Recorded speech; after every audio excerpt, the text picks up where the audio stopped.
ought not be so frightened of ghosts. They are merely talking shadows, chattering. Ah, Traveler, Paimon. It's been a while. As it happens, there is a letter here for you. One moment. Here. A letter? From who? Dear Diary, I'm Kale. I work as a trainee forest ranger under my master, Tainari. I'm also studying at the academia. I've been getting better and better at reading lately. Mr. Al-Haytham says that the written word is a crucial medium for exploring the world and understanding oneself. That said, what should I write when I think back to the days when I'll leave it there for now. Master said he'll take me shopping in Sumeru City today, which is great. Kale. Yes, Master? Huh?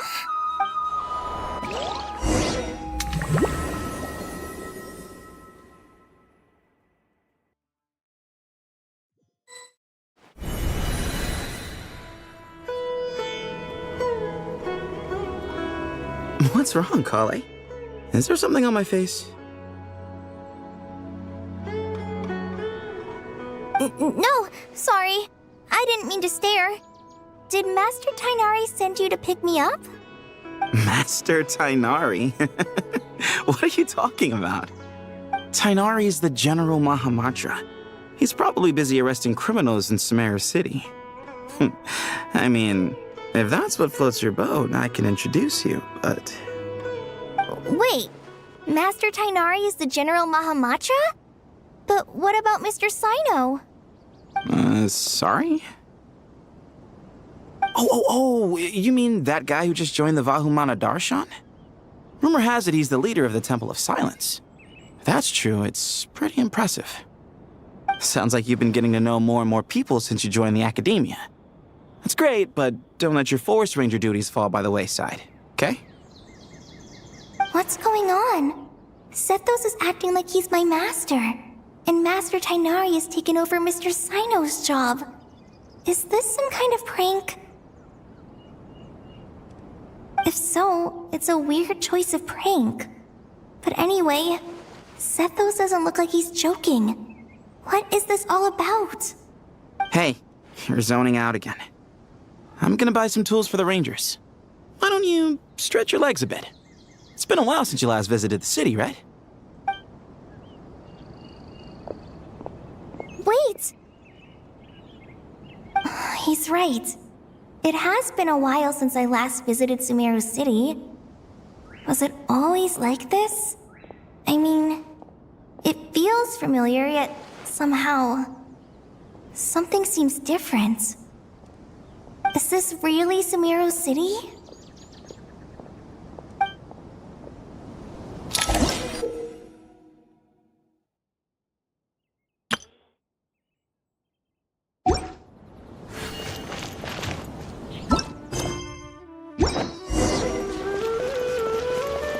Hey, did you see who just walked by? Would you like some fruit? It's an How will I encouragement. ever save enough money to buy that cousin? I heard that Sage disappears without a trace. Lord Kabe Bay, did you get a chance to review this month's accounts? Any feedback? You mean the version you sent over a few days ago? Yeah, I took a look when I received it. I was thinking that maybe our profit margin is a little excessive. I visited some of our commercial partners last month. Their earnings are very slim. Are you suggesting that we give up some of our profits for them? Well, since we have more than we need, yes. Making money for its own sake is pointless. Don't worry, I've already planned for it and the numbers look fine. We can adjust the rates starting from next month. Also, about that designer you hired, I've had to revise his proposal 3 times now, but he just doesn't seem to... Let's cut our losses. Pay him his fee and send him on his way. I'd like you to get Layla on this instead. She was Cyrus's student and she designed the Palace of Alcazarzare. Seems like a much safer choice. Who's sneaking around over there?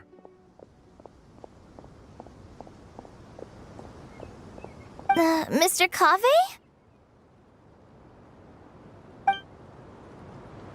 Do you recognize this person, sir? Yes, it's all right. We've met. This is Kale, Sethos' trainee. He brought her along the last time I went for drinks with him. What brings you to the city, Kale? Is your master here too? No, this is all wrong! Why is Mr. Kave saying that too? Tainari is my master, not Sethos! This can't be real. I have to ask someone else. There's gotta be someone else out there who still remembers the truth. Hey, wait! Don't run off! How strange. What's gotten into her today? It's like everyone switched places. I heard. I guess I'll keep looking disappears without a around. trace as soon as he gets off work. A little-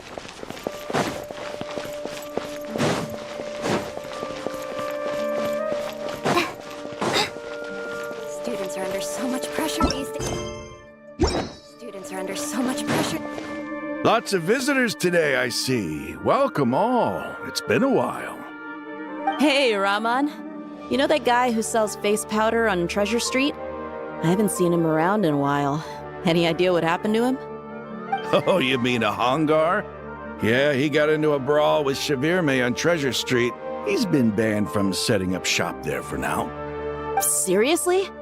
Oh, well, that's a shame. I was planning to pick out some makeup for you.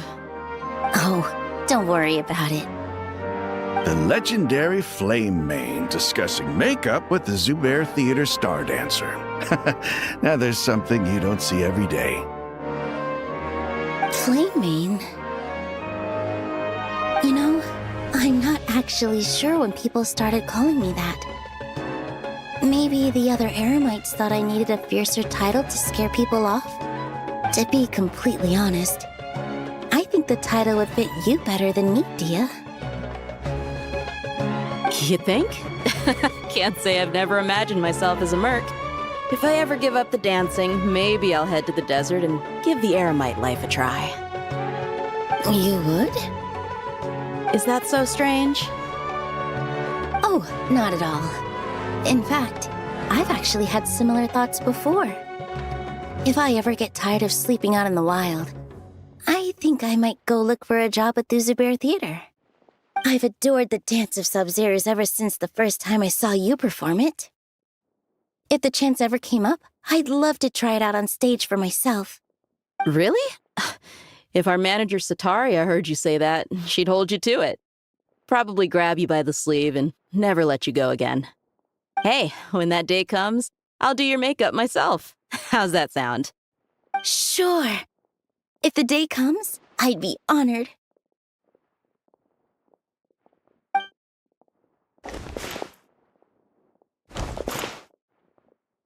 Everyone I know, everything I've ever known.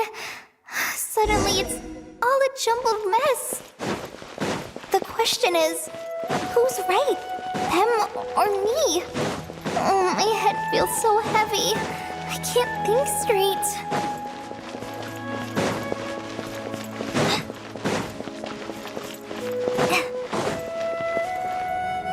Mahamatra Tainari, we've apprehended the suspect. They say that the fool is prone to blind faith, but the wise man is not immune to it either. Suraj, do you have anything to say in your defense? Tainari, you were the one who turned the sages against me. Just a few words of caution from you was all it took to destroy my research. And now you're trying to stop me again? You should know that mechanical life is the future. We must cast aside our useless flesh and... That's enough. I'm not in the mood to listen to your lunacy. Anyone could tell you how amateur your work is. Karina, Ilias, put him somewhere safely out of the way. Yes, sir.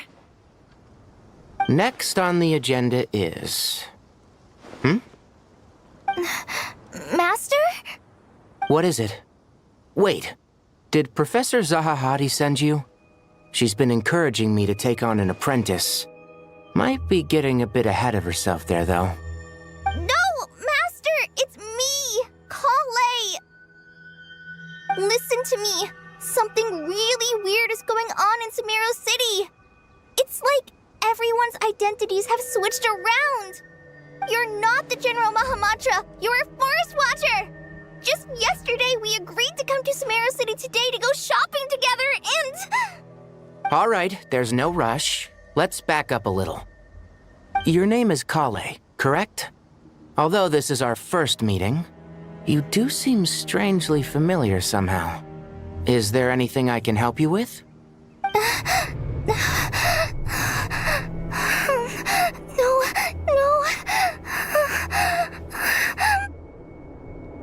Master!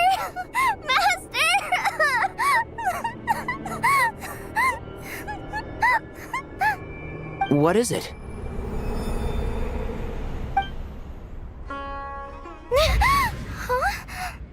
Did you have another nightmare? I've told you before, when you're tired, lay down on your back in bed and get some proper sleep. It's much better for you than napping on your front. Poor posture obstructs your breathing, which can lead to all sorts of weird dreams. Now, we're supposed to go shopping in Sumeru City today, remember? Cheer up. I'll take you to Hushang's. I heard he's got some new toys in stock.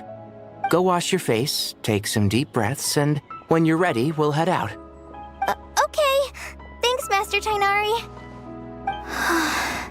So it was just a dream.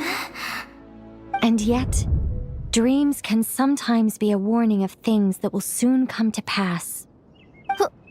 Who said that?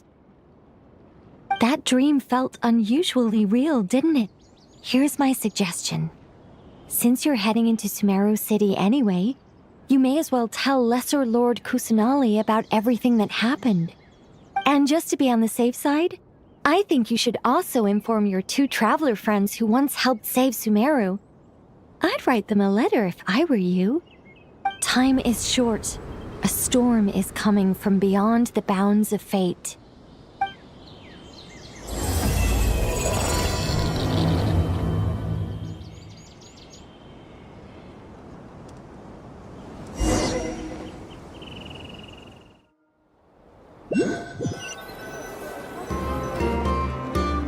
What a strange situation. No wonder Kale was in such a rush to write us a letter. Imagine waking up one day to find that everything around you has changed. You might not even recognize Paimon anymore. Whew, that's a scary thought. Let's get to Sumeru and find out what the heck is going on.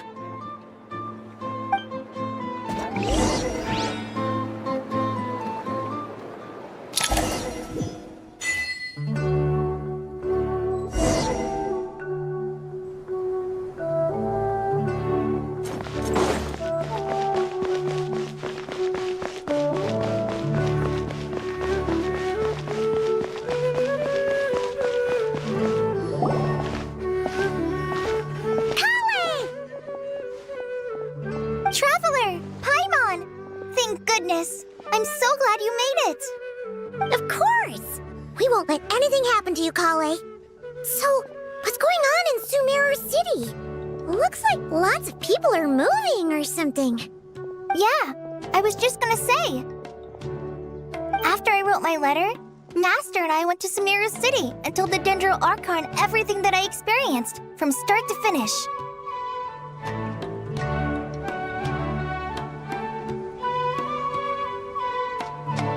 She was silent at first. It seemed like she was deep in thought. Then the next day, we got told that she was ordering everyone to leave Sumeru City immediately and move to Caravan Rebot. The entire population of the city has to move? Not just Sumeru City. The evacuation also includes Lokapala Jungle, Avidia Forest, Ashavan Realm, and Ardravi Valley. Basically, everyone living in the rainforest must temporarily relocate to Caravan Rebot. Holy smokes! That's crazy! Yes, it's quite an operation. Even if people only bring the bare essentials, the scale is simply enormous. They've requisitioned almost all the Sumpter Beasts in Sumeru for the task, including the entirety of Dori's Sumpter Beast Park.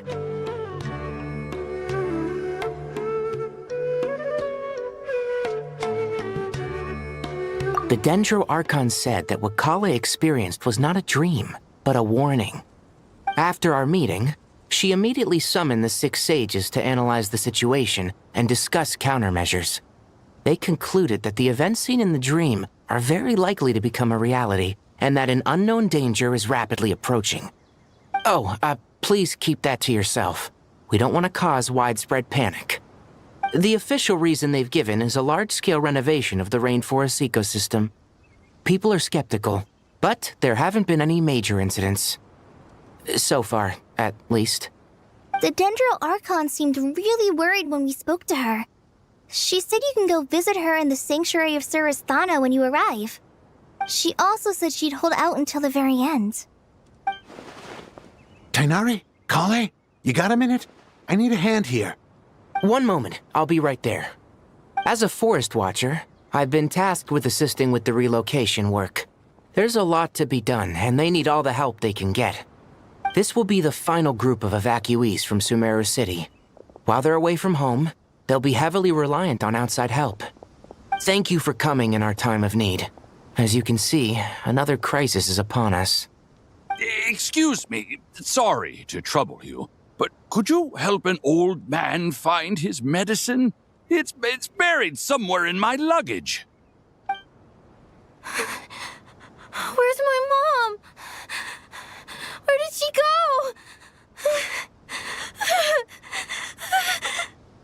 go? Don't worry. It'll be okay. Those items are worth a small fortune. Make sure you store them somewhere safe. You understand? I bet you thought you'd get away with this in the chaos, huh? Guess again. No petty thief gets past me.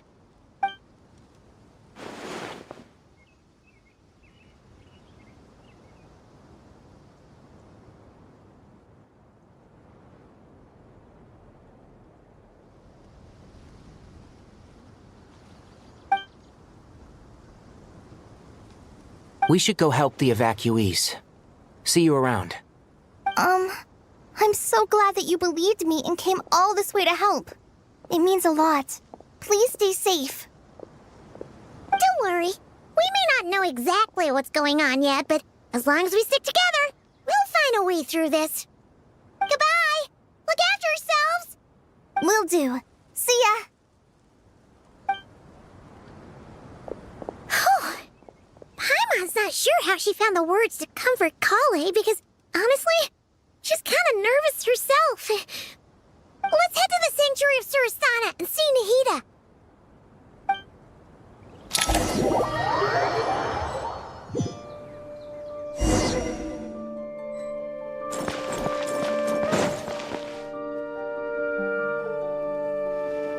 Who goes there? No unauthorized access to this place. By order of Mahamatra Sino. Are you blind? It's the Traveler and Paimon. Surely you've seen them before. Huh? Oh, so it is. I'm sorry, I haven't been sleeping well lately. My nerves are a little frayed.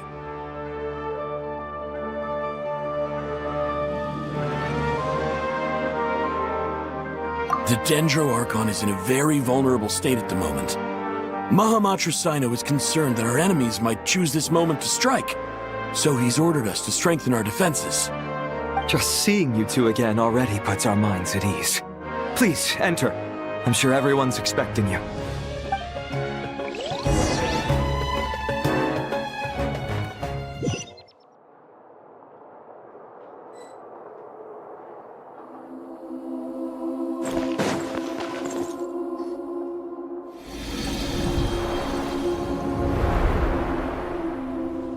Traveler, Paimon, you made it. Aha! Perfect timing. Reliable helpers like you are just what we need right now. Oh, it's good to see everyone again. Kale gave us a rough idea of what's going on, but we still have a lot of questions. What kind of danger is Sumeru City in exactly? And how come everyone has to move to Caravan Rebot? At this stage, we can't be certain. We're investigating, but no definitive answers yet. I take it that Kale told you about her strange dream? Yeah. Apparently Apparently, everyone in Sumeru City was acting super weird. Even you guys. It was like you'd all switched places. That's right. Kale and Tainari reported the situation to the Dendro Archon. She believes that it wasn't merely a dream, and that whatever it was has something to do with Irminsul. It's a reasonable inference. Only through Irminsul can people's memory and cognition be so significantly modified in such a short time. We don't know why Kale would dream of these things, nor who was trying to warn her. The Dendro Archon decided to connect to Irminsul to investigate more thoroughly. Irminsul is connected directly to the ley lines. The tree serves as a central hub where the ley lines converge, and its core function is to record and store the world's knowledge and memories. But something has gone awry, severely compromising the performance of this core function. Information is bottlenecking inside Irminsul, hampering the ley line's flow. If this continues, new information will languish unrecorded, with existing records thrown into disarray. In short, the souls of the dead will be stranded, while the living have their sense of reality warped. In the long run, Kale's dream could well become a reality. And that's just the beginning. There's no telling what other nightmares could end up coming true.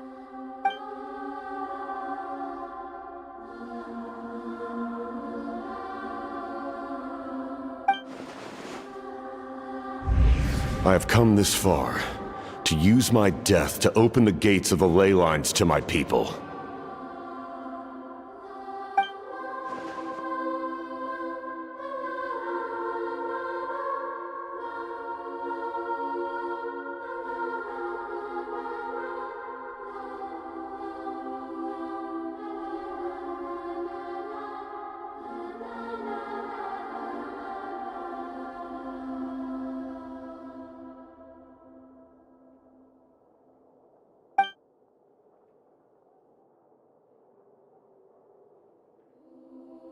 Faced with a growing backlog of information, the Dendro Archon decided to connect herself directly to Irminsul and take over the recording and processing function herself.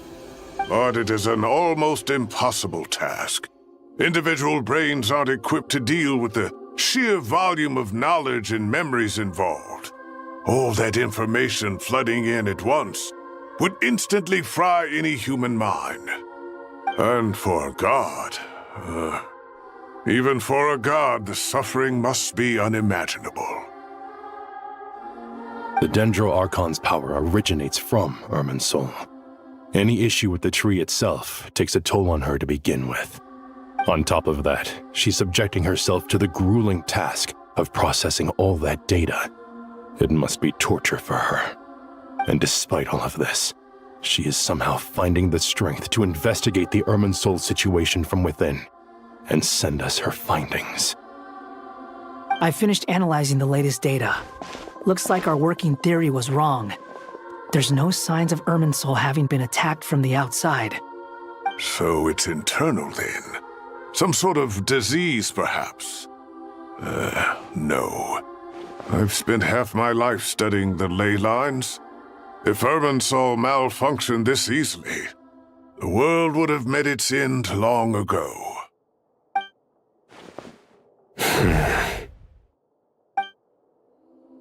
Sino? What is it? Not long ago, I got a tip from the Corps of 30 that a large number of unidentified merchant caravans had recently been spotted entering Sumeru through Beta Harbor. At first, I suspected that they might have something to do with all this, so I sent some people to investigate.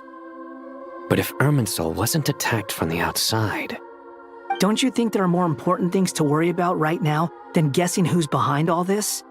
It's been over 12 hours with no new intel. If even the Keeper of Irminsul is this badly affected, you can imagine how bad things are in there.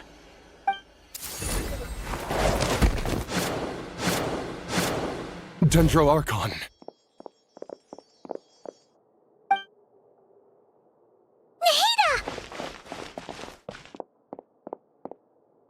What's wrong? Her breathing is weak, and her elemental energy levels are dangerously low. Looks like it's time to move to the backup plan. What's the backup plan? Get out of the city and take the Dendroarchon with us. The entrance to Irminsul is directly beneath the sanctuary of Surasthana. That means this is ground zero if anything goes wrong. The Dendroarchon has a very strong connection to Irminsul. But theoretically, this connection should grow weaker with distance. Under normal circumstances, she can unleash her full power here. But with Irminsul out of control, our first priority is to get her away from here. The situation is critical. There's no time to deliberate. Everyone in agreement? I'll deal with it. I'll also let the Matra and the Core of 30 know to start evacuating.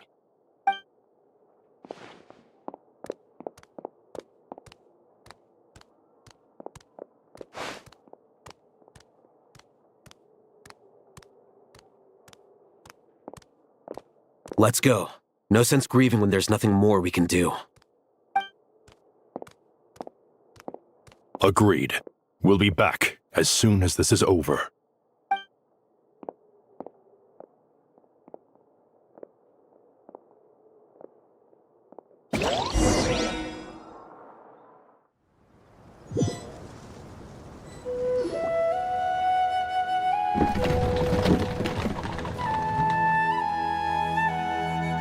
The last group of civilians has been safely evacuated.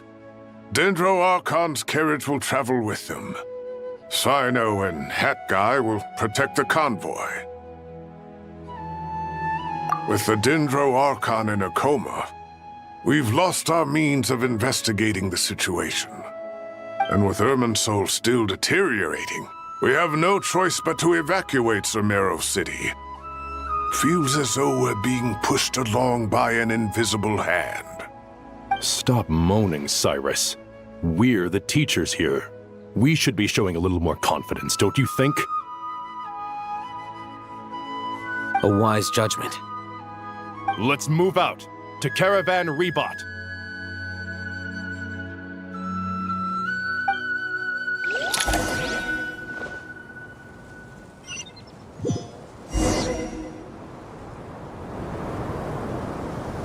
Sir, all units are in position.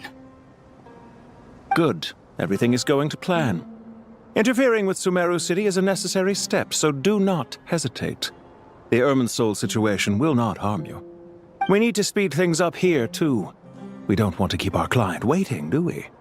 No, sir. You have my word. Everything will be completed on schedule.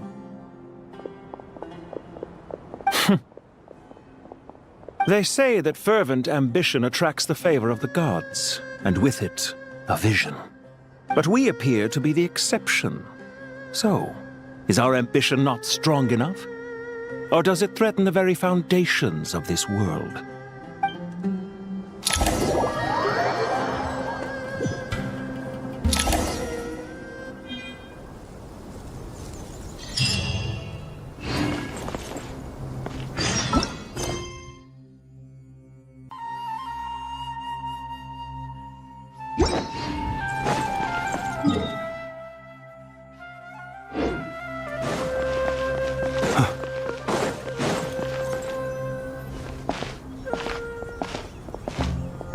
How is the Dendroarchon? Her breathing is steady. I prepared some therapeutic incense for her, but it hasn't had much effect. Her vitals are still very weak. Based on the information you've provided, I have a working hypothesis. Her condition is partly due to Irminsul's influence, and partly due to a physiological imbalance caused by the rapid depletion of her power. Elemental energy usually flows through the body at a relatively constant rate. The body grows accustomed to this rhythm, so when it's thrown out of balance, physical symptoms will appear. Is this similar to the ley lines? Overloading and withering both directly affect their vitality, potentially causing irreversible damage. Correct. From a biological perspective, if you overexert yourself, you pay the price with your life. The Dendroarchon is not only drained of power, but her life force is at a critically low level. Is there any way to restore her health? I know the ley lines have strong self-healing abilities. As long as any blockages or pollutions are dealt with, they can quickly regain their vitality. But what about people? Well, gods. What's their capacity for self-healing? Before we think about that, there's a bigger predicament to resolve. Restoring the Dendro Archon's power requires us to heal Irminsul first. But that will be extremely difficult without the Dendro Archon's power. Paimon's already getting lost here.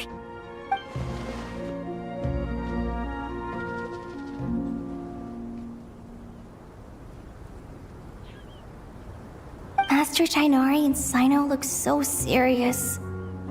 I've not heard Master speak in this tone for a long time. Tainari.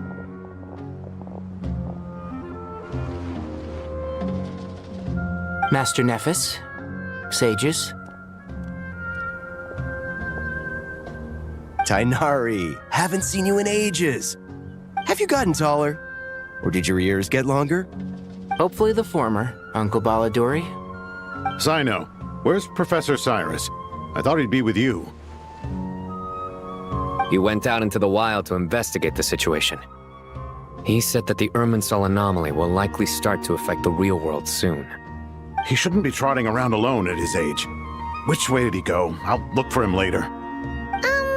Would someone mind introducing us? Ah, yes, of course. Allow me to do the honors. I'm sure we're all familiar with the Traveler and Paimon. They're the heroes who helped foil Azar's conspiracy and save Sumeru. These gentlemen and I are the 6 current sages of the Academia. Balduri and I are part of the Old Guard, while the other 4 took office after Azar and his clique fell from power. We have Sage Alkindi of the Spantamad Darshan, Sage Farnas of Kasharawar, Rataoist Sage Shakir, and finally Harabatot Sage Rusht. Nice to meet you all. I've heard much about you. Delighted to finally meet you in person. You're younger than I imagined for someone with the power to stand up to fate itself. Thank you for lending your aid to Sumeru once more. Once we're on the other side of this, could we get a photo together? My daughter has a friend named Isak. He's always talking about you two. Of course! No true hero would deny a child their wish. Back to business. So with the Dendro Archon currently in a coma, the people have taken temporary refuge at Caravan Rebat, but they cannot stay here forever. We need to come up with a plan as soon as possible. Farnas, any thoughts? Well, firstly, having reviewed the data, I'm inclined to agree with your assessment. This doesn't look like an attack on Irminsul from the outside. Rather, it resembles a malfunctioning machine. Calculations going haywire and sparks flying. That being said, before we consider how to fix it, we need to understand precisely what has gone wrong. Furthermore, we somehow need to ascertain this without relying on the Dendro Archon's power. We have no direct access to Irminsul. However, we might be able to gather the information we need from the ley lines. Study the branches to learn about the trunk, in other words. Wait, is that what Cyrus is up to? No wonder he ran off to research in the wild. Curse's always one step ahead of me, isn't he? I heard that while in the sanctuary of Surasthana, the Dendro Archon had to serve as the central information hub herself. This is a clear sign the situation within Irminsul might be far worse than we can imagine. Irminsul is vital not just to the safety of Sumeru, but to all of Teyvat. We must be the ones to bear responsibility for this world. To be on the safe side, I think we need to consider some backup plans. Are you saying we should consider a scenario in which Irminsul is completely destroyed? I'm merely pointing out that the possibility exists. You have a valid point. But until worst comes to worst, I believe we should focus our efforts on resolving the Irminsul anomaly and helping it recover. Kale, I understand that you were the first to foresee this crisis. If it's all right, I'd like to talk with you about it in more detail. Of course! But even I don't know how I came to have that dream. If there are no signs of external damage, could it be a stress fracture? Metals tend to suffer from this issue with long-term use. And Irminsul has existed for centuries, after all. It's possible, but surely a stress fracture would be more likely to cause a complete shutdown rather than chaos. Sages. General Mahamatra. Sorry to interrupt, but something has come up. What happened? Some citizens didn't believe that Sumeru City was really in any danger. They slipped away and hid during the relocation, intending to return home. How many people are we talking? About a dozen. Sakura found them while on patrol, but they appeared to be suffering from psychosis. For whatever reason, they were trying to kill each other. By the time we arrived, there were only 2 survivors. One was unconscious from their injuries. The other tried to attack us, but was subdued. Where did this happen? Near Yasna Monument. That's not far from Caravan Rebot. Master. I know. The Irminsul anomaly is beginning to have effects in the world. I didn't expect it to spread to Yasna Monument so soon. It almost feels like we're being chased relentlessly, with no time to catch our breath.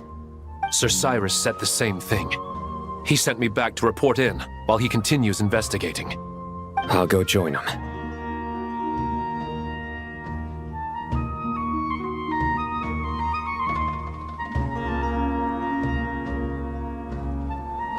Count me in too. Don't let my age fool you, I can still fend for myself. Very well. Meanwhile, the rest of us will continue discussing our next steps. Get back soon. Take care of yourselves. It's getting dangerous out there.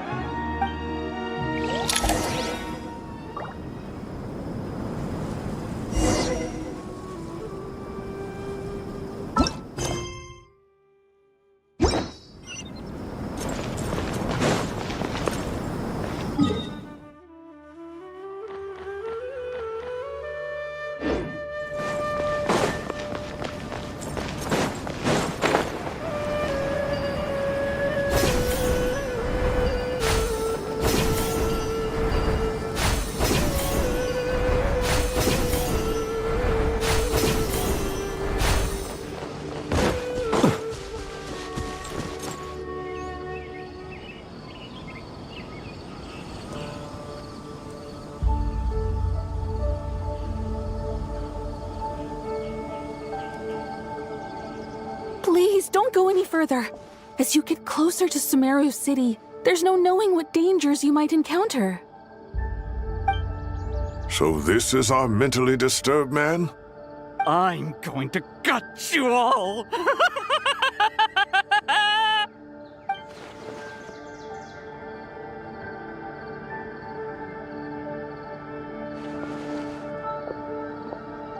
Cyrus, you didn't even bring a single guard?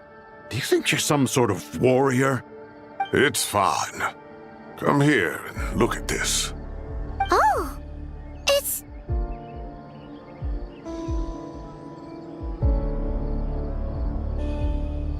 That's right.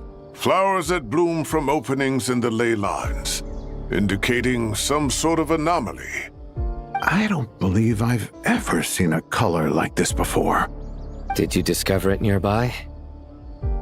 Not just here. Way over there, too. They're everywhere. There's even more in that direction.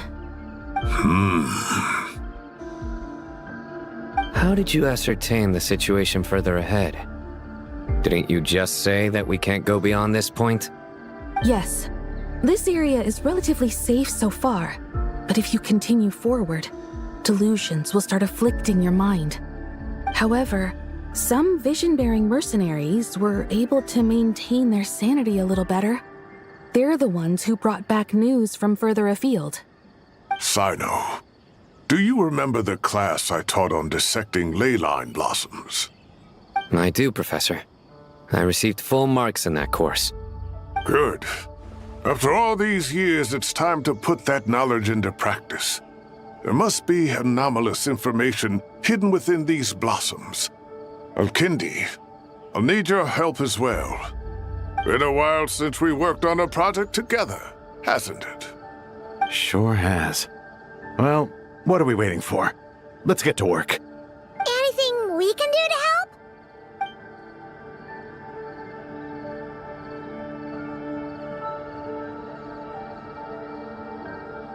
Will you need my help? All right, well, don't go too far. There's too many unknowns at this stage. Let's regroup at Caravan Rebot later. Don't worry if you don't show up. I'll come and find you.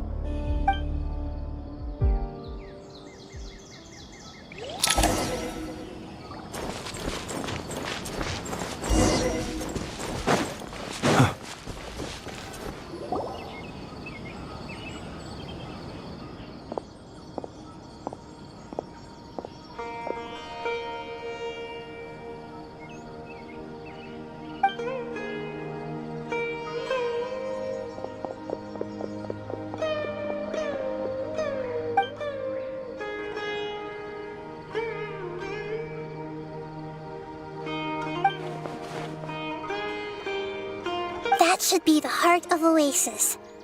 All we need to do is light it with the fire seed, and it'll restore a pep with elemental power. The damage it suffered internally will also slowly begin to heal.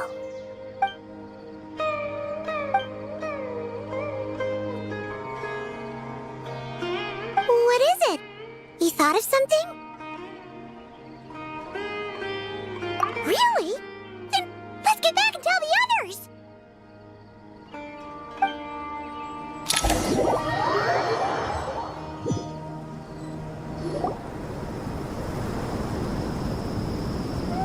Whew. Glad to see you've returned safe and sound. Any longer and we would have gone out looking for you. Well, this is a nice surprise.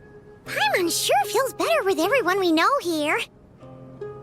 We've made some progress, so let's start by giving you and Paimon a quick update. By dissecting the ley line's blossoms, we've been able to deduce that although Irminsul is experiencing an anomaly, it has not completely rejected access from the outside. The Dendro Archon has the power to connect to Irminsul, but there's also another way. I assume you recall the devices everyone was wearing when you first arrived in Sumeru? Devices? Oh, wait. You mean... The Akasha terminals? That's right. Of course! It's been so long, Paimon almost forgot all about the Akasha. Wasn't it shut down, though? Yes, but although the system isn't currently operational, the technological infrastructure is all still there. And it turns out that a certain someone gets so bored at work that he's actually read through every single one of the instruction manuals. No prizes for guessing who that was. If praising others is that embarrassing for you, you can simply spare yourself the ordeal. As much as it pains me to say anything nice about him, there's no denying his intelligence. He rarely forgets anything he's read. The Akasha is exactly what Sumeru needs at this moment. Between us, we should have all the knowledge and expertise we need to get it up and running again. But if I recall correctly, doesn't the Akasha need a Gnosis to function? That's exactly right. The Akasha relies on the Gnosis as a power source, and in its absence, we'll need to find an alternative. To tackle this problem, it looks like we'll be relocating once again. Mainly to the Temple of Silence. Ring any bells? It's the only major institution in Sumeru dedicated to preserving the knowledge of King Deshret's civilization. You might find the answers you're looking for hiding there. I agree. There's a good chance. Master Nephis and the other sages have discussed it. As the chaos from Irminsul continues to spread, Caravan Rebot won't be a safe haven for much longer. We have to move into the desert next. The scholars and sages will head to the Temple of Silence, while the civilian population seeks refuge in Aru village. The Eremites will keep everyone safe during the journey, and Candace will be there to receive us at the village. This leaves us just one thing to worry about. That Dendro Archon. She's very weak. We can't afford to wait until Irminsul is fixed. There has to be another way to help her. Huh. Wow. Luckily, the Traveler had a eureka moment while we were out investigating. Really? Wow. Nice one, Traveler. Let's hear it. What say our Amorta experts? Theoretically, it's feasible.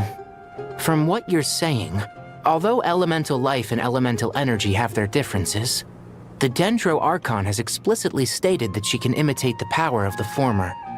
In which case, as long as Apep is willing, she should be able to convert her own power into a form that the Archon can use.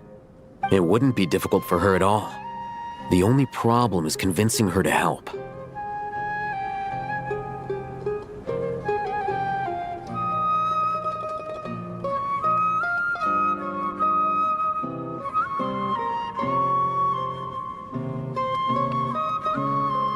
Yeah! Even though she wasn't exactly friendly the last time we met, she didn't refuse to talk with us. When she realizes the danger that Nahida is in, surely she won't turn a blind eye to it. Well, hopefully not. Either way, we're not exactly spoiled for choice here. Hey, it's better than having no options at all. I agree. Without Irminsul's aid, the legendary Dendro Dragon Apep may well be the only living thing in Sumeru who can help our Archon recover her power. There's no time to lose. I'll bring this proposal to Master right away. If he and the other sages agree, we'll split into 3 teams. The academics will go to the Temple of Silence to look for a solution to the Akasha problem. The Eremites will escort the civilians safely to Aru village, and the Traveler and Paimon will take the Dendro Archon to see Apep. There's still a long road ahead, and no knowing if we'll make it. But at least we have a direction now. I'll take it over floundering around in confusion. If there are no objections, then let's proceed. But before we adjourn, I would like to leave you all with some parting words. No matter the distance between us, there will always be an invisible force tying us together. May the bonds forged in the past shine bright like stars and open a new path before our feet. Huh. Is that from King of Invocations? No. This one's from King of Invocations, the sequel. What's the difference? The sequel's much cooler.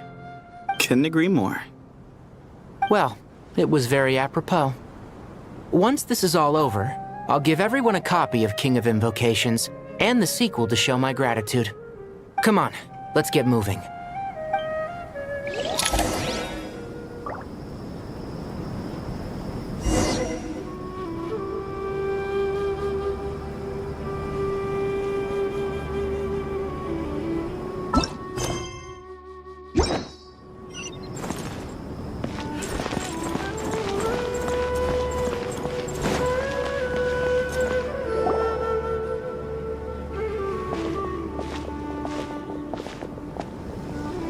Tainari has brought me up to speed. I approve of your plan of action, but we can't proceed with everything right away. The people need to rest. For many of them, this will be their first time in the desert, so we'll need to find additional personnel to help escort them. You two, please go on ahead with the Dendro Archon. Let's rendezvous at the Temple of Silence later. No problem. We got this. Words can't express my gratitude, so let me just say, I hope everything goes smoothly for all of us. Goodbye for now. Alright, let's get going. If Paimon remembers correctly, the last time we saw Apep was in... Traveler, Paimon. Could I borrow you guys for a moment? It'll only take a second. Kale, what's the matter? Well, the thing is, Master Tainari once told me, after you raise a problem, you should think about how to resolve it. But ever since I had that dream, I feel like I haven't been of any help at all. I tried my best to keep up with the conversation, but there was so much new information, I couldn't take it all in. So, I just wanted to ask, do you have any tips for me there? Huh, Paimon knows exactly how you feel. But fear not, everything you need to know is right here in Paimon's notes. Sumeru chapter! It's got tons of info about all the things we've seen and heard on our adventures. Some parts are a little simplified, but hopefully it all makes sense.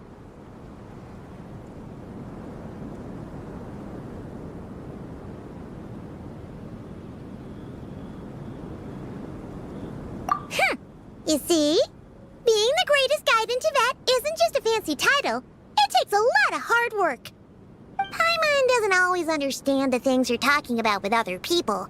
Whenever that happens, she notes down the confusing parts and goes over them in her own time. This is perfect. Could I borrow it? Sure. Matter of fact, you can keep it if you want. Paimon has another copy. The spare copy was originally meant for the traveler. Paimon used to worry that one day she might not need a guide anymore, so she wanted to have a gift for her, in case we ever parted ways. But it doesn't seem so necessary nowadays. We have so many more places to see together. One copy will be enough for both of us. Thank you so much. But still, these are your treasured memories. I think I'll make my own copy and then return the original to you. Anyway, that was all. I won't keep you any longer.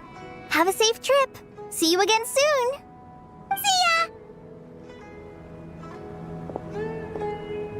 Alright, time to bring the Hida to see a Pep.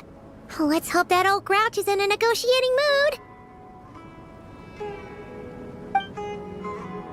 Hey, here's a thought. If we brought Nervalette along, do you think he could help us persuade a Pep to help? Actually, never mind. In a Pep size, Nervalette's probably one of those dragons.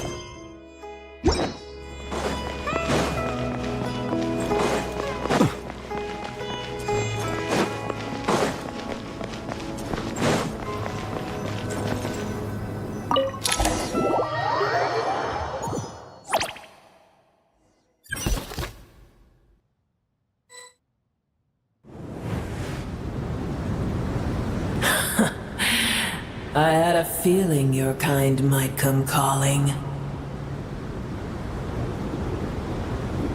The ley lines are in disarray. Something has gone wrong with Irminsul, yes. Even from a great distance away, I can sense that Sumeru is headed for destruction. You who took our home from us, prepare to watch as your own world is plunged into oblivion.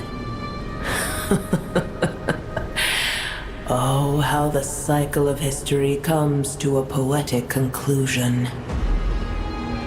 This isn't a joke, Pep! The Hida is in grave danger! Can you please help her? Is she now? Then do explain. For what reason should I lend Boer my assistance? Be not mistaken. The fate of Sumeru is of no concern to me. I am neither the god of this land nor its guardian.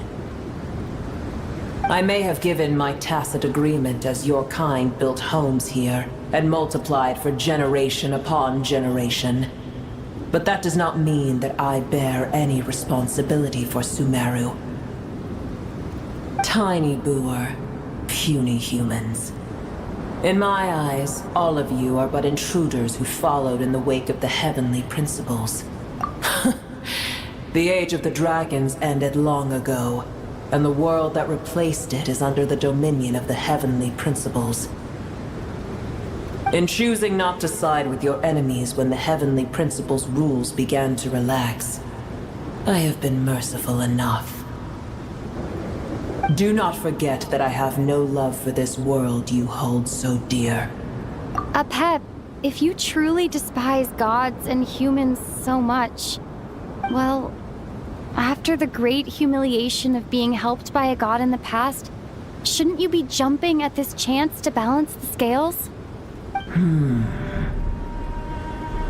Now that is a compelling reason. When El Ahmar plotted against me and I was tortured by forbidden knowledge, it was Boer who saved me from agony. And though I regard with shame the pity of my enemies, to receive aid without repaying it would likewise tarnish a dragon's dignity. Oh, tiny Boer, puny humans. Just this once I shall deign to show you the true power of dragonkind. Whoa! It's happening again! We're gonna get sucked in!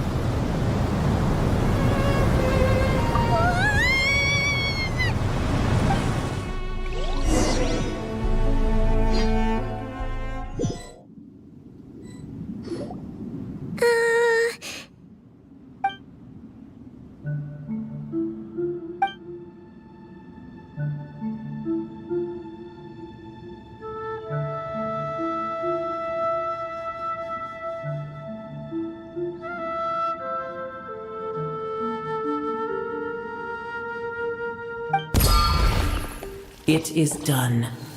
The heart of Oasis is supplying her with life force as we speak. It shall not be long before she recovers. But I should warn you. Booer's existence is closely intertwined with Irminsul. Unless the issues plaguing it are resolved, she will never completely recover her former strength.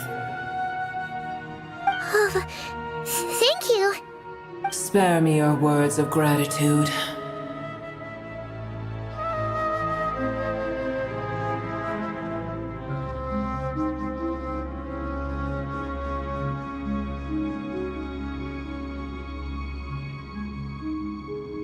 You may also spare me your feigned concern.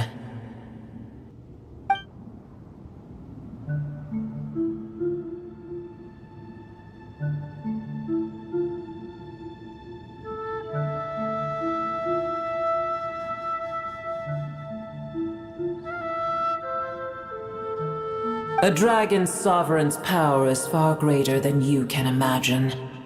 While I was indeed weakened when the heart of Oasis ran dry, providing Tiny Booer with a morsel of my life force shall have little consequence for me. Oh, good to hear.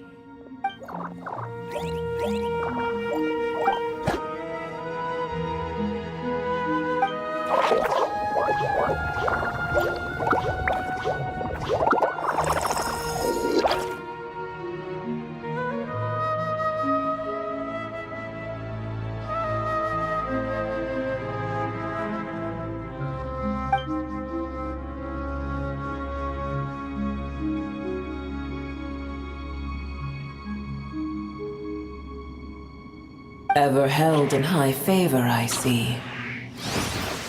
Oh, well, you know. The compliment was sincere. Simply accept it.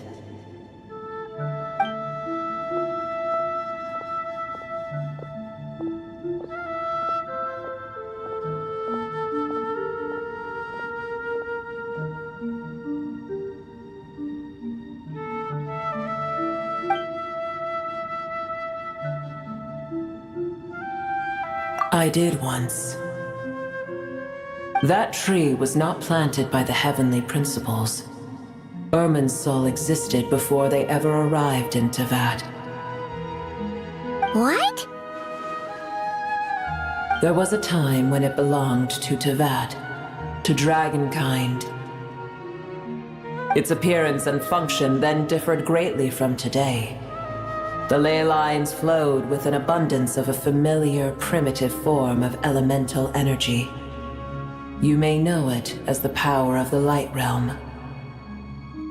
The heavenly principles usurped and refashioned Irminsul, made it serve humanity, and used it to anchor the fate of the world. Yet in the end, humanity has failed to protect it. Heavenly principles, God of gods. It makes me sick. The enmity between... As things stand today, holding a grudge against you would serve no purpose. But there will come a day when we reclaim this world for ourselves. The opportunity will arise no matter how long we must wait. I can already sense that far away from here, the Hydro Dragon has wrested his authority from the hands of the usurpers. Though we have yet to meet, I know that we are both preparing for our revenge day and night. Uh-huh.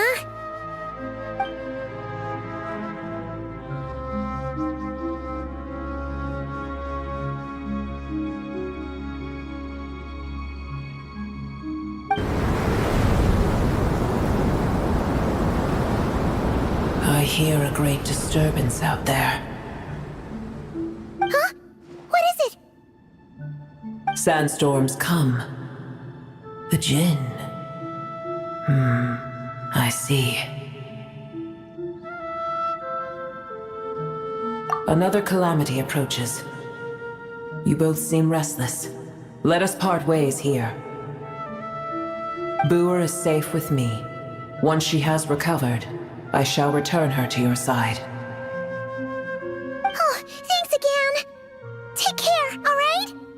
I told you already I have no need of your feigned concern.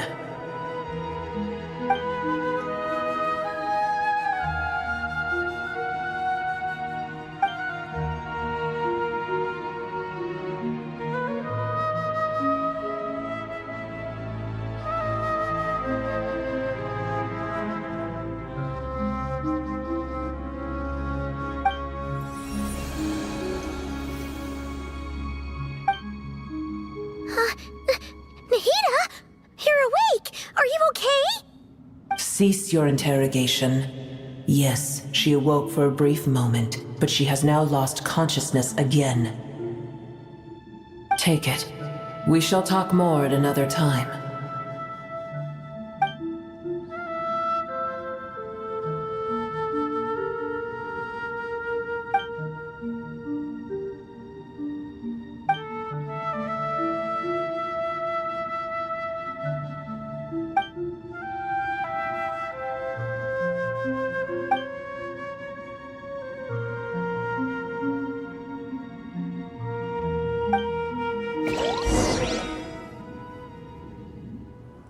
Where the heck are we?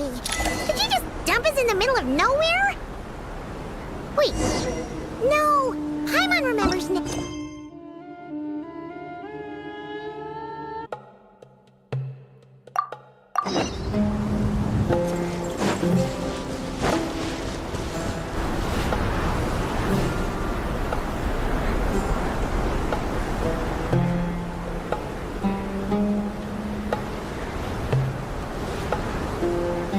There's no need for everyone to stay here. I'll protect the sages. The rest of you, return to Aru village. Yes, Mahamatra Sino.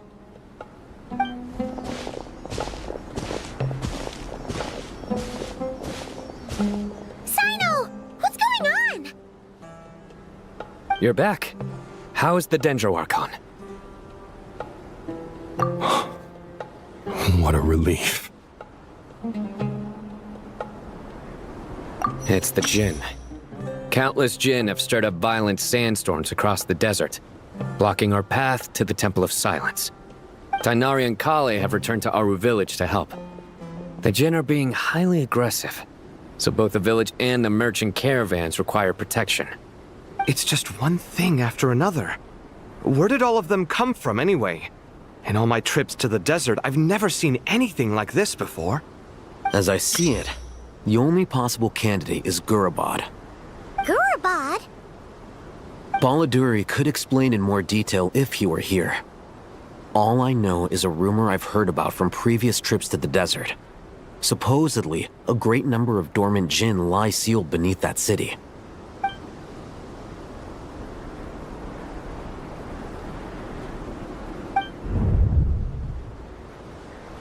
Gurabad is, for me, a fated land.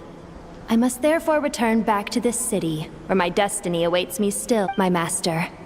I am sorry that I couldn't stay by your side for long, and that I could not have more time to get familiar with you. Lailapar.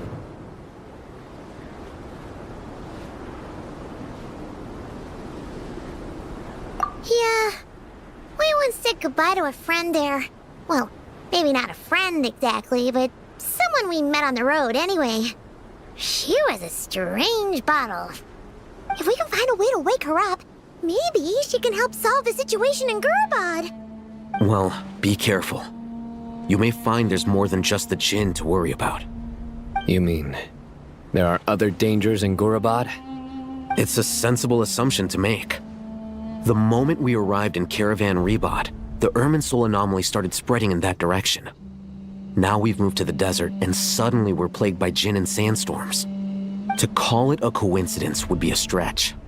Don't worry, we've gotten a lot stronger since our last stint in Sumeru.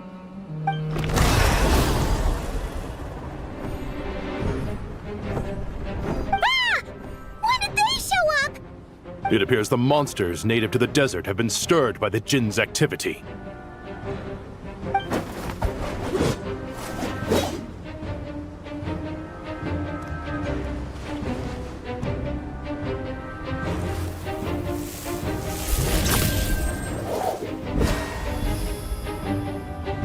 You should get going. We'll take care of things here.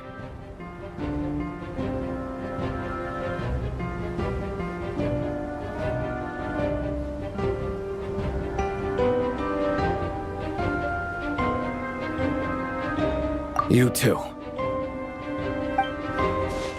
Don't do anything too risky. You got it?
Wrecking Gurabad and setting all those dangerous Jinn free! The target has reached the core zone. Requesting backup. Repeat, requesting backup. Backup en route. Stop her at all costs.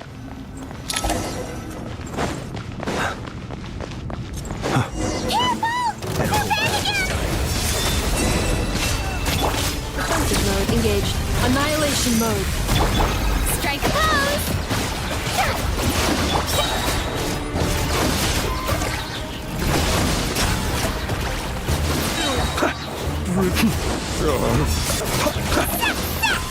Nice one, Traveler! Let's keep going! The long sleep beckons.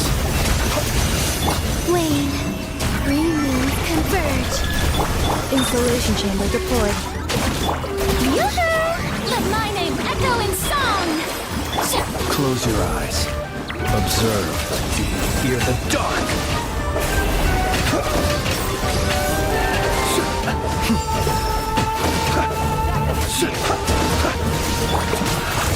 Preparing for dust-up.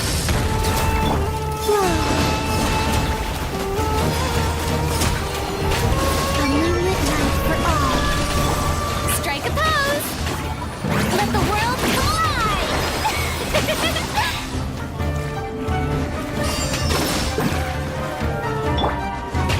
Defensive mode. Surge! This hunk of Jinn's got kaput! Yeah, we can finally...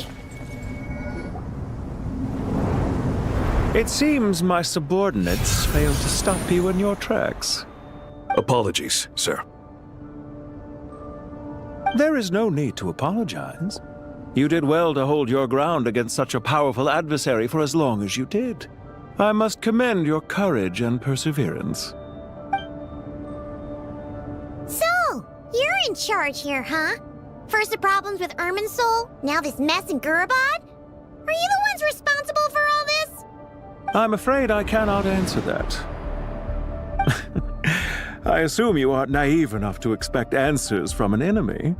Oh, this guy is so snooty! However you want to spin it, you're clearly involved in this somehow. So you can either start talking, or we'll have to make you talk.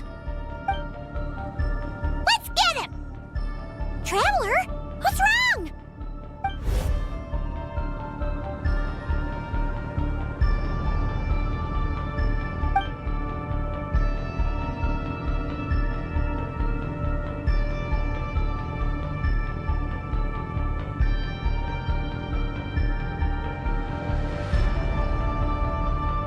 You're remarkably calm. Some would act more rashly upon finding the ringleader all alone. But you keep your cool. Even as your enemy, I must applaud you. Did you show yourself just to say that? Is this you trying to take back control of the conversation? Unfortunately, I really don't have anything to say to you. I am here merely to indulge my own curiosity. Your names are well known among the Fatui. Naturally, I wanted to observe you up close while I had the chance. Hey! Don't treat us like we're some kind of exotic animals in a zoo! Oh, I wouldn't dream of it. You seem rather predisposed to misunderstand me. I'm quite aware that you are both heroes of great renown. You have resolved crises in many nations and won countless allies along the way. I've been following your adventures with great admiration. My only regret is that the trajectory of your journey conflicts with our goals. What do you mean, admiration? Sorry, but that sounds pretty weird coming from you. I don't see why. We may happen to occupy opposing sides, but there is no cause for deep-seated enmity between us. To respect one's enemy is to respect oneself. Well, now that you're observing us up close, what do you see? I've observed as keenly as I can. Yet, while I endeavor to understand, your true strength remains a mystery to me. Violence is not my area of expertise either, so, you see, I would much rather converse with you like this than determine a victor with the edge of a blade. Besides, I've heard that even 3 moons in the sky fail to eclipse your brilliance. I know better than to bite off more than I can chew. 3 moons? So, you have a connection with the Harbinger, the Doctor. Well deduced. Our commander, Dottore, died in Nodcry, but there are things that do not end with his departure. We must... Look at me. I almost divulged more than I should have. What are you after? Revenge for Dottore? Or are you plotting something else? I've said quite enough, I believe. There's no point in continuing this conversation, except to say, I've noticed that you seem to know your way around here quite well. A repeated visitor to Gurabad, are we? Ugh. I'll take that as a yes. Then I'm sure you'll have heard the story of this place. The mother of the Jinn, Lilupar, and the tragic tale of her vengeance that spanned 3 generations. It was right here that Lilupar once helped the wise to ascend to the throne. But from that moment on, every king who sat upon it was corrupted by power. These degenerate rulers lost control over their nation, and with it, the right to occupy that exalted seat. What are you trying to say? I once admired you for your adventures. That is the earnest truth. But it appears to me that your journey serves ultimately to uphold the rules of this world. Are these rules truly just? Does the heavenly principles rule with wisdom or folly? And how can we be sure that the 7 who wield authority over the world will not be corrupted? Do you seriously think you're gonna convince us of anything? Convince you? I'm sure my commander already tried that. Why would I waste my breath doing the same?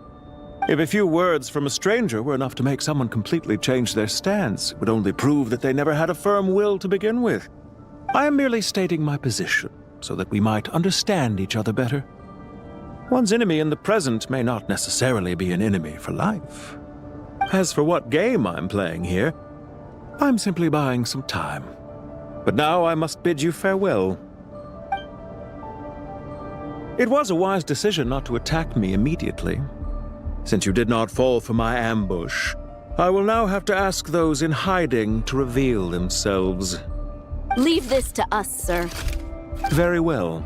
I trust you to do what is necessary. Stall her while I execute the next step of the plan. Sumeru City, Irminsul. Hey! Stop right there! Don't you dare leave without explaining yourself! All units, stop them! Protect the commander!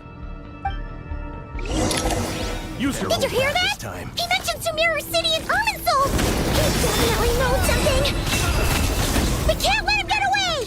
Get rid of these pesky soldiers, quick!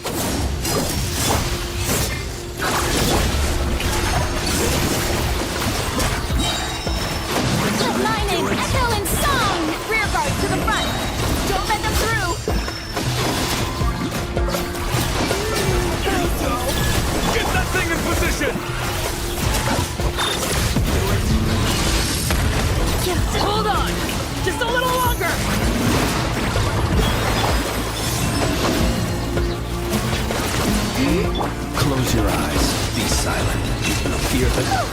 We finally beat them! That mysterious guy can't have gotten far! Let's catch up with him!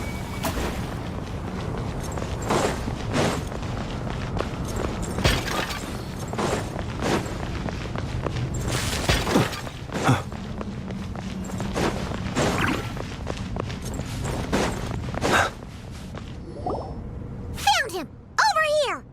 You're very persistent. Hey, you! Stop running and explain yourself! What are you trying to...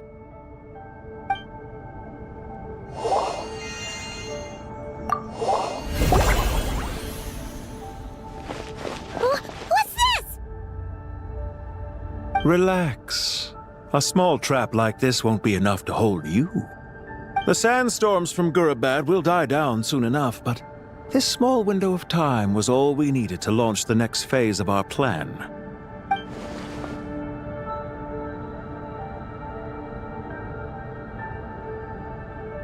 Don't be discouraged. I knew that someone would come here eventually, so I planned ahead. Where to chat with you, which door to exit from, even which mechanism to wait by for you. I thought through every detail. You, meanwhile, know nothing of who I am. So far, you've only heard my voice, and for all you know, it may not even be real. But not to worry. This is only our first meeting. It shan't be our last. Just answer me one last question. Why do you continue to follow Dottore? He has conducted countless cruel experiments, even on his subordinates. Follow isn't quite the right word. Let's just say even those you see as villains have their friends, even if they aren't the most sincere of friendships. When any set of rules is established, there will be those who benefit and those who lose out. People will do anything to justify what they have gained or escape from the hardship imposed upon them. Neither he nor I are tolerated by the rules of this world. We were both searching for a new order. Our ideas of the final form that should take may have differed, but our journeys took a shared path. Goodbye, Traveler and Paimon. I wish you a timely escape, albeit not too soon. I will need a little more time to prepare, after all. Hey! Come back! Wait, this dark wall. We've seen these on our adventures before. It swallows people up! Oh, I'm sorry. She shouldn't have jumped the gun! Oh, okay. He may have fooled us this time, but we'll get him back!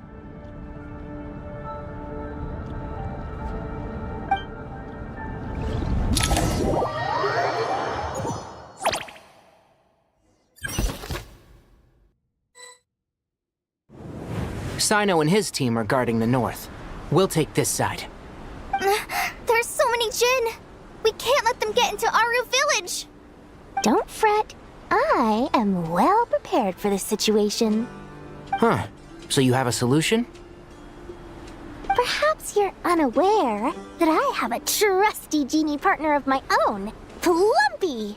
If I send her to negotiate with the others, this whole thing will be resolved before you can say Mora. Off you go, Plumpy.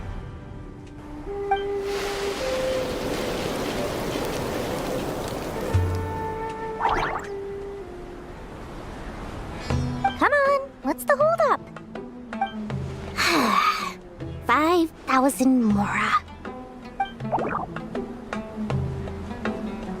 20,000 Mora.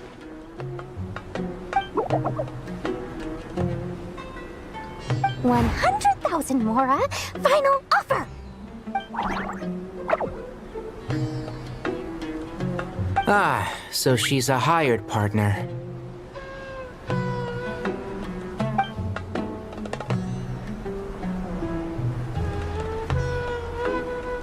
Hired partners are reliable too. Plumpy here is a highly skilled negotiator. You'll see. Just a few words from her and...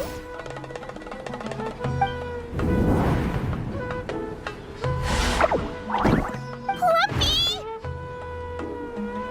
Don't you Jinn have any respect for the rules? This was supposed to be a negotiation! How dare you treat my messenger like this? You wanna play rough? Two can play at that game!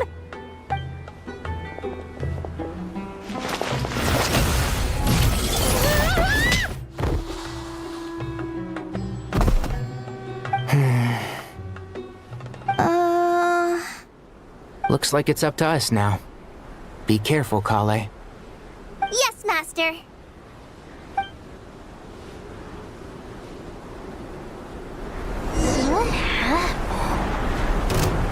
did I pass out? Never mind. Lumpy, it's time for replication. You know, this reminds me of when you first arrived in the Video Forest. You were trying to help a child retrieve a lost toy when you stumbled upon Spino Crocodile territory by mistake. Yeah, I remember. Our first time fighting side by side. Fighting side by side? I seem to recall swooping in to rescue you with a team of forest rangers. Please stop. Dust to dust.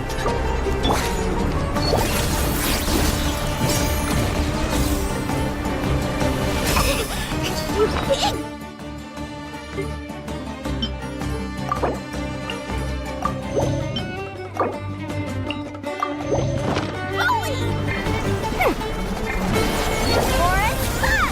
And Shroud! Go! Hide this on the side. Let's sweeten the deal. Can't see? Yeah. There's too many of them.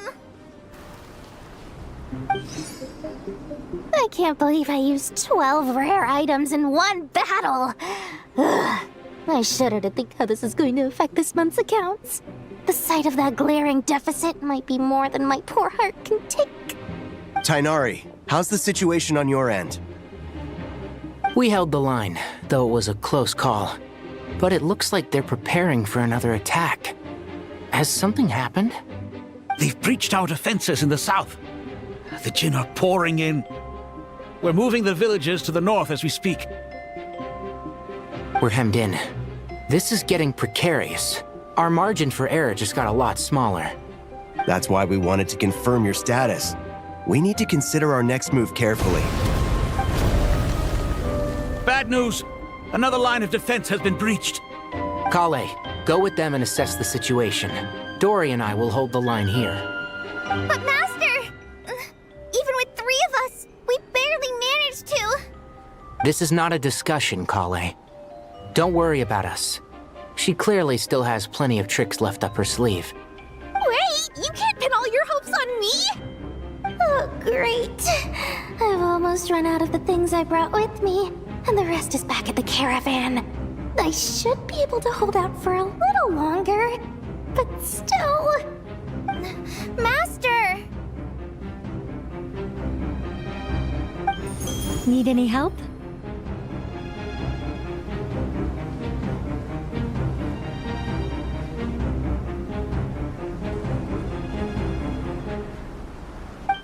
Huh? What is it, Kale? If things continue like this, it won't be long before... I don't care. Whoever you are, please just help us. The only one who can help is you. I am a spirit created at the beginning. I am a flickering illusion. What do you mean?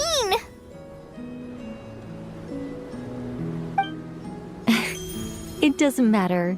You don't need to understand it. Watch out! Jinn incoming! I am a spirit created at the beginning.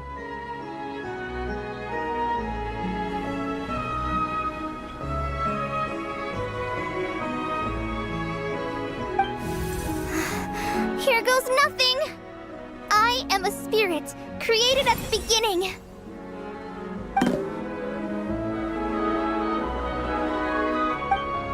I am a flickering illusion. I am a flickering illusion.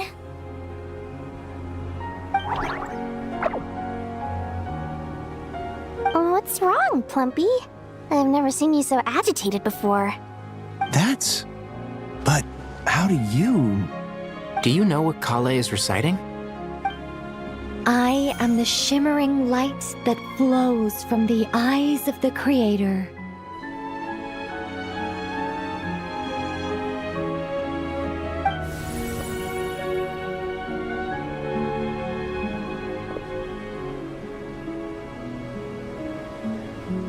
I am the shimmering light that flows from the eyes of the Creator!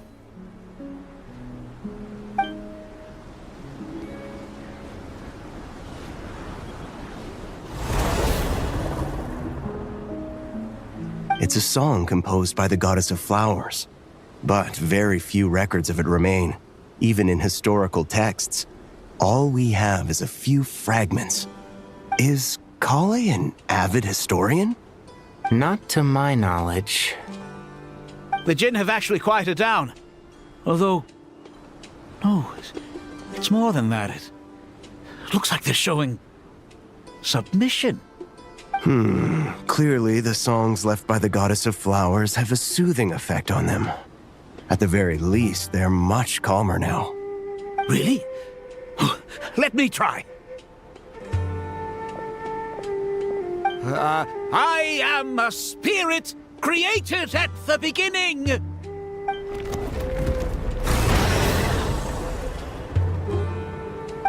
Don't stay away! I'll stop! I'll stop! It seems like the song only works when Kale recites it. But why? Kale.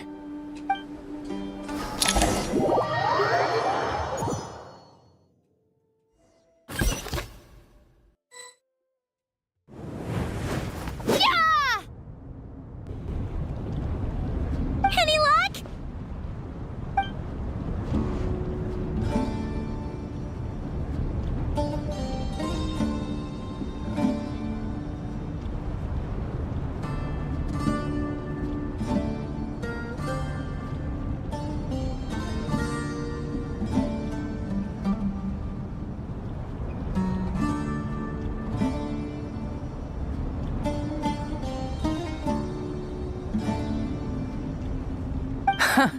When I heard that loud rumbling in the distance, I thought the shifting sands had bust open the gates to some ancient treasure vault. Turns out it was just you guys. Huh? Wait! That sounds like... It's been a long while. Did you miss me?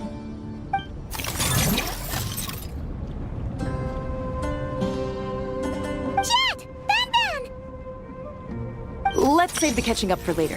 First, I gotta get you guys out of there. This should be the right mechanism. Ben, can you handle it?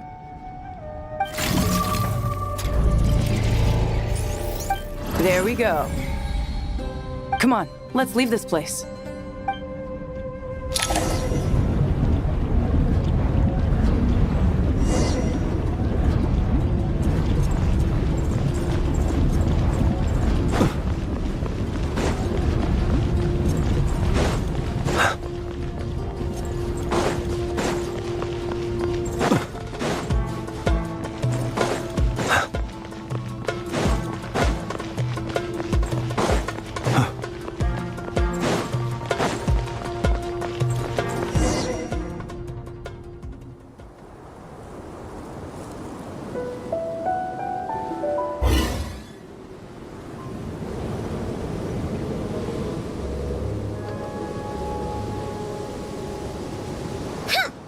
Fatui sure made themselves scarce.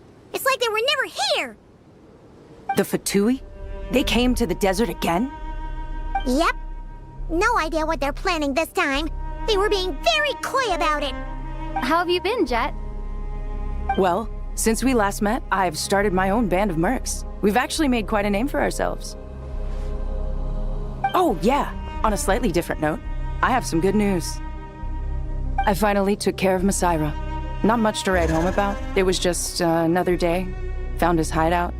Dragged him out of his cozy little bed. He tried to talk me into seeing his point of view, as usual. But I'm way past that by now. There was nothing. What about you guys? Bet you'd forgotten all about me and Ben, huh? Of course not! We're super duper best friends! Wow. Sounds like I should make time to visit some other nations too. Anyway, what brings you to Gurabat?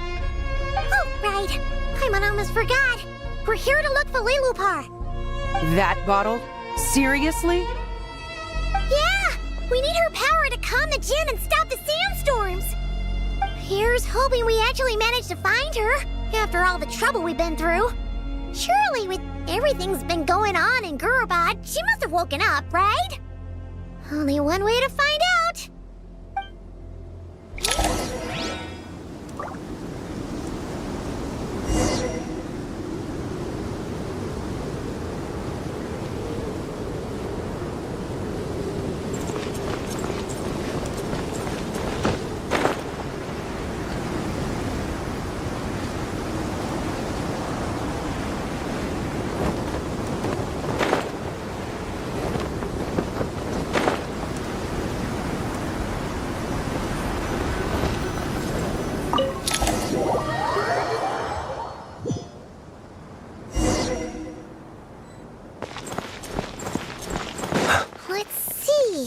She should be around here. Aha!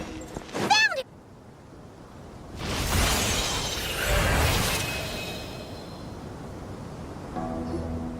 Lilupar! What a long dream that was. It's been a while, my master. Oh, and you're here too, little wildcat. The four of us back together again. Imagine that. After we last parted ways, I merged with the land beneath Gurabad to suppress the dark calamities stirring in the depths. It rekindled the flame of vengeance within the Jinn, depriving Gurabad of any hope of peace. I fought against it for a long, long time, until one day, I sensed a change in a foreign land to the west. Suddenly, the pitch-black abyss fell silent.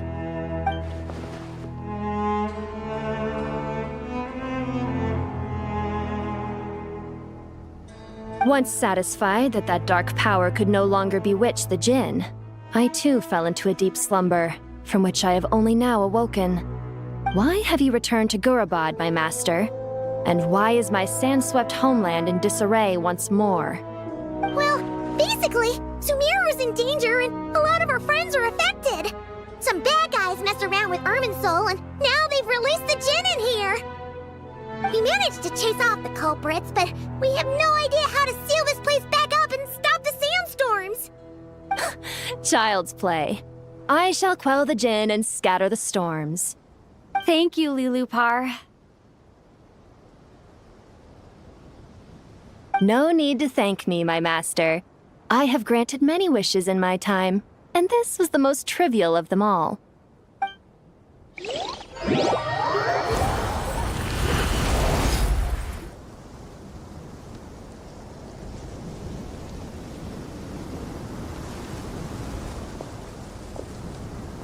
The sandstorm's gone. The sun shines bright again. When I said that we'd meet again under a lovelier sun, this was exactly how I imagined it. Yay! Although, honestly, Paimon would love to hang out with you more, even if the weather sucked.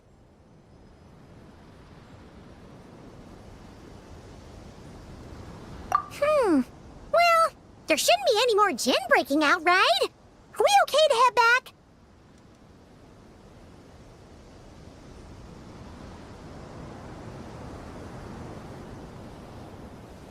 Sounds good. You can introduce us to your other friends. Another adventure begins. Lovely. The storms have stopped! We should be able to get to the Temple of Silence without any problems now. Time to regroup!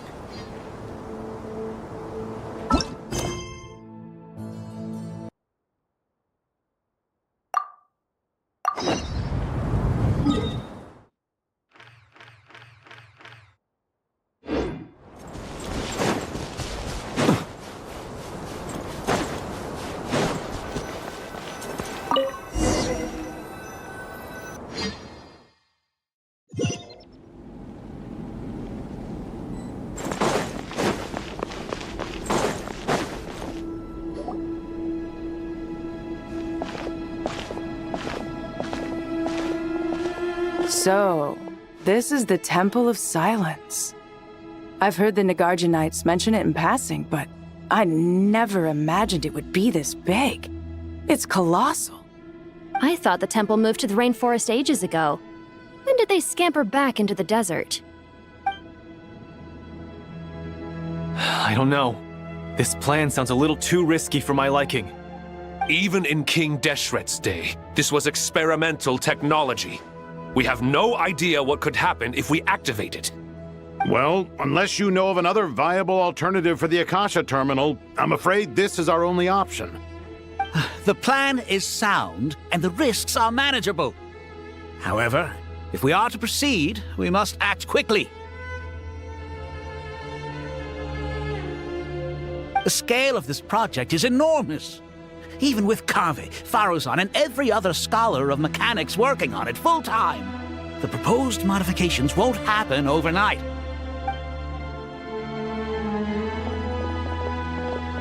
You're back. Everything all right? And who are they? Friends of yours? Pretty much everyone in the Temple of Silence is. This guy's Kave, and the one next to him is Alhaitham. Hello, I'm Jet, and this is Lilupar. Oh, a famous name from the history books. Pleased to meet you. A friend of a friend is a friend of mine, as they say. Who's they? Huh? Do people not say that? Not in the desert. Friends you can trust, but friends of friends? Gotta keep an eye on them. Still, I do trust the Traveler's judgment. I'm sure you're good people. The sandstorms have calmed down. I take it the Gurabad problem is resolved? What did you find? And after getting all smarmy with us, he trapped us there. Luckily, Jet used the mechanism outside to free us, and then we got Lilupar to put a stop to the chaos. Wow. Thanks for being there to help them.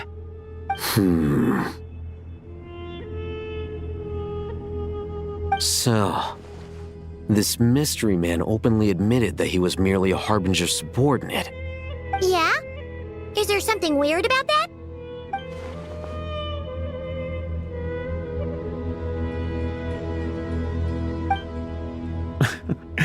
I assume you aren't naive enough to expect answers from an enemy. Well deduced. Our commander, Dottore, died in Nodcry.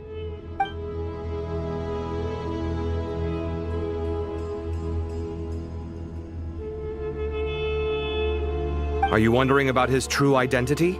Or do you think there's a big conspiracy behind all this? I wouldn't go as far as to call it a conspiracy. Just the simple fact that having someone to shift the blame on tends to prove useful should trouble come knocking later. The most important thing for now is to solve the immediate problem. Perhaps that man knew you wouldn't have the resources to investigate his background and so didn't put much effort into disguising himself. This is all getting a little cryptic for me. I'll let you guys talk while I take a walk with Lilupar. Jet? Aren't you with the Blazing Beasts? What a coincidence. Didn't expect to run into you here. We're mercs. You can run into us anywhere. Who's this with you? So, did you find the solution you were looking for in the Temple of Silence? You bet we did. This place is incredible. It has everything. So far, we've discussed a plan and verified its feasibility. Building a new system from scratch is out of the question. So our only option is to modify the Akasha. According to certain sources in the Temple of Silence, there is a core device in King Deshret's mausoleum known as Aru. Little is known about this device in academic circles, which suggests it was hidden quite effectively. If these sources prove correct, the energy contained within Aru may be sufficient to power our Akasha renovation plan. However, this raises difficult questions regarding technological integration. The sages are still debating it. Yeah, but I'm sure they'll reach a compromise once they've argued it out. The people of the rainforest are always cautious when it comes to desert technology. But times of crisis like this leave us with little choice. Wait, Paimon has a question. Is this the same Aru we've heard of before? It's sealed off, right? Some sort of prison where the Goat King, Ibis King, and Crocodile King are locked up. Well remembered. Yes, that's exactly right. According to our records, Aru was the most brilliant creation King Deshret ever conceived of. Built by divine and mortal artisans working together. It was a miraculous accomplishment, and it lies hidden deep within the king's mausoleum to this day. That being said, what Aru actually does and why it was built, those are deep secrets we are not privy to. Until recently, I wouldn't have been optimistic that the place even exists. The only reason I'm inclined to believe it now is because we heard it from the Ibis King Thoth himself at his temple. The tale of how the 3 retainers of Al-Akhmar were imprisoned in Aru. Paimon totally gets that. When Paimon first heard about it, she thought it sounded pretty unbelievable too. Do you guys still remember that? The Ibis King told us they were trapped in Aru and that they had to answer 3 questions to get out. I think I remember. What causes our rise and fall? What obliterates love and hate? And what determines truth and falsehood? Those were the 3 questions, right? Yeah. If only Nefer were here. She's dealt with the Ibis King before, so she might know more. Oh, Nefer's a friend we met in Notcry. Notcry?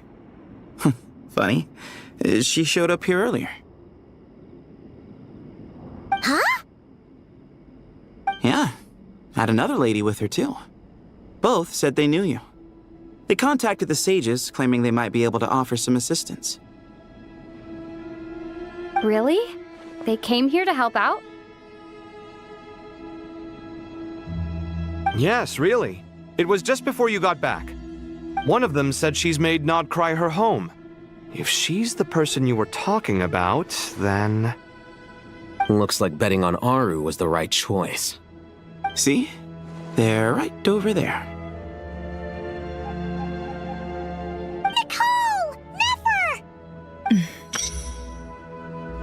Why, hello! We're here to help.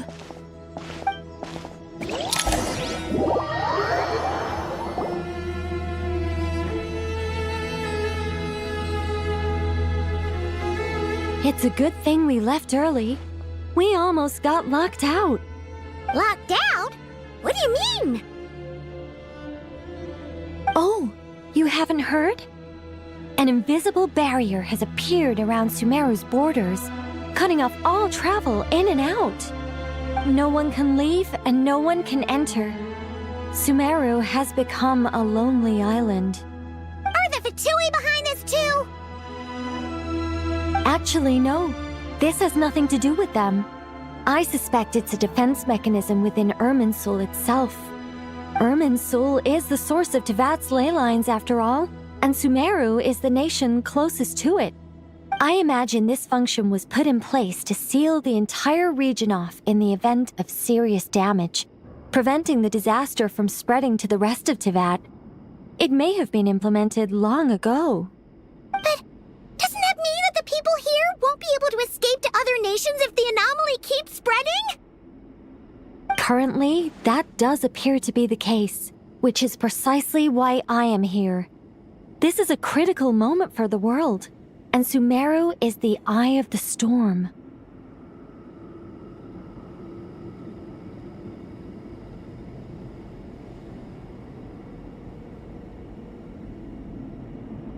Paimon's surprised you managed to convince her to come back to Sumeru.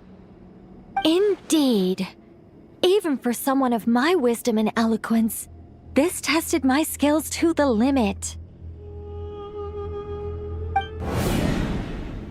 And why should it concern me that Sumeru's in trouble? Surely you don't think I still have feelings for that place? Judging by your tone, I suppose you don't.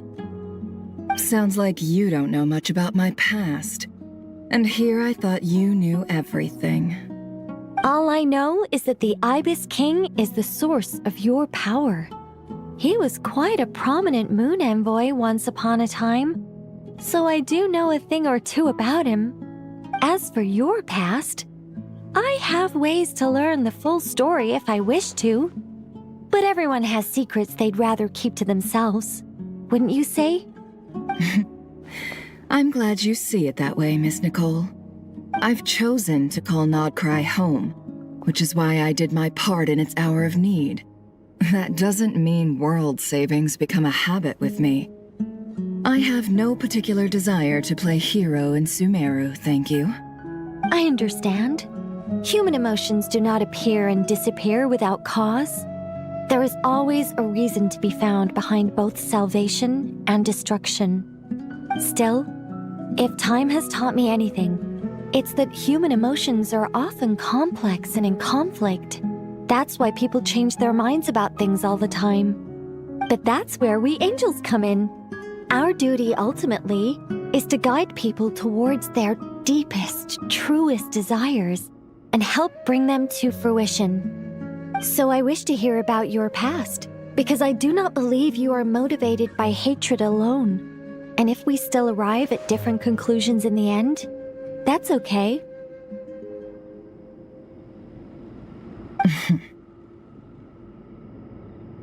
I refuse. Wait, what? But I set the atmosphere and everything. Isn't this supposed to be the moment when we finally open up to one another?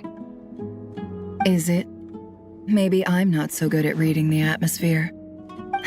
You're right, Nicole. There's more to me than just hatred. Had it consumed me, I'd be left stuck in the past forever, never living in the present. But I don't think that your guidance can change my mind. The all-consuming sands, the bloodshed, both deserved and undeserved. Those old emotions cling to me like a shadow. Do you wish to shake them off? No. I hope to remember them forever. Those emotions and memories shaped me into the person I am today. They'll always be a part of me. In that case, would you like to hear my perspective, at least? Sure. It's not every day you get to hear an angel's opinion.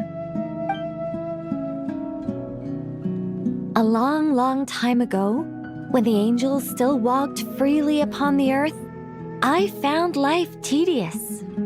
Monotonous work, lukewarm relationships.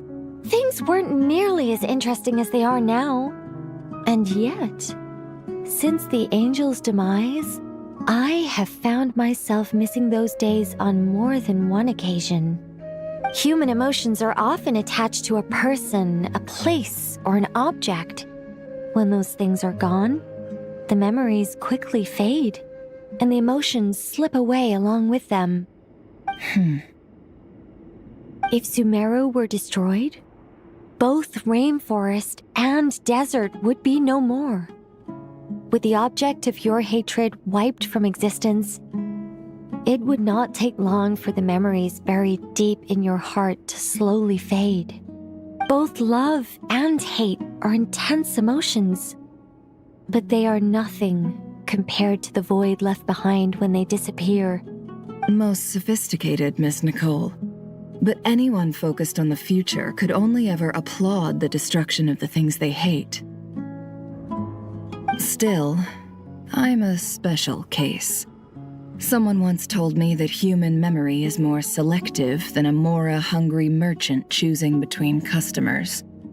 We all need a reality check once in a while, so we don't forget the truth. As much as I dislike Sumeru, this is no way for it to perish.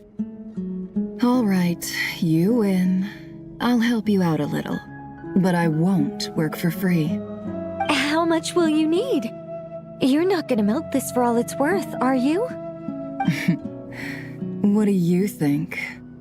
I'll be upfront with you. I don't have much more on me. If that's what you need, I could borrow some from Alice. Or perhaps I could pay in sculptures. The ones I carve are actually worth quite a lot. Just cover my travel expenses. Huh? Is that all? That's all. Given all the people I owe favors to, I can just about justify a trip to Sumeru. Yehoda! Here, boss! What do you need? I'm going back to Sumeru for a while. While I'm away, you'll be in charge of the curatorium. Me? I'm in charge? Whoa. Don't worry, boss. You can count on me! And that was how the ingenious Angel Nicole brought you the perfect person for the job in your hour of need. Hip hip hooray! That was far more detailed than necessary. Not lacking in embellishment either. I never thought I'd return. Especially not the desert. But life doesn't always go as planned, I suppose. What's Candace up to? I don't think I've seen her yet. She is still taking care of things in our village. Should be joining us before too long.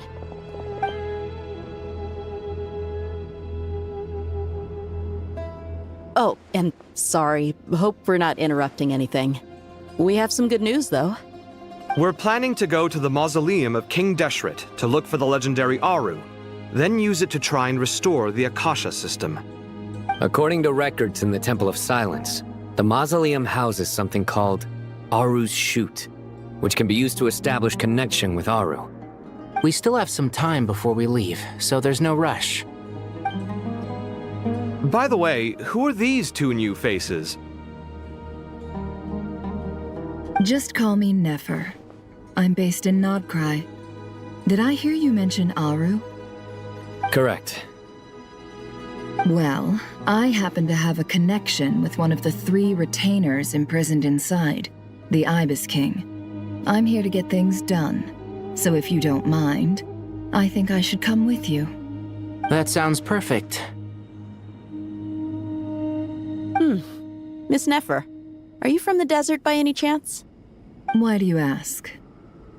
I don't know. There's a familiar air about you. Plus, you mentioned Candace. Sorry, I don't mean to pry. It was just a random thought. I'm Dia, an eremite mercenary.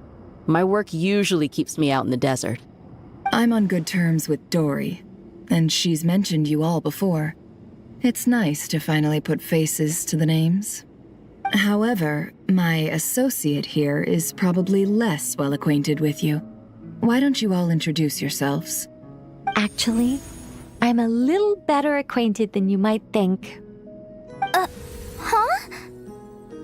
Huh. Are my eyes playing tricks on me? It looked like you spoke without moving your mouth. Ventriloquism. I have heard tell of it before. What is it, Kale? It's you! You're the voice who's been speaking in my head, aren't you? You encouraged me to report my dreams to the Dendro Archon, and got me to recite that magic prayer. I have many titles, but let's go with the most pertinent one. I am Nicole Rain, an angel who has lived since ancient times. An angel? Sounds like a big deal, but, what exactly is an angel? Oh, Well, we're a rather long-living race of beings. Not gods, technically, but we can still tell you a lot of stories from ancient history. Yep, and she's also an amazing sculptor. You could say she's a real creative type. Well, ma'am, if both the Traveler and Paimon give you rave reviews, you must be pretty impressive. Oh, please don't call me ma'am. I find it so awkward when people get too formal with me. Just relax and be yourselves. No need to be nervous. Miss Nicole, if it's okay, could I ask you a few questions? Yes, you may. I can see your heart is filled with confusion, and you are desperate for answers. I also know which questions you want to ask me. Why did you dream of Sumeru City in disarray? Why did those verses soothe the Jinn only when recited by you? I can guide you to the truth. but it involves a personal secret of yours.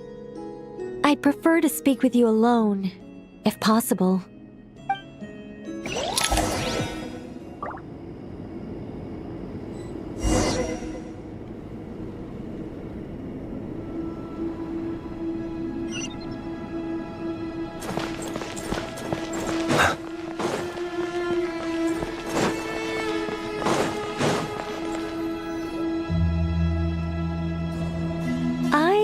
We were going to speak alone. This is a lot more people than I was expecting. What's wrong with it? Even the doctors at Dar al-Shifa allow patients to be accompanied by family members. Well, if Kale doesn't mind her secret being revealed, I have no problem with it. Thanks for being so considerate, Miss Nicole. I don't know what secret you mean, but whatever it is, there's no need for me to hide it from my closest friends. Closest friends? It's so nice to hear that.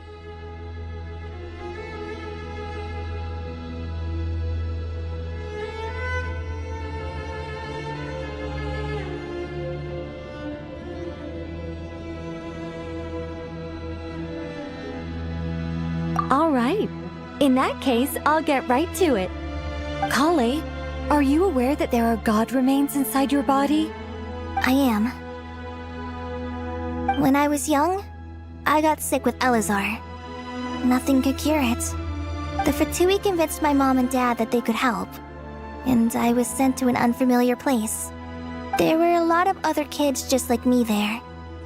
This creepy guy injected us with some strange medicine, which I heard contained god remains.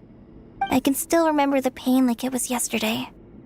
But thanks to the friends who've stuck by me all this time, I've gradually been able to overcome those memories. Anyway, so you're saying that what happened to me has something to do with the god remains they injected me with? Yes. Those were the remains of Nabu Malikata, the goddess of flowers. What? Huh. Fascinating. You don't seem surprised like the rest of us. Why?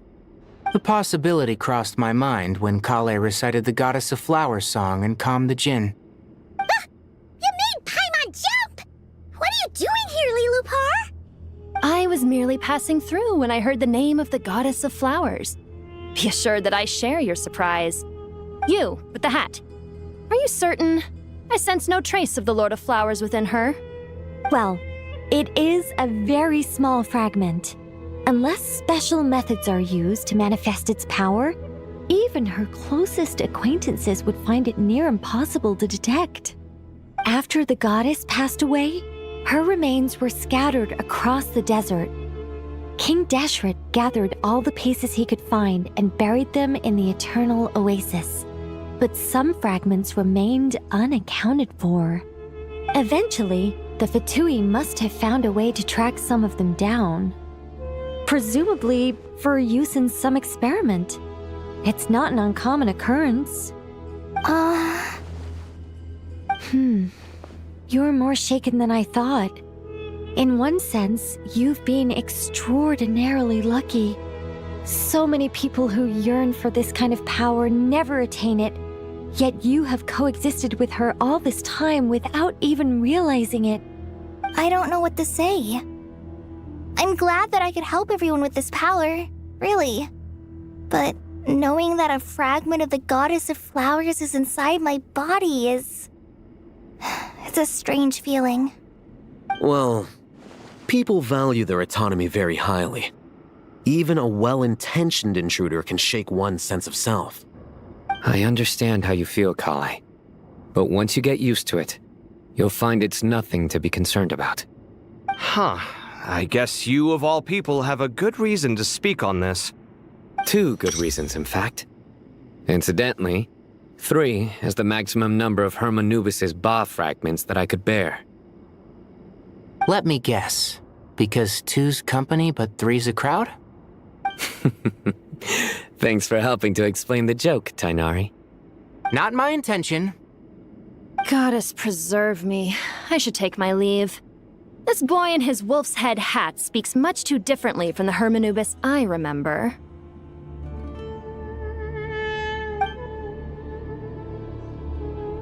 Kale, all I'm trying to say is, no matter how many Hermanubis fragments there are within me, you wouldn't think of me as Hermanubis. In the same way, you are simply you. Yeah, I know what you mean. So about that dream I had, was it a warning from the goddess of flowers? Yes. Just like me, she was an angel created by the primordial humans, born with the instinct to guide living beings. Though her body and soul have perished, her essence retains its natural instincts. Even her smallest remaining fragments would do their utmost to send you that warning. The mother of dreams? Lord of flowers and oases? She must have had a premonition. That is why she gave that dream to you. We won't let our efforts go to waste. But I still don't understand. Why me? Yes. Why indeed? You weren't the only one injected with god remains, but only in you have her fragments persisted. I suspect it may be because of the firm will you showed in the face of suffering. She was likely assimilated by that will. Of course, this doesn't mean you have to shoulder any extra responsibility. As this young man said, you are who you are, and that will not change. All right. Any further questions from the family members of the patient? If not, we should head to the mausoleum of King Deshret. Let's move out. Time to put our plan into action. We all hope it'll work. But will we really be able to open Aru? And even if all 7 pillars of King Deshret agree to let us proceed, the scale of the work to follow is daunting to say the least. Haven't you handled other big projects before? I mean, the biggest project I've worked on to date is probably the Palace of Alcazarzaray, I guess? But this is orders of magnitude beyond that. It's a total nightmare. Look on the bright side. At least this time you're actually here when Sumeru needs you most. You won't have to come asking me for details after the fact. Mock me all you want. But now that I'm here, things will be resolved far more quickly and smoothly than last time. Kave's self-doubt disappeared in an instant. Like magic. Well, this confidence is most gladdening. Now, go and pack your things. We'll head to the mausoleum as soon as you're ready.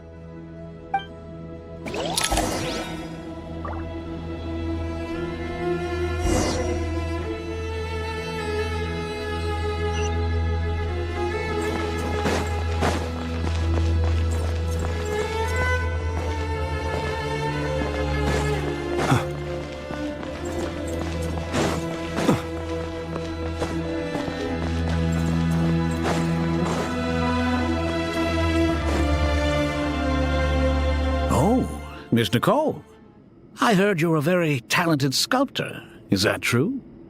Oh, I don't know. I wouldn't want to blow my own trumpet. Honestly, even though Kasharawar is best known for its focus on mechanics, plenty of Kasharawar scholars are quite serious about sculpting as a hobby. So if they rate your work, that's enough for us. We just have to take a look. Who's we? Myself and a few other scholars. Kashif, Daneshvar, come take a look. Oh, well, if you insist, I suppose there's no harm in showing you.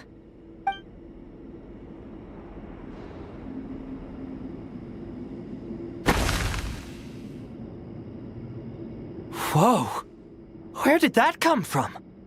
Look at the level of detail. It's so lifelike. The squirrel descends from the heavens like a champion, and the earth trembles beneath its feet. What do you think? Striking, isn't it? Kave? Kave, come here for a sec. Oh, and Madame Farazan, didn't you used to study in our darshan? Come take a look. All right, but hang on a moment. I have to finish reviewing this proposal first. You called?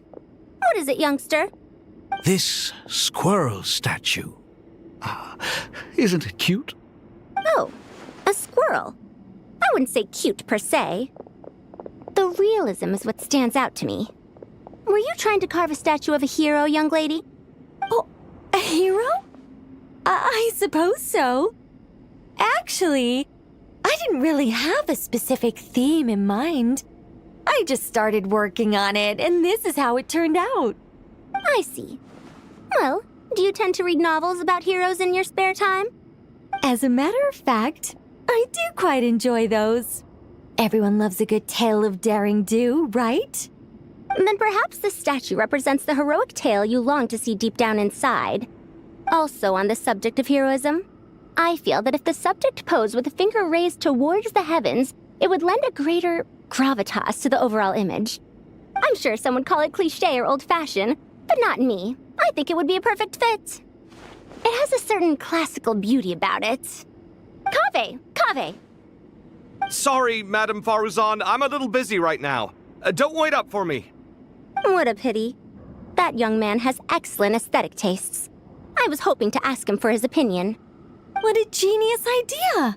Why didn't I think of that? Classical beauty is a great direction to explore. That's it. Once I get back, I'm going to sculpt a heroic squirrel pointing its finger towards the sky. Precisely. A declaration of victory. You understand my vision. Then place the two statues face to face. Yes! That's exactly what I was thinking. It'll be a masterpiece. Miss... I'm sorry. I didn't catch your name. Just call me Nicole. Madame Faruzan? Was it? What? No. That wouldn't be right. Why ever not? Madam is a state of mind cultivated from within. Anyone may call me Madam if they so desire. My dear Miss Nicole, once we make it through these trying times, should we have the pleasure of meeting again, I shall look forward to seeing your new work. In this day of age, it's rare to find people with an appreciation for classical aesthetics. Meeting you was truly a pleasant surprise. Honestly, I feel the same way. It's been a long time since I met anyone interested in this style of statue. Clearly, they don't call you Madam for nothing. Also, I have to say, you're a very good judge of character. Because when I think about it, I really am someone who likes stories about heroes. That must be why I've quietly kept watch over generation after generation of them. Sorry, keeping watch over heroes? What exactly do you do for a living? Oh, never mind that. Let's not tell Madame Faruzan about Miss Nicole's true identity for now. Good idea. Let's limit the conversation to aesthetics.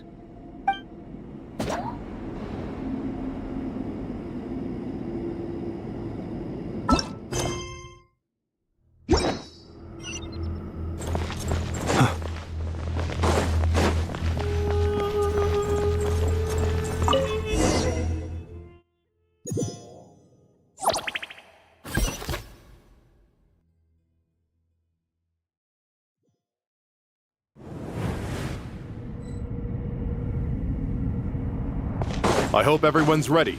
We'll be arriving at our destination very shortly.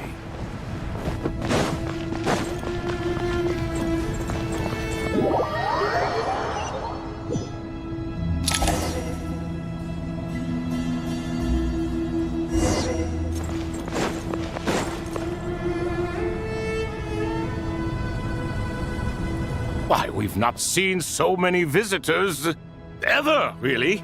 What is this place now, a tourist attraction?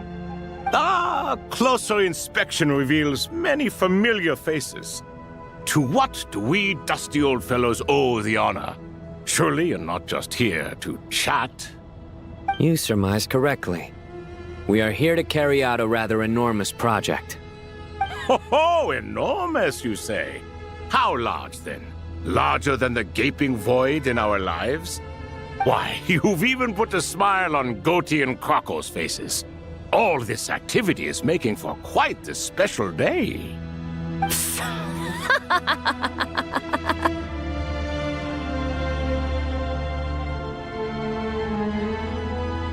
I know that laugh. Lilupar? What on earth are you doing here? Oh, this is hilarious. Turns out good things really do come to those who wait, as long as you stay alive long enough. When did you three get locked up in here? And still you act all high and mighty, putting on a show for the younglings. Truly hysterical. Why you? Yes, I know. No need to shout. You're right, Lilupar. Goatee, Croco, and I all have the same problem. But didn't King Deshret seal you away? How did you break free, and how did you get in here? Who knows? Perhaps you can ask my master one day, should you ever get the chance. Behold, the executioners of old. Some have turned into fragments residing in human bodies, and others are imprisoned eternally, leaving not a single shard behind. It's almost tragic, watching lowly prisoners like you act all self-important. Curiosity gnaws at you, doesn't it? Your interest in the outside world threatens to burst you at the seams. I'm starting to take a liking to this magic bottle lady. Time is of the essence. Let's get down to business. We come to you, O three ancient lords, to request your assistance on behalf of the Academia. If we can help you regain your freedom, then please consider lending us your aid. As for precisely what we need your help with, it's a long story. So, to demonstrate our sincerity, we are prepared to first resolve the problems that plague the three of you. All right, stop arguing, Croco. And Goatee, don't you start. What's the harm in letting her speak? It's not worth getting so angry about. Forget about her. The 3 questions are the crucial thing here. But do you really have a way to answer them? You once answered the final question, Nefer, but the seal did not open. Unless, with the passage of time, you have found a new answer? You could say so. When you first asked me what determines truth and falsehood, my answer was a liar's soul. Liars are the best at seeing through the falsehoods of the world. But if you want them to tell you the truth, you have to reach their soul. I think that makes sense. I found it quite compelling myself, and I told Nefer so. Unfortunately, it brought us no closer to liberation. Well, that's simply because it was my answer, not the one King Deshret was looking for. Can you guess which answer Al-Ahmar wanted then? Time. And that's not only the answer to the final question, it's the answer to all 3 of them. All things wax and wane with the passage of time. Love and hate eventually fade into nothing. Current affairs are always fraught with conflict and controversy. Only time can distinguish between right and wrong. You once described King Deshret as a proud man. I'd say that the prouder someone is, the more inclined they are to believe that only time is qualified to be their judge. Time. Well. Indeed. Perhaps in building Aru, our king was in fact attempting to reverse time, to bring love and hate, right and wrong, the rise and fall of all things back to their point of origin.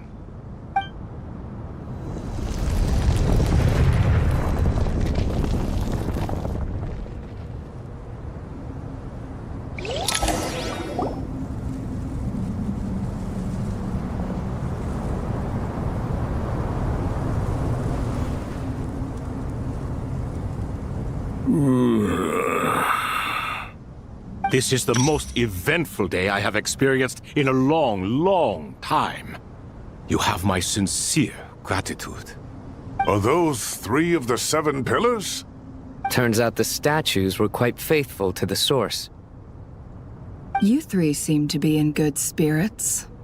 Prison can help a person grow and learn to cherish what they have. Nevertheless, after everything you've done for me, I sincerely hope you never have to experience it for yourself. Hello, Nefer. It's good to see you, Thoth the Ibis King.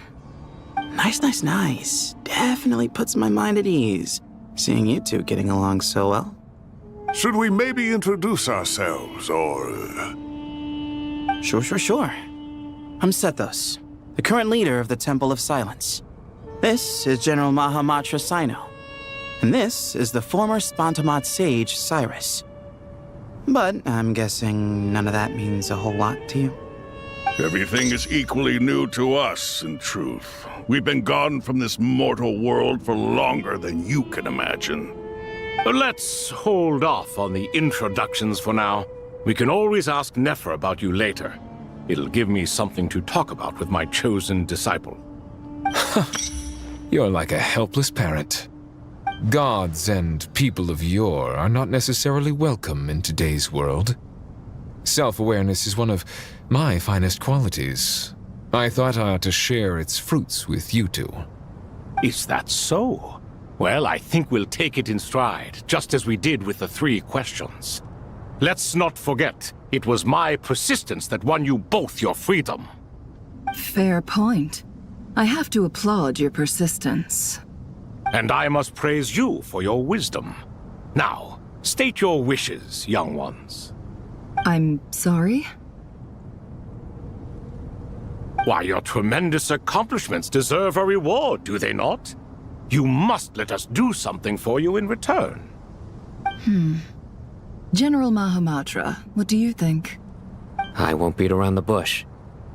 Sumeru is facing a crisis the likes of which have never been seen before. And we need your help. Every calamity throughout the ages has been connected to us in one way or another, whether we were its cause or consequence.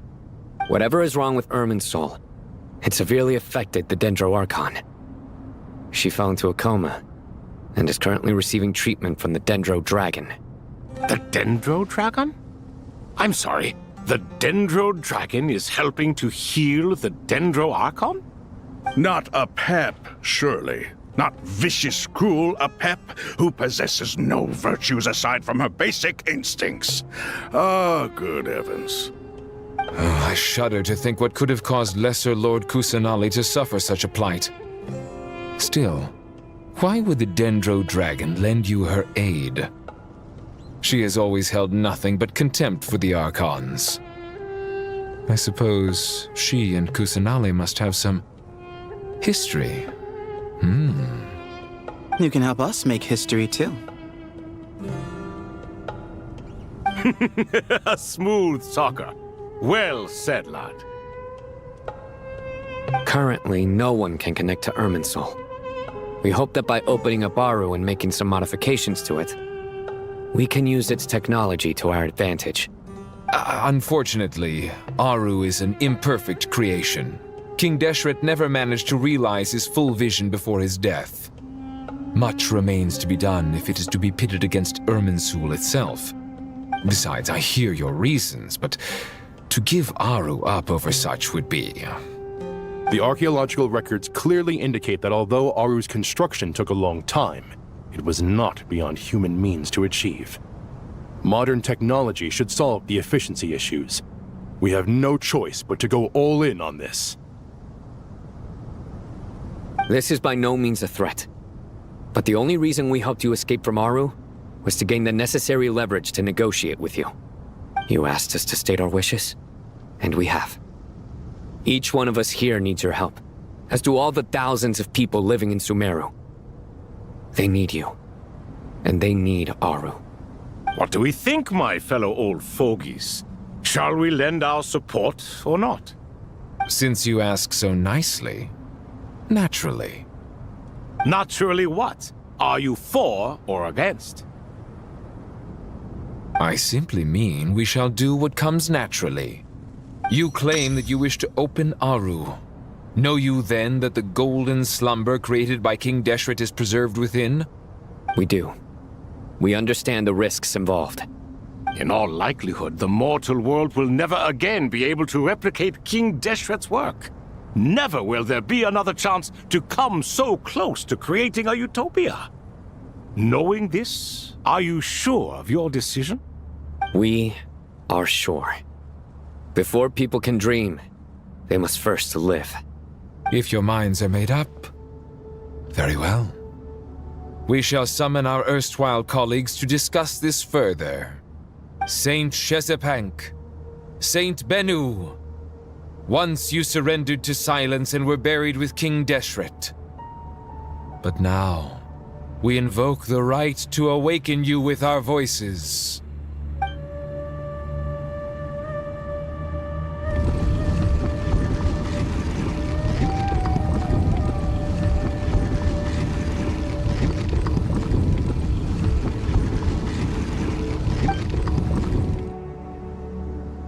Saint Bennu, responding to your call. 3 kings detected. Initiating autonomous will. Saint Shezbank, responding to your call. 3 kings detected. Initiating autonomous will. Ah, Lord Herreshoff. What a long time it has been. I trust you are keeping well. Then your trust in my well-being has long outlived your physical body.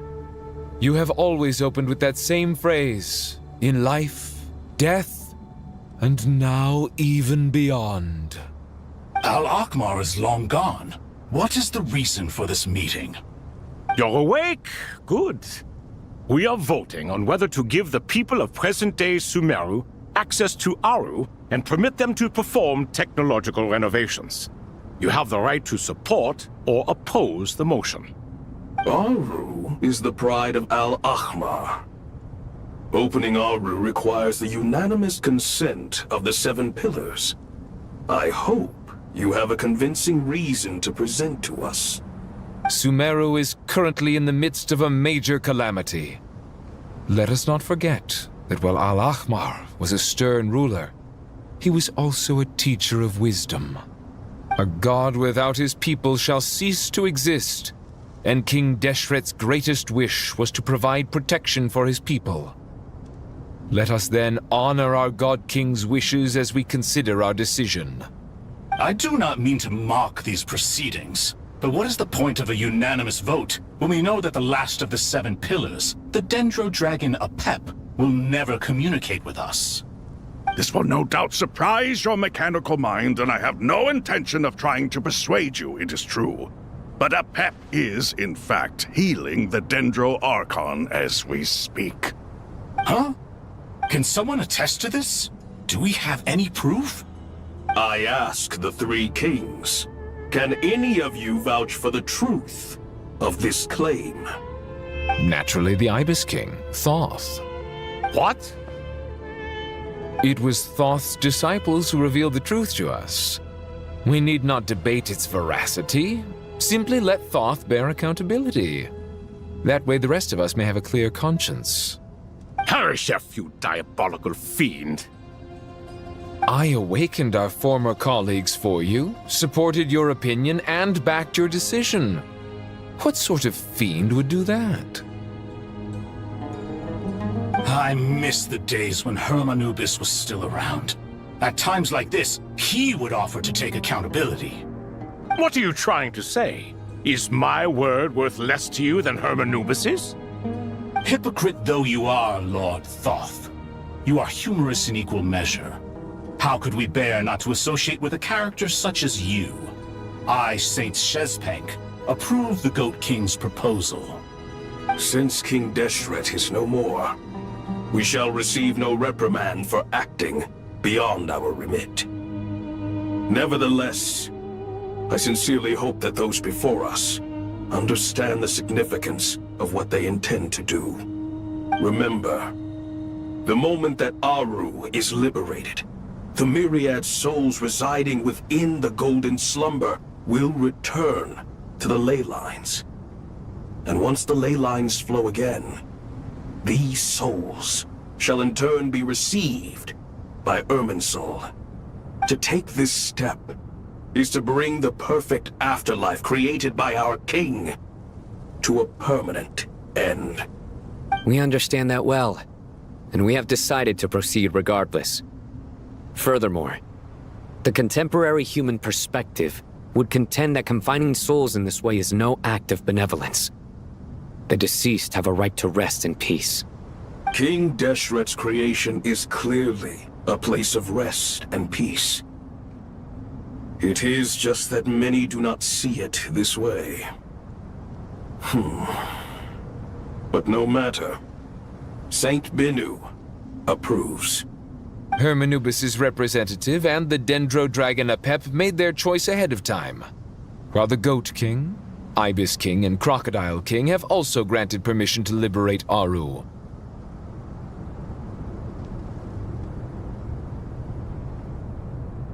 By the grace of His Majesty, guided by his wisdom and will, let the gates of Aru be reopened.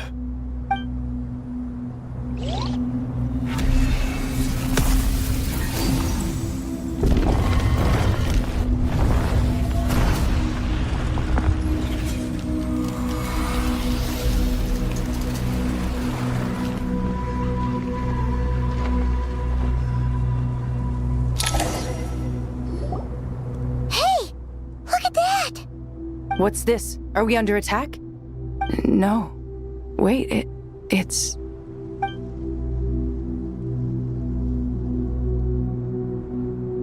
Here you are. Through the sands of time. I see you. Father. Father, is it really you? It's Jet's father, Jibriel! That's right! He entered the golden slumber, didn't he?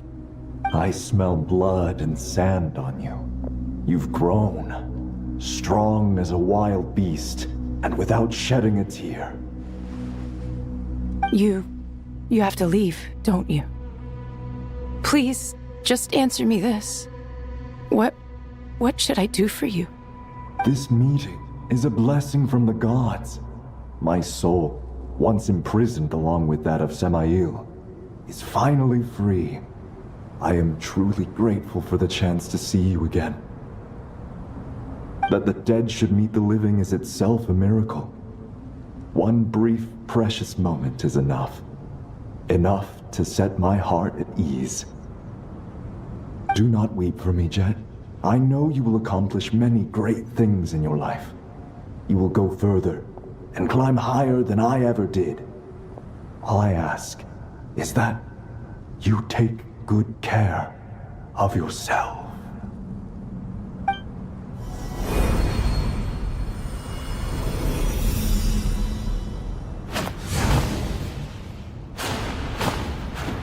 Father! Father! Father. Hey, Jet. Do you want something to eat? Maybe it'll help you feel better. I'm fine. Thanks, Paimon. It was just a little sudden. The chance to see my father again meant the world to me. He was trapped in the golden slumber for our sake. And now, after all this time, he can finally rest in peace. I'm glad. It's a huge relief. You've grown strong, Jet. More than enough to fend for yourself. Yeah. I'll leave the past in my memory where it belongs. My family, the good times and the bad. Goodbye, Father.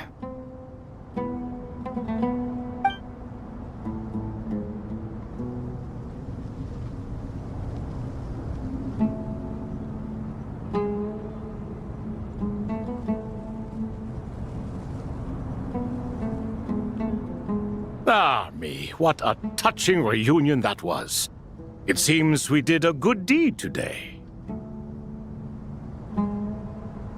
We three retainers, once imprisoned for our iniquity, are surely the least qualified to judge whether this deed is good or bad. Either way, Aru is open. Now you have your opportunity, and with it, whatever trouble may ensue. Although Aru was created by a god, human craftsmanship was nevertheless required to build the gate that connects it to this world. Perhaps the relationship between gods and humanity follows a similar principle. As for your proposed renovations, we cannot determine which functions to keep or discard. Proceed as you see fit, but please entrust the task to your most accomplished scholars, or Bennu will be most displeased. It matters not. The Ibis King shall be accountable if any problems arise. Ibis, you chose to take on disciples, and so it follows that you must accept the risks of associating with humans. If I'd known you'd be like this, I would have locked all of you away in Aru, never to leave again for all eternity. All of us? What does this have to do with me? Vilify me no further. Scholars, since you have liberated Aru, allow me to present you with a gift. Using Aru's power, we shall install a defense mechanism at our king's mausoleum. You must be guarded even against Irminsul itself. This shall afford you some convenience. Unseen and unheard. From this moment forth, none may by sight or hearing perceive anything said or done within the mausoleum. Amazing. And all this is achieved just with the power of Aru? With technology from the heavens, the possibilities are endless. Just because King Deshret did not use it for this purpose does not mean that it cannot be done. So, marvel away. This is the reward you have earned. All right. Well, that resolves the issue of confidentiality. What about the technical side? Do we have the manpower? Why, yes. I've already contacted them. They'll be here soon.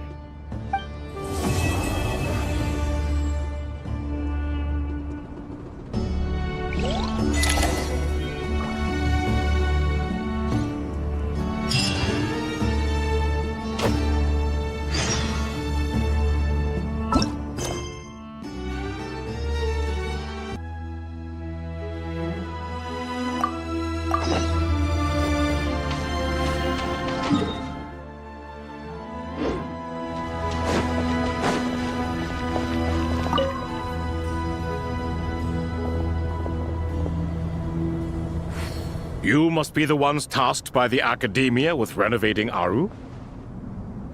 That's right. Good afternoon. I'm Kaveh, and these two are Termezi and Naisaburi. Hey, I'll hate them! Come and introduce yourself! We've met before.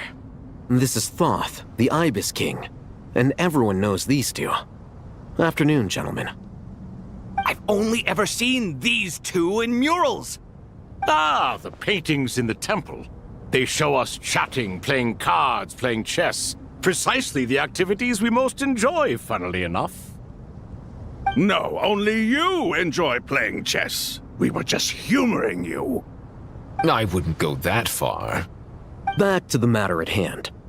A preliminary assessment by the Academia indicates that this project requires expertise in various disciplines, including the deciphering of ancient texts, mechanical engineering, the restoration of ancient ruins, and elemental theory. The most capable minds in their respective fields are here before you. If there are no objections, we'd like to begin our work. The artisans who built Aru for Al-Ahmar gave their very lives to create this splendid work. Follow their example by giving your utmost devotion to this project. I didn't know that. We'll do our best, of course, but we certainly won't be sacrificing our lives. Such brazen words. Humans these days are a far cry from their ancestors. What little respect you show for King Deshret. No, that's not what he meant. Please don't mind him. He shares your sentiments, just not your, penchant for hyperbole. Assuming that's what you were going for? I just think it's important to manage expectations. Forgive my lack of courtesy, but we simply can't sacrifice our lives to the gods on completion of the project like people in the legends of old. Here's a first draft of the project proposal for your perusal. Please let us know if you have any requests. Normally, I'd have made it look a lot more visually appealing, but we were really pressed for time on this occasion. I hope you'll forgive me if it's a little rough around the edges. Naturally. If my fellow ministers deem this meager display of respect sufficient, I suppose I can consider agreeing. to their proposal. Why are you so preoccupied with the ostentatious displays of respect to Al-Ahmar? We should be trying to make things easy for them. You never know. We might have to rely on these young people to look after us in our old age. Exactly. This is Aru's mainframe. Be reminded to use it with great caution. We certainly will. Thank you for your assistance. You may attempt to lay out punishment should you so desire, though I'm afraid it would be futile. You and I both know that certain components of Aru can only be operated by humans. King Deshret always believed in humanity. Still, the reason that Aru's modules are designed that way is not so much because he trusted them, but more because he was wary of you. Is that true? No wonder human artisans helped to build Aru then. He actually required human assistance to create his greatest work. Naturally. Have you noticed that the Goat King keeps giving superficial responses? It's like he's just going through the motions and leaving the real debate to his colleagues. He understands the art of perfunctory speech. That's what earned him his position as the Minister of Ministers. It seems the rumors about King Deshret being a poor judge of character are baseless after all. Excuse me for being blunt, but it sounds suspiciously like you're putting yourself on a pedestal and mocking me. You're mistaken. And while there's nothing strictly wrong with making every conversation about yourself, it's not exactly a positive tendency either. You? Whatever. I knew it'd be like this working with you. All right, let me past. I need to look at this console. It's your job to activate it after all. Let's begin. Everyone, please proceed with the external checks and preparations as per the procedures outlined in the engineering plan.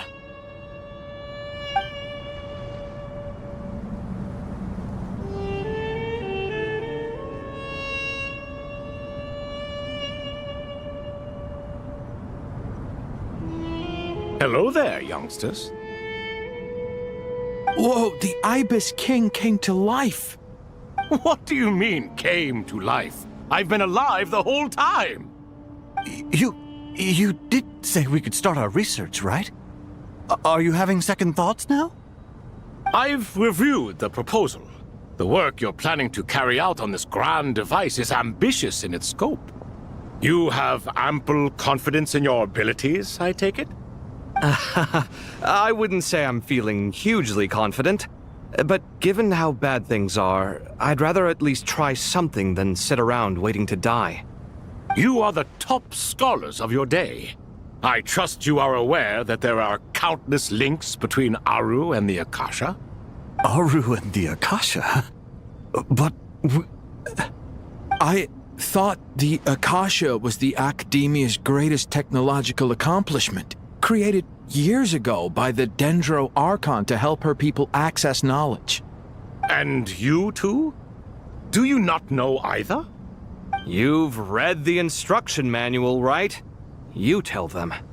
An instruction manual? The Akasha has an instruction manual? The Dendro Archon is a kind and thoughtful god indeed.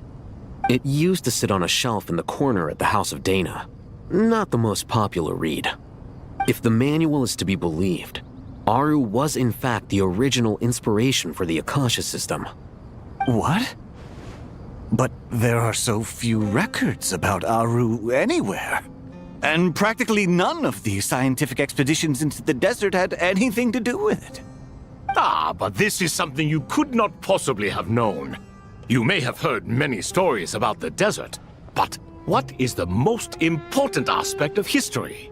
Consider this a quiz. Anyone from Vahumana present? I'm from Vahumana. It's, well, veracity. Precisely. And a large part of veracity is the chronological order in which events occur. I may as well tell you. In the beginning, Nabu Malikata, the goddess of flowers, descended upon Sumeru. The glory of the heaven was within her. She brought life, oases, and knowledge to this land. Then she created the Jinn, enlightened them, and ordered them to serve her. 2 other gods also walked upon this land where wisdom flowed in abundance, and the 3 met beneath the great green trees. It was the first and greatest alliance. We should speak with reverence of this covenant between the 3, which transcended both time and life. For they promised that in Sumeru, wisdom would be shared with all. All the great changes in Sumeru's history began with the goddess of flowers. For King Deshret's sake, she pried into the secrets of Celestia, and for this was burned to ashes by the flames of wrath. So grieved was King Deshret by her passing that he lost all interest in state affairs and devoted himself instead to the knowledge that she had brought back. It was after learning of the technology from that floating island in the sky that he first conceived of Aru.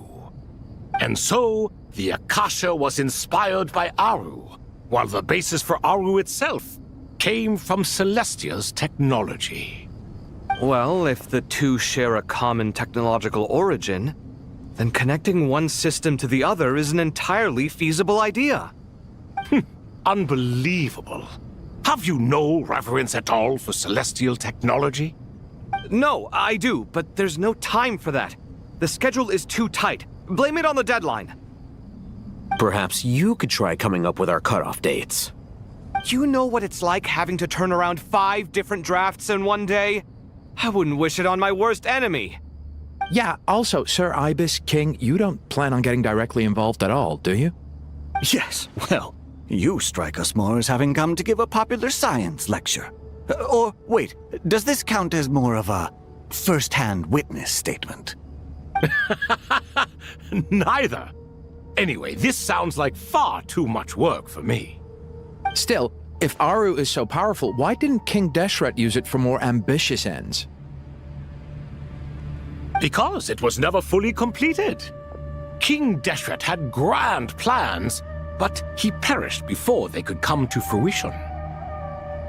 In the beginning, his wish was to create something that could rival the very world itself. The Lord of Flowers sacrificed everything for that ambition. What he desired, she bestowed, and thus was knowledge brought into the world. Her courage and sacrifice had to be honored with the most splendid of monuments, or King Deshret would surely have deemed it a grave injustice. And that monument, built from knowledge and technology, etched with a sacrificial and courageous love, even in its unfinished form, it deserves to be treasured. At that time, King Deshret said the following to the Lord of Dendro. Since we share an eternal covenant, I shall never be your enemy. Hence, the fruit of wisdom from the heavens is not to be devoured. Remember, it is not that I lack the power to become the enemy of wisdom. Yet you and she have taught me much and shown me kindness. For this, I cherish you both. In the end, Aru was only used to store a portion of the souls. It was but a primitive form of the masterwork the king had envisaged. His final hope for Aru was to return to the past, when she yet lived. So the point you're making is, King Deshret was both powerful and ambitious, and he only ceased his imperious ways out of affection for the goddess of flowers and the Dendro Archon. You could see this as an act of mercy, but you could also see it as the sentiments that lay between these 3 gods placing constraints on him.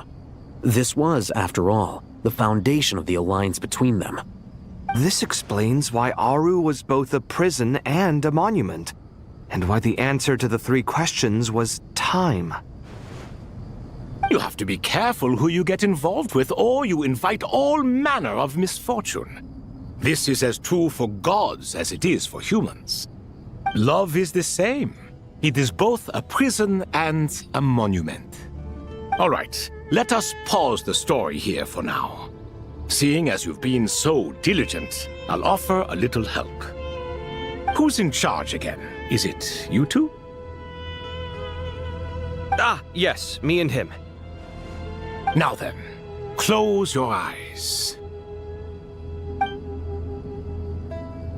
Wisdom hides in the space between the tangible and the intangible. It is to convey the incommunicable through the simplest of mediums. By the power of King Deshret, I shall grant you a glimpse into the unseen secrets that lie at the threshold of existence.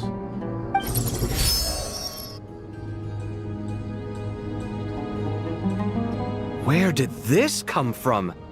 Is it a new mechanism? It looks more like some form of externalized information. You've rendered it visible? Just as the Akasha allows you to access a greater range of knowledge, the power of our king permits one to perceive ingenuities that do not belong to this world. This is no ordinary mechanism. It reflects the internal structure of Aru. Whether you choose to increase or decrease, keep or discard. Come, use these to achieve the outcome you desire. Looks mechanical to me.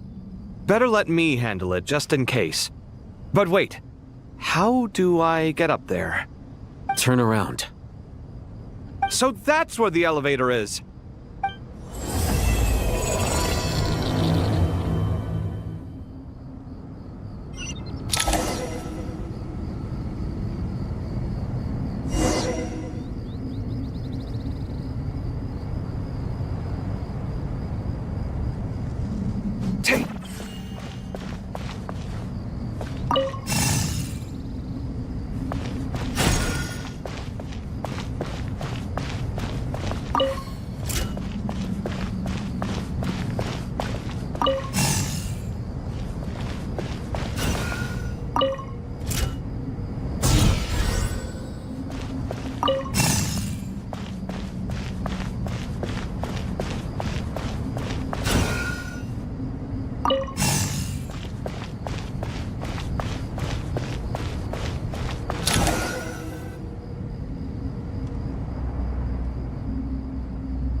Obelisks were used to record important information in the ancient desert civilization. Hey, Al-Haytham, there's some writing here I'll need you to decipher. I've sent it to your screen. Do you see it? Got it. It's a little blurry, but I should manage. Take a look and tell me what it says. Oh, and I'll send any other similar text directly to you from now on. Let's start with this one. It's a variant of an older script. Herein lie verses written for the Yellow Sands. Looks like cultural information from the age of King Deshret. If so, I suggest you delete it. Words thrown together merely for fun. I had no idea Aru kept a record of this. Well, as long as you're certain that this is strictly private information, that's fine. It is unimportant. All right, well, I guess I'll start now.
found some more. Sending them over to you now. These are all reports about the Gurubad conflict. Can we delete them? I'd say so. Most of this information has already been archived anyway. What if there are details in there that Vahumana missed? What are we supposed to do if they come after us in the future? They'll just have to live with it.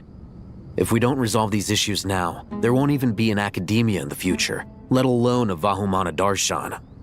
Yeah, you're right. Okay, done. There's some other similar monuments nearby. I'll check them out.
Another monument.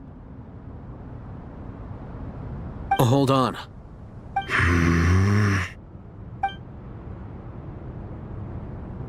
You're still reading it? How long is it? It records the development and governance of the Oasis civilization. Most of it concerns the Jinn, but it also contains records left by the artisans who built Aru. Is it important? Some of it. There was no way for me to read the whole thing in its entirety, so I had to rely on my intuition to pick the parts worth keeping. What about the artisans' records? What do they mention? They're speculations, mostly. For instance, they were wondering how to protect themselves if King Deshret decided to silence them after the construction of Aru was complete. Sounds like pure mythology to me. Surely that kind of thing didn't really happen. The records do emphasize that this was merely their conjecture based on various myths. Still, the artisans did leave details of their plans to survive, including blueprints for their escape route. Even that got recorded? Okay, well, I'll make a copy of this first before I delete it. Is that truly necessary? You won't be needing those. No, the blueprints are important. I want to keep them as a memento.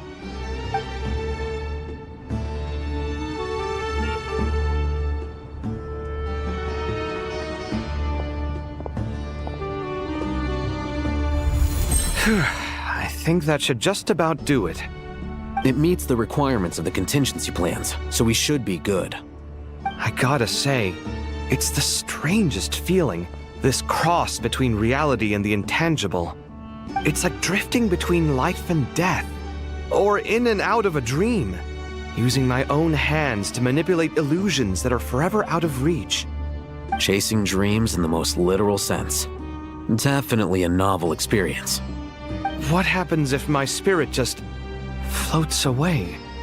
That won't happen. Anyway, I wouldn't celebrate just yet if I were you. There's likely to be a phase 2 of this project. All right. I'd better keep my wits about me then.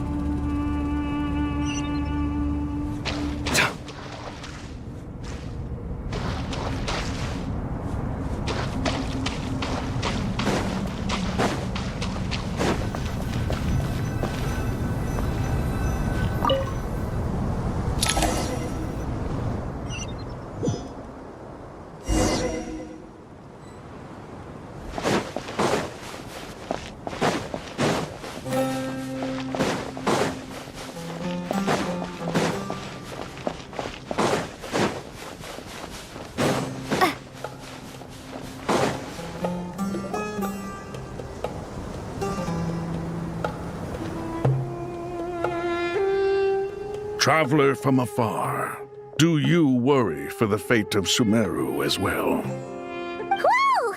It's Sobek the Crocodile King! Greetings, Crocodile King. Please be at ease. I'm just here to chat with you about Lesser Lord Kusanali.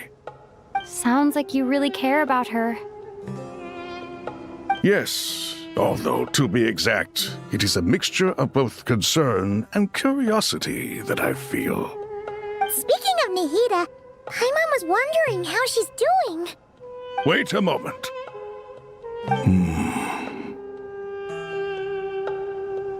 What is it?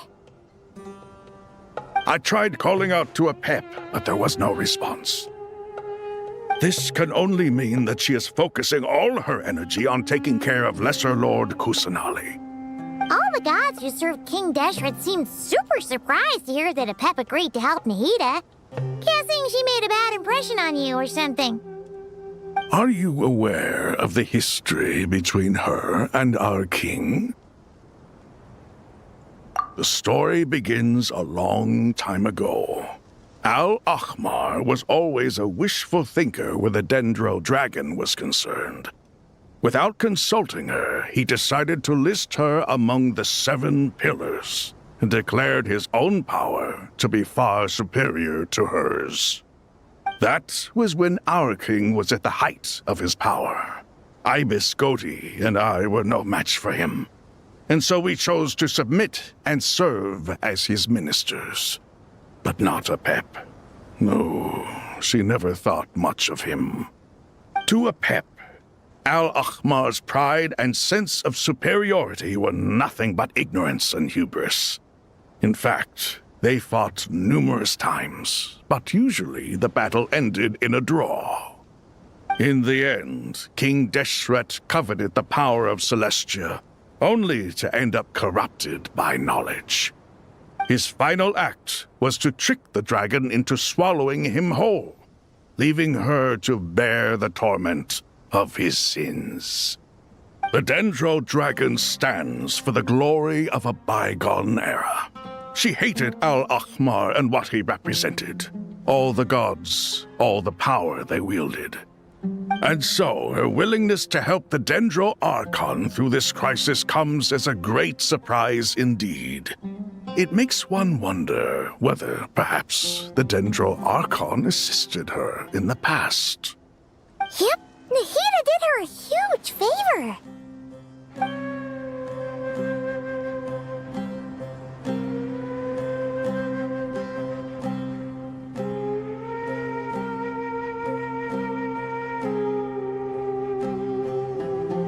So Lesser Lord Kusanali put an end to the Dendro Dragon's many long years of torment.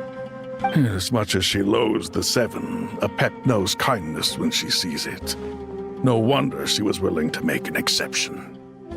Yeah, that's the sense we got from dealing with her, too. She is not incapable of coexisting with other living things. Rather, she actively chooses to avoid coexistence. And this despite the fact that she symbolizes life itself. How ironic. All of this being said, I wouldn't expect too much from her if I were you. Nothing will change her hatred towards humanity and gods. We'll keep that in mind. Anyway, how much longer do you think Nahida needs to stay with Apep?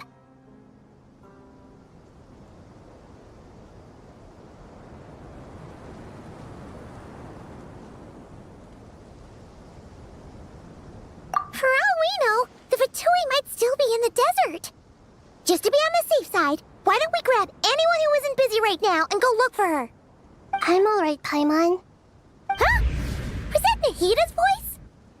It seems the treatment was effective. Since when do my deeds require your evaluation?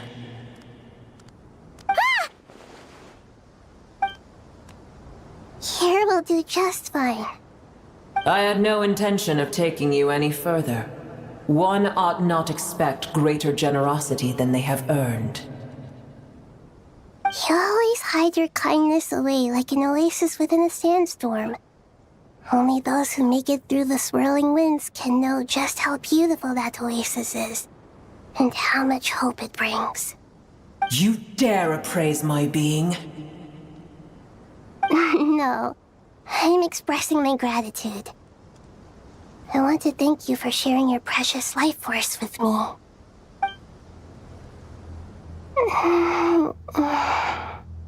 Awake already. You are more resilient than I thought. Pep. I feel much better. Thank you.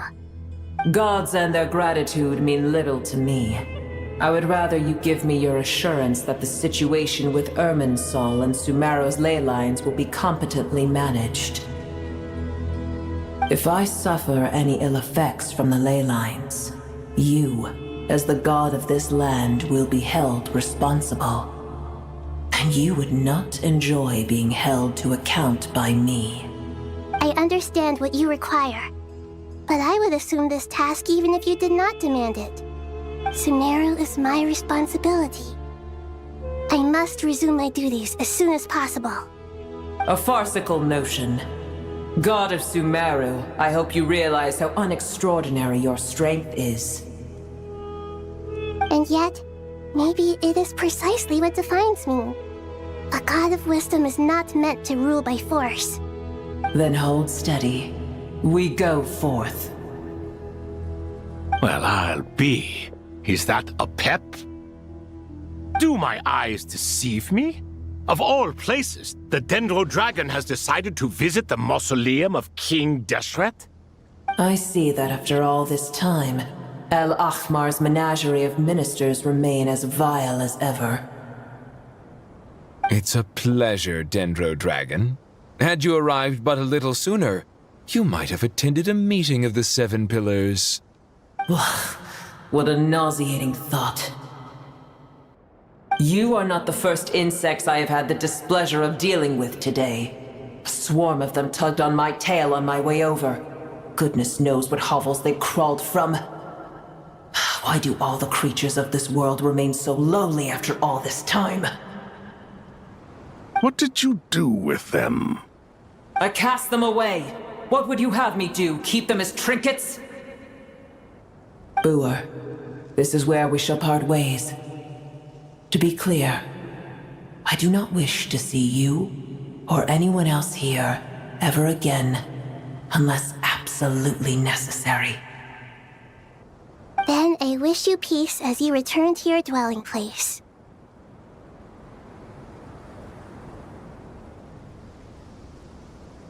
It matters not to me. Simply refrain from bothering me again.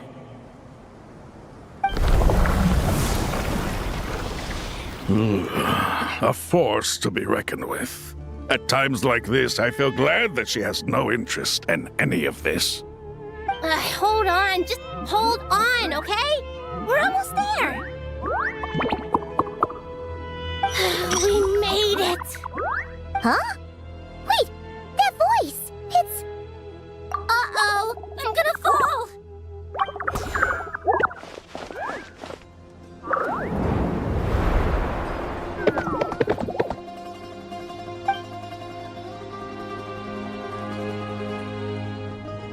Well, that's a relief. A pair of safe hands indeed. The Dendro Archon's familiars. They are the last thing I expected to see here. Huh? Wait, what are the Aranara doing here? Don't you guys hate the desert? Obviously I was worried about the Dendro Archon. I've been supporting them with my Pari powers the whole way here. Oh, you seem pretty nervous. Is it because there are too many people around? Not just people.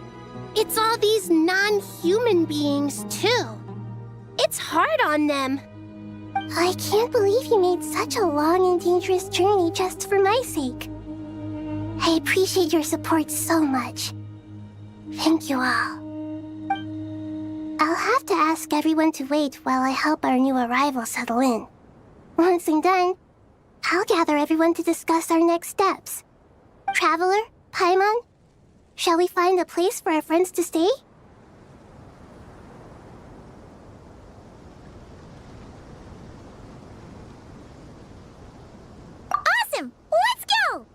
Well, first I have some questions.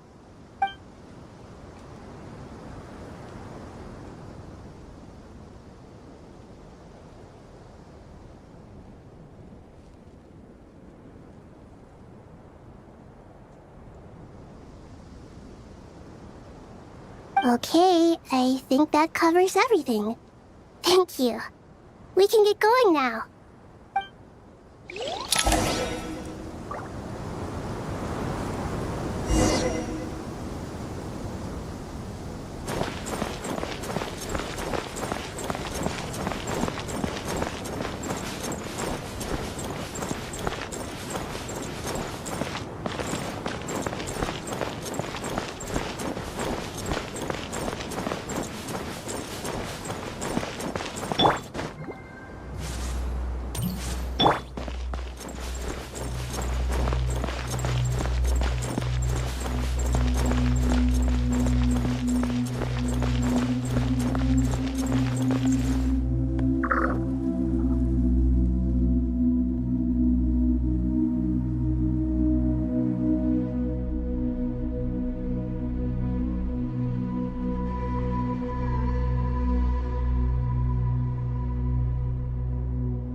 Hello, everyone.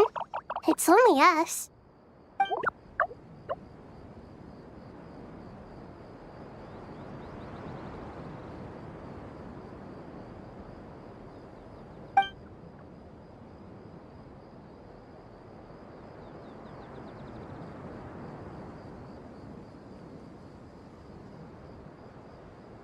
It must be very tough for you coming all the way out here, especially since you don't like the Voluka.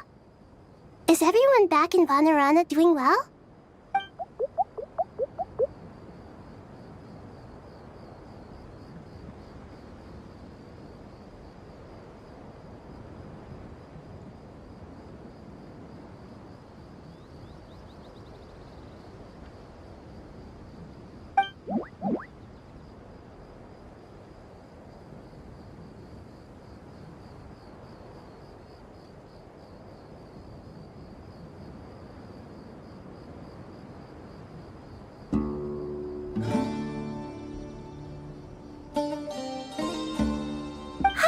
Everyone's here. Good. Are you okay? You look like you were about to pass out back there. Then you're forgetting who I am. Don't underestimate me.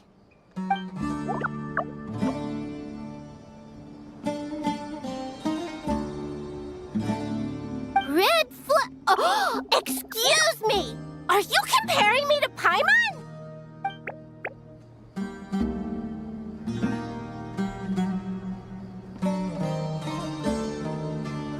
I suppose everyone is gathered here because of me.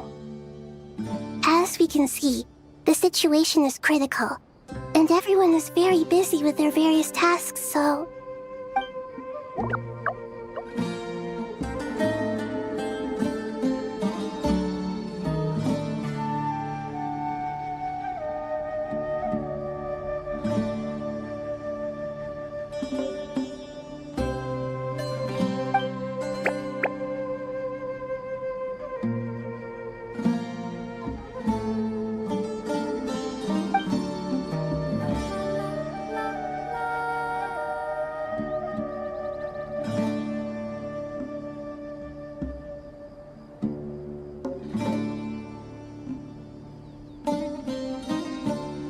can't thank you enough. Right now, we're focused on restructuring Aru, processing excess information, and helping restore everyone's confidence. I'm sure you'll find it all very straightforward. I can help too! Just let me know where I'm needed.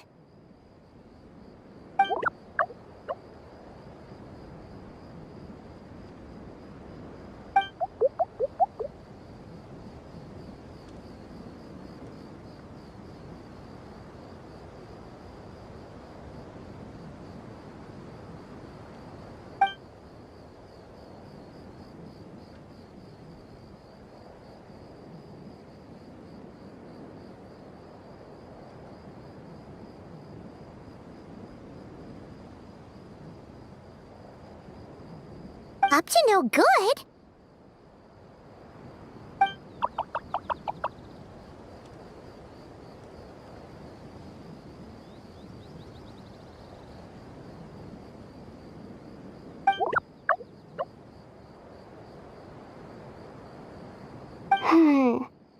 That definitely sounds suspicious.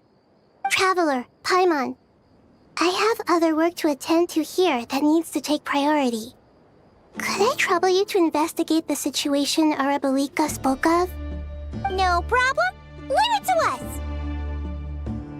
Thank you. I'm counting on you.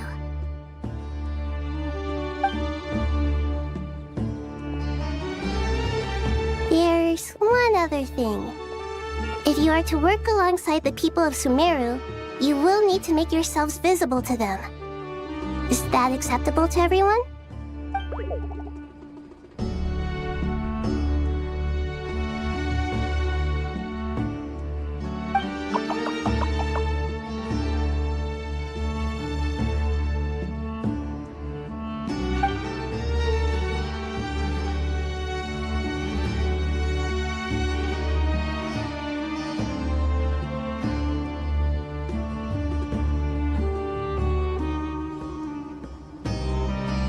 There's nothing to fear. No one here will hurt you. But if you do feel afraid, don't worry. Just call my name and I'll be there. Very well. Now, I shall bestow a small blessing upon you all. Whenever people see you and interact with you, from the moment their gaze meets yours, they will experience the most beautiful of dreams.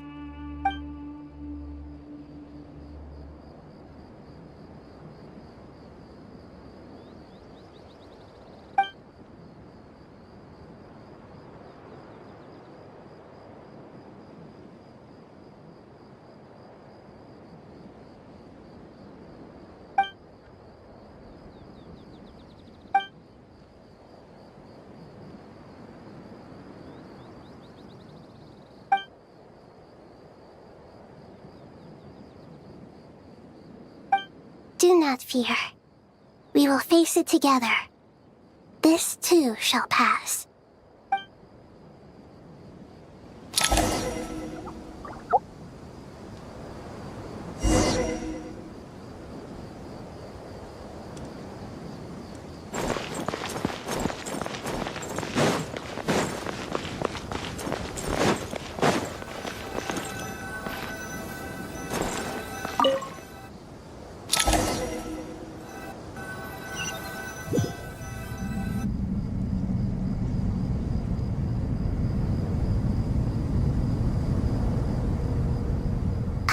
Everyone's here. Wonderful. Dendro Archon, you're back. Are you recovering all right? You mustn't push yourself too hard. I'm doing very well. Thank you for your concern.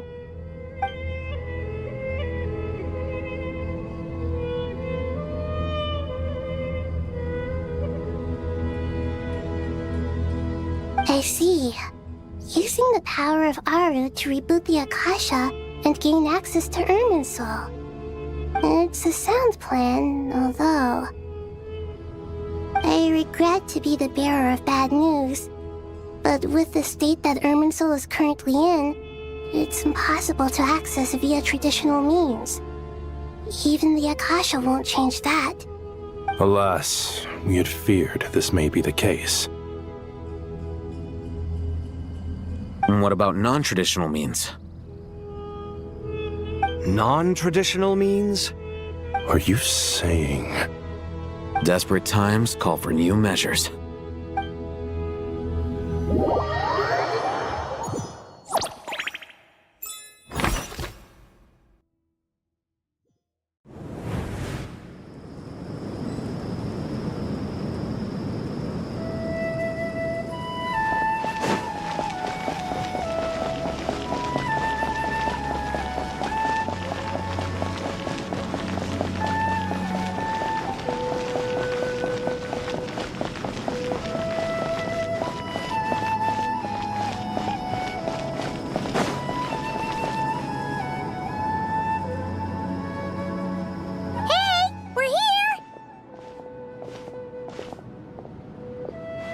Ah, it's you. Is there a situation?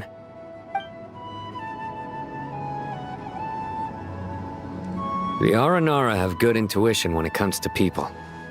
In other words, there may well be a traitor among us. Given everything that's going on, I'd be more surprised if there wasn't.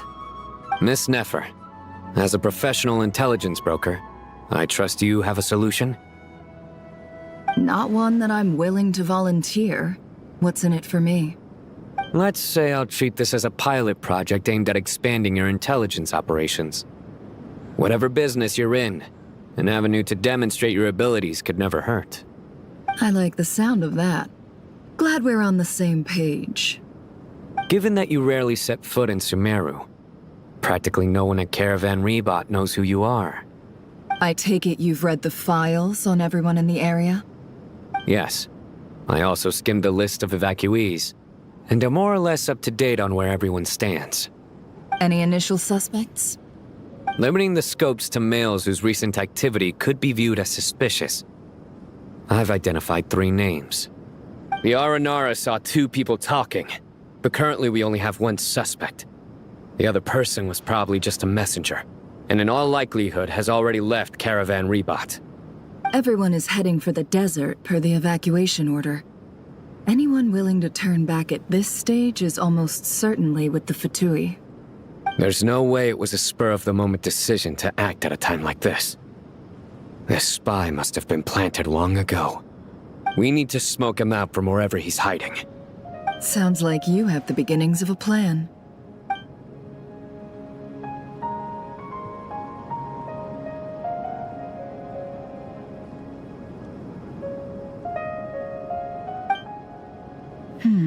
I see. Your suspicions are well-founded. I'd be watching him too if I were you. So far, we still lack solid evidence that he's been bribed. He hasn't made any recent purchases that would indicate he came into some cash. Then let's get closer to him to confirm before we make our move. I can handle it. I'm not based in Sumeru, so barely anyone at Caravan Rebot knows who I am. And you're certain you've never encountered this person in Nodcry? I'm certain. Besides, it's extremely rare for me to have had any direct contact with Sumeru mercenaries besides Jet. There's no way he could have seen my face before. Sino, stay out of sight and wait for my signal. If he raises any red flags, I'll bring him toward the main road. Understood. I'll take it from there. Excellent. Well, it's a pleasure working with you.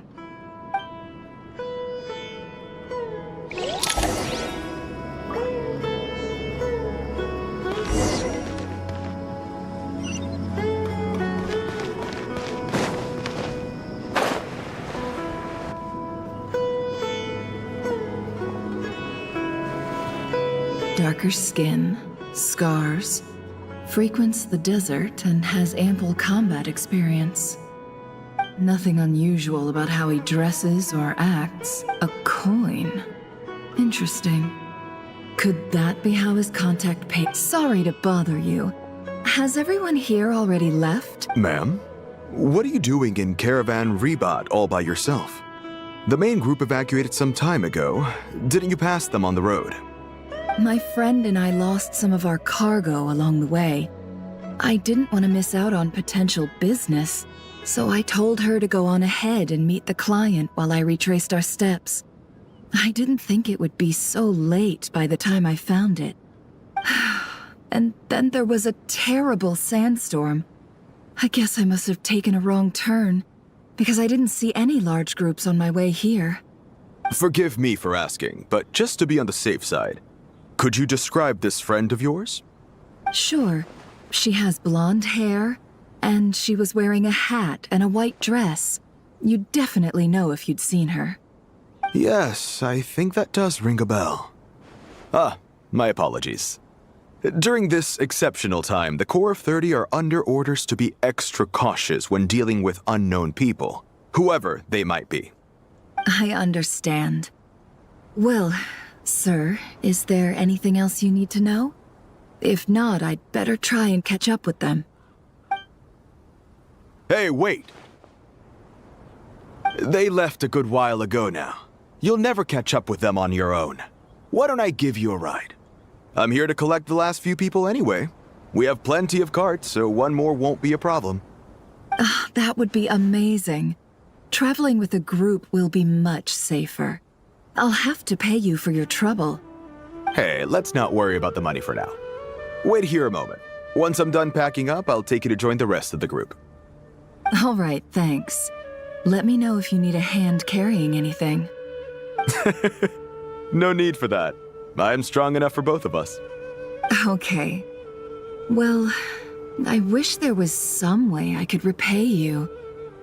Guess it's my lucky day, running into someone who knows what they're doing here. You might have just saved my life, you know? You're not wrong there. I mean, what kind of cargo is so important that it's worth risking your life to get back? I hope for your sake that it's priceless. Actually, I suppose I can tell you, since you've been such a big help. But be sure to keep it to yourself, or we could both be in big trouble. Oh, really? Sounds mysterious. We're in the antiques business. You understand? Some of our goods aren't acquired through the most legitimate means. We have to be very discreet when we're selling them. That's why I had to go looking for the missing cargo alone. Ah, no wonder. Well, ma'am, in that case, it turns out that maybe there is something you could do for me. I'm all ears. But to be clear, our commission isn't cheap. Think carefully before you ask. We don't want to ruin our relationship before we even hit the road. I'm sure that won't be a problem. My issue is, I have something that's a little difficult to sell on as well. Take a look at this.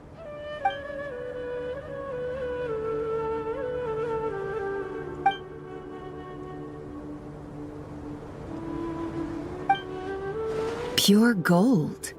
That's quite something. How'd you come across it? Dig it out of some ancient tomb? If you look hard enough, there are many treasures to be found in the mausoleum of King Deshret. It has no distinct Snezhnayan markings. That'll be why he's going with that story. And he clearly doesn't want to arouse suspicion, so he's on the lookout for an opportunity to make a quiet trade. Surely you have an existing business partner.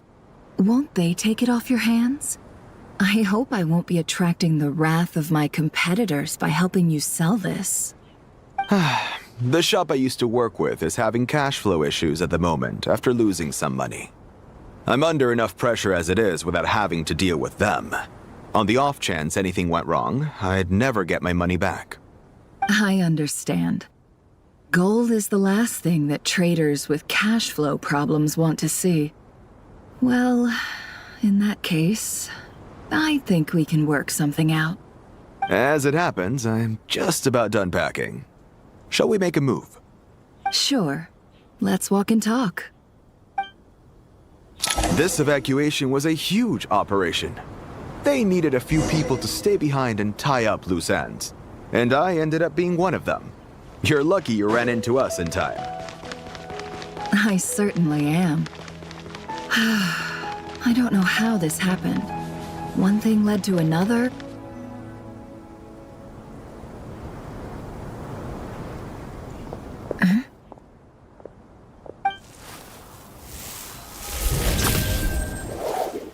hands where I can see them. General Mahamatra!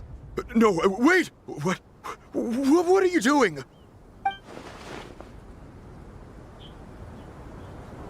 This is the coin? Good. Sadly, you won't have the chance to spend it. Nicely done. Looks like Sumeru's Matra are a well-oiled machine nowadays. Unmarked gold coins are quite difficult to trace. Thanks to you, we have secured the evidence. Here's what's gonna happen.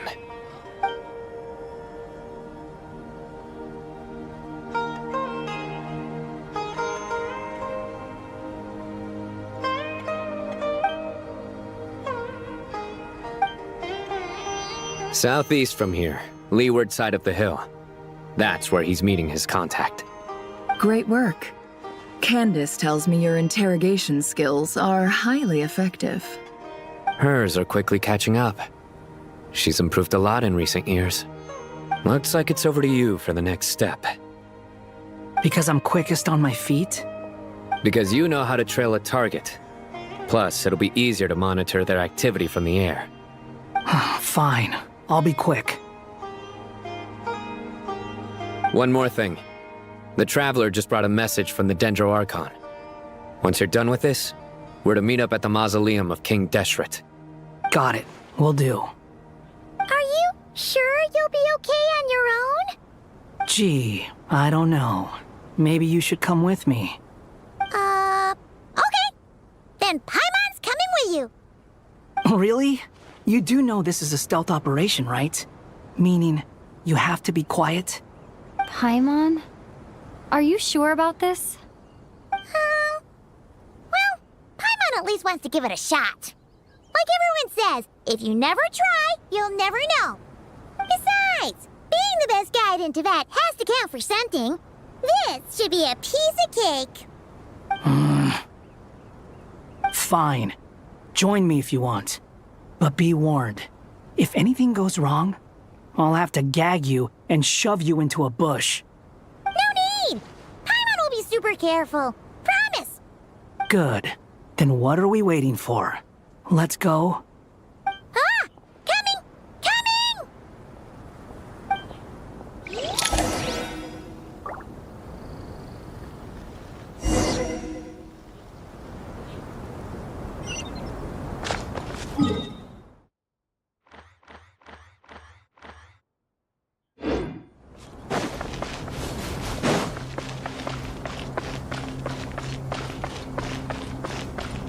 Quit following me.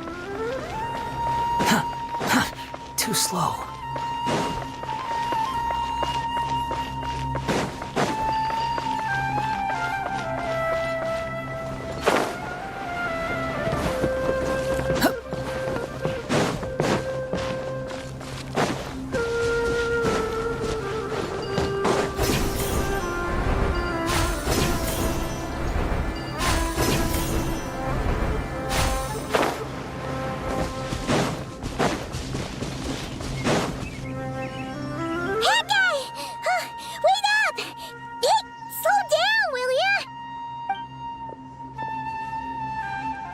We're here. Now we wait. Okay, yeah, cool. Cool. What's on your mind, Paimon? Huh? Oh, nothing? I thought all you cared about besides being a guide was food and sleep. Why the sudden urge to go on a dangerous mission? What's that supposed to mean? Paimon's been on plenty of dangerous missions before. But never on your own. You hardly ever leave the Traveler's side. Just saying, I'm kind of at loose ends right now. So if you did want to share, I suppose I'd have to listen. If not, suit yourself. Makes no difference to me. Hat guy? Do you think Paimon is useless? What? Where's that coming from? When we were in Notcry, Paimon suddenly realized something. Even though Paimon's with the Traveler every single day, Whenever we face real danger, she can't do anything to help. Paimon doesn't get like this very often. She just got really scared when the Traveler got kidnapped that time. What if she never came back? What would Paimon do then? And the more Paimon thought about it, the more useless she felt. But Paimon doesn't want to be a burden. Paimon wants to be a friend who's actually useful. Does that make any sense? You know, that feeling of just being completely useless and... Oh, Paimon probably sounds so ridiculous right now. You asked the right person. Boy, do I know that feeling. Oh, that guy. I'm not gonna try and encourage you. What I will say is this. When you start doubting yourself, you have two choices. Give up or change. You have to make the decision to move forward. Otherwise, no amount of consultation from other people is gonna help you. So ask yourself, what do you want? To get stronger? To learn more? Whatever it is, go do it. You won't have any regrets if you can at least say that you tried. Oh, all right. Something's not right. Shouldn't they be here by now? Paimon, is it just me? Or is it a little too quiet around here? Should Paimon take a look? We'll give it another hour. If nothing happens, we head back. Okay.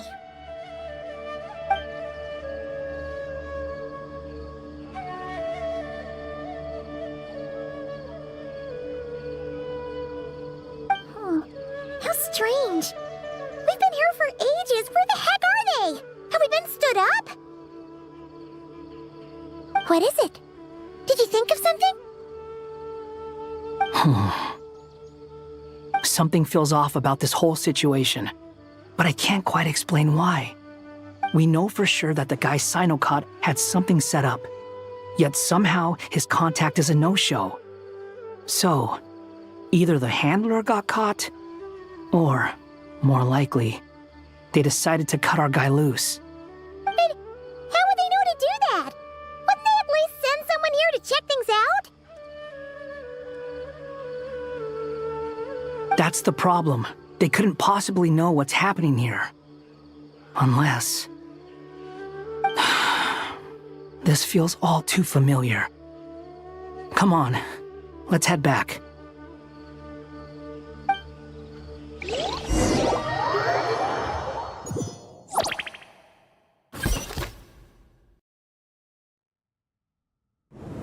Even though this isn't a formal meeting, I'd still like to start by saying how grateful I am to each and every one of you.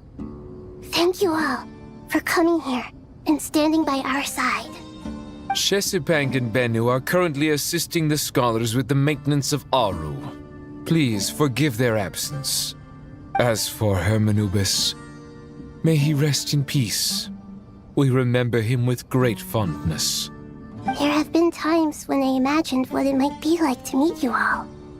Now that it's really happening, I feel quite emotional. Time has taken many things away, but that which remains is all the more resilient. I must say, there is one thing that rather surprises me. You appear to be in good spirits, Lesser Lord Kusanali. But even so, I can sense that the life force given to you by the Dendral Dragon has far from fully resolved the problem of your vitality. Oh no! So even a Pep's power didn't work? Don't worry, Paimon. It worked very well indeed. The issue is how closely I'm tied to Irminsul. Until the problem with it is resolved, there is no way I can fully recover. Sumeru has undergone tremendous changes during your absence. When gods pass away, inevitably, people's faith in them grows weaker. You must have sensed it already. Your power is not what it once was. Regrettably, this is true. I too have grown weaker due to the effects of Irminsul. Right now, we're all in quite a sorry state. Then what do you suggest? We take all the help we can get. Sumeru is our shared home. You and I, gods and humans alike. We must unite all our strength in this moment. Though Al-Ahmar is no longer with us, the alliance between the three gods remains in force. Regardless, as subjects of our king, we have a responsibility to support Sumeru through this catastrophe. Not to mention that it was the people of Sumeru who released us from this prison of Aru. Times have changed, and the people of today possess greater wisdom than those of the past. You really know how to give a rousing speech, Goti. Now then, let us learn more about your plan. The brightest minds of the Sumeru Academia are busy opening and renovating Aru. They claim it has something to do with Irminsul? Correct. Irminsul has existed in Teyvat since the very beginning. But during the Age of the Dragons, it did not possess the significance it holds today. After the heavenly principles arrived, the power of the Light Realm was divided into elemental energy, and Irminsul was refashioned as a device that records and preserves all information. Since then, everything in this world has been inextricably linked to it. As the Dendro Archon, I have a duty to protect Irminsul. To Sumeru, it is both a national treasure and undeniably a major threat. Teyvat has seen many upheavals in the last few years. The most recent of these was a major crisis in Notcry, which forced Sumeru to be even more vigilant than usual. I made sure to monitor all the pathways through which an outsider could potentially transmit themselves into Irminsul. But despite my efforts, a major problem still arose within. I still believe that someone has actively invaded Irminsul. But rather than taking any of the pathways I referred to, the intruder chose instead to utilize the most direct route, and the only one that cannot be protected against, by entering Irminsul through death. I see what you mean. You cannot simply stop all deceased souls from returning to the ley lines because of a potential invasion that could occur at any time. That's right. As important as it is to guard against external threats, I couldn't allow myself to stop the souls of the departed from finding peace. Please, understand how difficult this predicament was for the Dendro Archon. Defense has never been an easy task. After Irminsul was invaded, my authority was quickly restricted. Soon after that, the tree began denying access to any connections. I'm sure you feel responsible, but you are not to blame. No one can predict every possible disaster. There will always be trials and tribulations for the world to endure. But the people of Sumeru should not have to endure this. We must find a way to break through the lockdown and connect to Irminsul. And this is why you need Aru. Yes. The only thing in Sumeru capable of rivaling Irminsul in terms of overall function and performance is Al-Ahmar's legacy, Aru. All I managed to do before falling into a coma was make some minor adjustments to Irminsul. Using Aru is a last resort, and a move that comes with enormous risks. The scholar's initial plan was to borrow Aru's power to reboot the Akasha, then use the Akasha to connect to Irminsul and investigate. Unfortunately, Irminsul has suffered far greater damage than they first thought, rendering that plan futile. To rise to the challenge, we had to resort to more extreme and far costlier means. This has led to a number of new contingency plans. To reclaim Irminsul, our brightest scholars have made further modifications to Aru with multiple goals in mind. I thank you all for giving them your blessing in this endeavor. Human wisdom has clearly improved over the millennia. You have not only our support, but that of the Jinn, the Aranara, and the Pari. Together, we will do everything in our power to save Irminsul. By the way, when you spoke earlier of an intruder, it almost sounded as if you knew who you were dealing with and what they were capable of. Well, since you ask.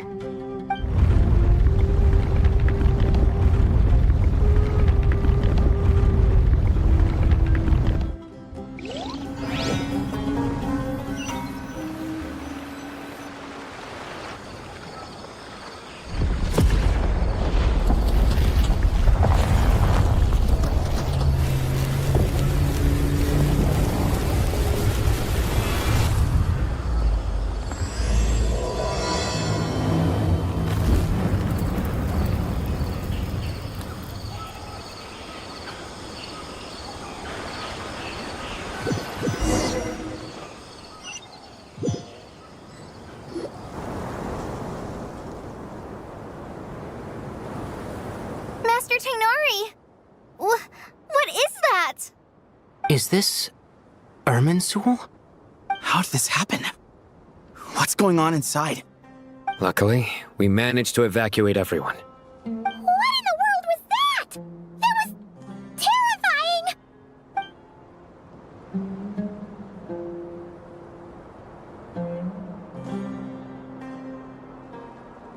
Oh my. I understand now, Dendro Archon.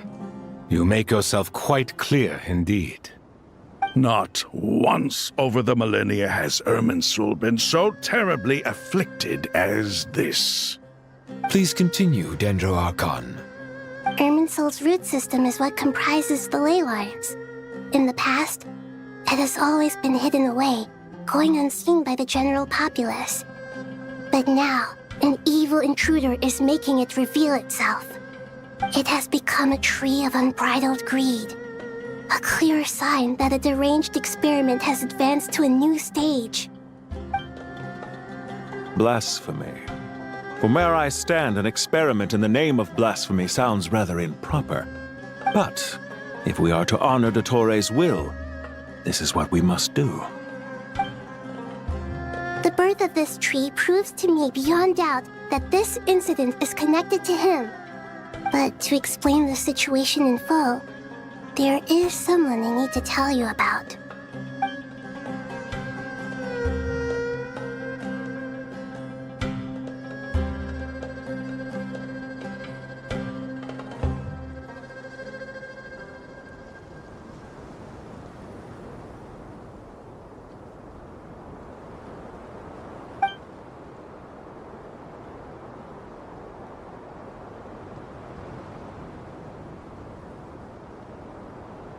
Zandik.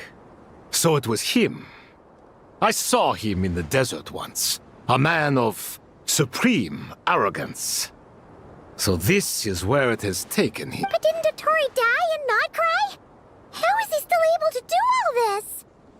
He must still have loyal followers amongst the Fatui. Even so, I'm still unclear as to how he has been able to wield such a profound influence over Irminsul. I can confirm that Fatui forces have arrived in Sumeru City. Furthermore, Irminsul seems to be undergoing some kind of mutation. Evil branches are beginning to grow. Things that do not belong to this world are slowly but surely materializing. Sorry, I couldn't think of any other word to describe it. They don't seem to be fully formed physical entities yet, after all. But they are gradually becoming real. A baleful tree, climbing up into the heavens. Speaking of Dottore, I have some information on that front as well.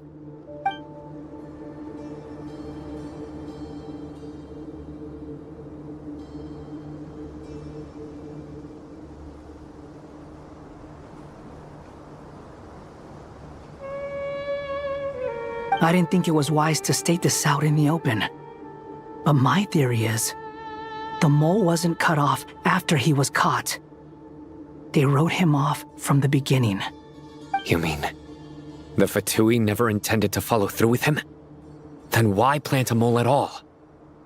It's hardly a conventional strategy, and the rationale behind it is pretty twisted. But as it happens, I know someone who works exactly this way. And when it comes down to it, his goals are very simple. He just wants to confuse people, so they can't figure out what he's up to. He's been a collaborator of Dottore from the outset. That fact alone confirms that Dottore is involved with this somehow.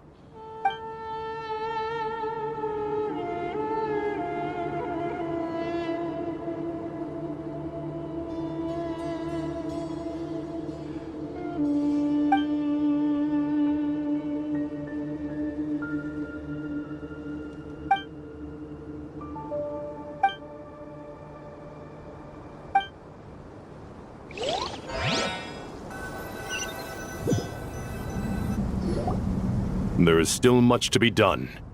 Everyone, please remember our core strategy. As per the discussions, the following groups must act immediately. Mr. Alhaitham and Mr. Kave, the next phase of the Aru renovation project must begin right away. Godspeed to you both. We'll give it everything we've got. The plan looks feasible, but the implementation will require certain resources. General Mahamatra Sino and his team will help to procure the materials required for modifying the terminal. No problem. I've already spoken with Sethos and Hat Guy, and they've agreed to assist me. This kind of thing is best left to the fleet-footed, right? Hat Guy? If it's efficiency you're after, we're the right people for the job. Following up on the elemental energy amplifier we discussed, Ms. Dory, I assume you're the one most familiar with the status of this project. Aside from the Dendro Archon, of course. Yep, that's right. Leave it to Lord Sangama Bay. Got it. Well, I'd like Madame Farazan, Kale, and Nicole to support Dory on the technical side. You can count on us. Will do. Rest assured, I'll take good care of Kale. Dia, Candace, and Nefer, you'll be in charge of negotiating between the various parties. I trust you remember our goal. You bet. We can handle it. Good. I believe that covers everything. Tainari will provide ad hoc support as needed, if that's okay. Poor Tainari. Must be tough being Nephis' student. Getting bossed around all day, every day. Hey, don't try and drive a wedge between us, you old rascal. All it says to me is that Master Nephis has faith in everyone's abilities. While I'm nominally here as backup, I doubt there will be many situations where my help is needed. Exactly. Finally, Traveler, you and I will head to the border between Sumeru and Natlan. Once that task is complete, I'll be asking some of you to accompany me to the Eternal Oasis. The Eternal Oasis? I thought that was just a legend. So it does exist after all. Regarding your trip to Natlan, under normal circumstances, a meeting between our two nations would be a far more formal affair. Unfortunately, Sumeru is all but completely cut off from the outside world at present. So regretfully, we won't be able to give the Pyro Archon Mawika the grand reception that she deserves. My apologies for the inconvenience.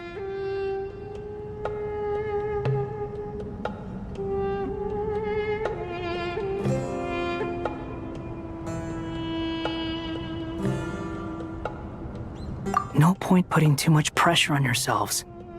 That goes for everyone. Right. Especially you, Dendro Archon. I'm sure you're still feeling quite weak. Don't worry about me. The Dendro Dragon's life force will sustain me. Plus, we'll be there every step of the way. Nahida will be just fine. Yes. I believe in myself. And I believe in every one of you. Well, time to get going.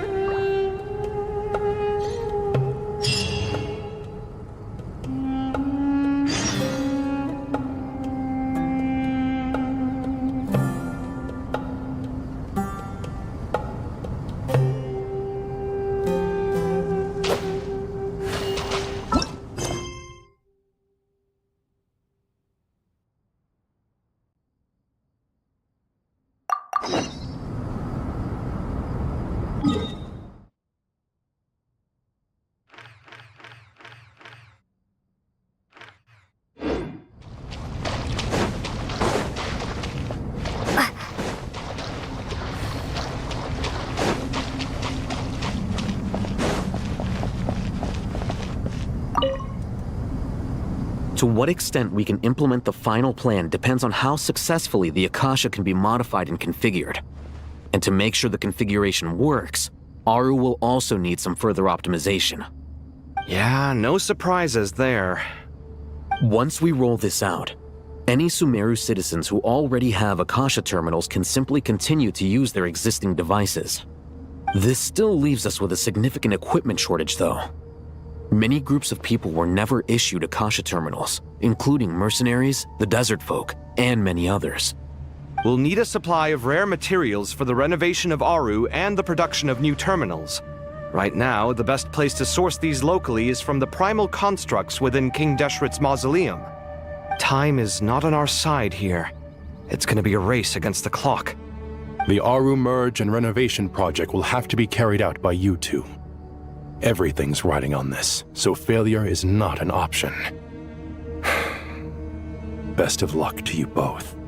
As discussed, General Mahamatra Sino and Mr. Hat Guy will source the required materials. Mr. Sethos is quite familiar with the layout of King Deshret's mausoleum. With him accompanying them, things should go quite smoothly. I have every confidence. In the meantime, we may as well take a breather. Makes sense. There's not much we can do until the materials arrive. Get in formation and stay close. What is this, boot camp? Knock it off. It's just Sino being Sino. You know what he's like. Everyone clear on our mission objective. Look at the excess primal constructs, dismantle them, and extract the required materials. And King Deshret's 7 pillars agreed to this? If they're just sitting there doing nothing, we might as well put them to use. Thoth's words, not mine.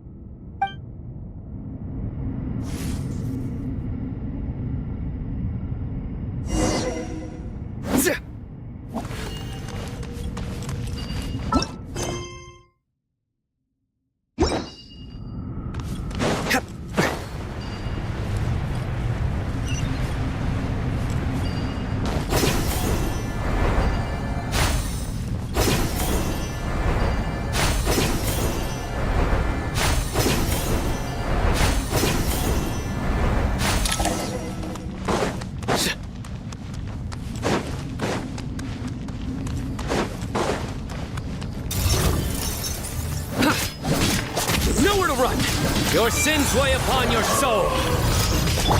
How amusing. Nothing worth mentioning. Wretched vermin! Way ahead of you! Sage's wisdom!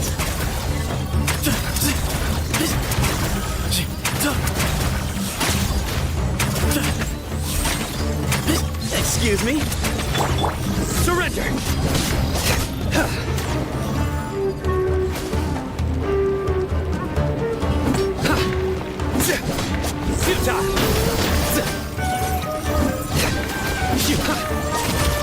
Squall and Fury!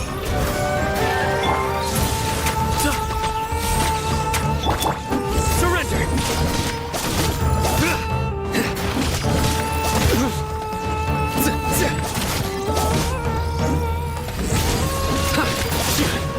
Behold! Way ahead!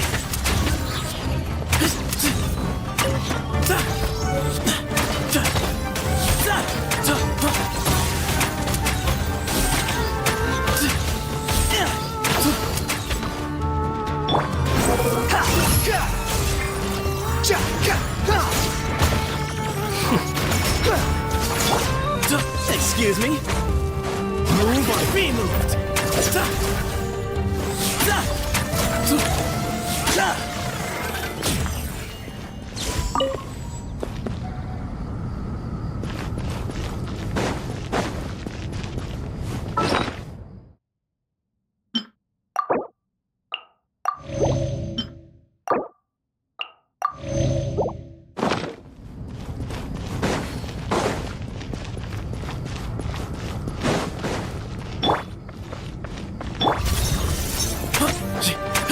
space.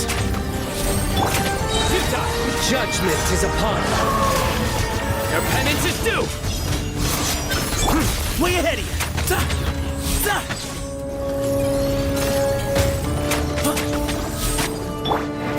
The wind rises. Empty space.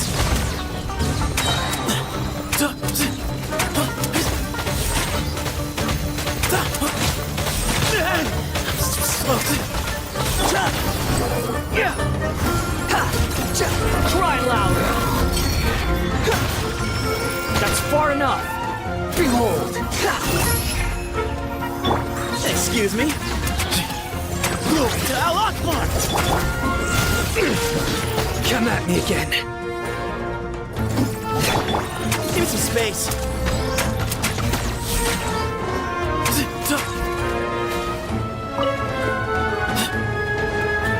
Way ahead of you.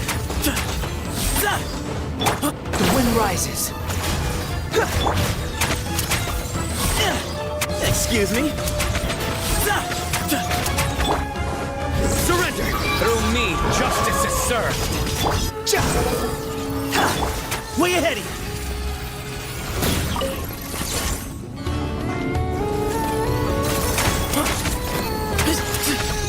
Squall and fury.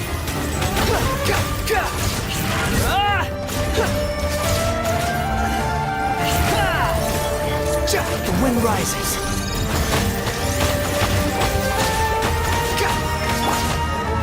Empty space.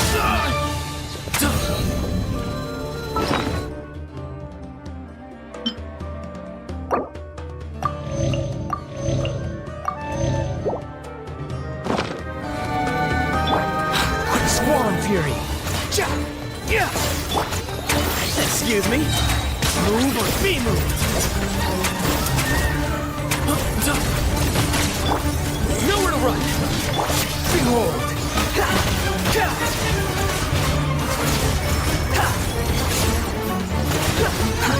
Too slow. Way ahead of you.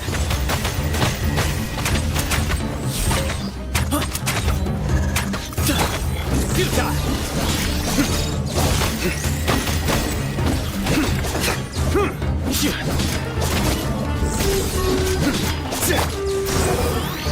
Everything was futile.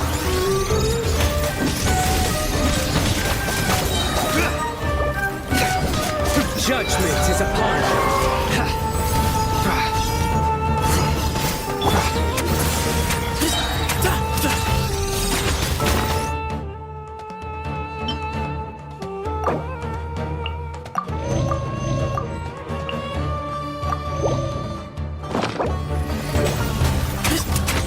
Sage's wisdom!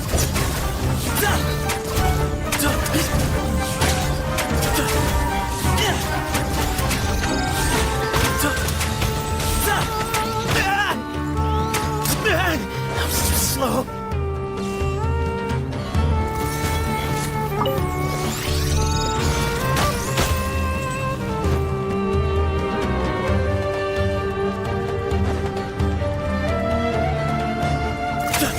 Excuse me? Futile! These devices should still be usable even though they're broken down.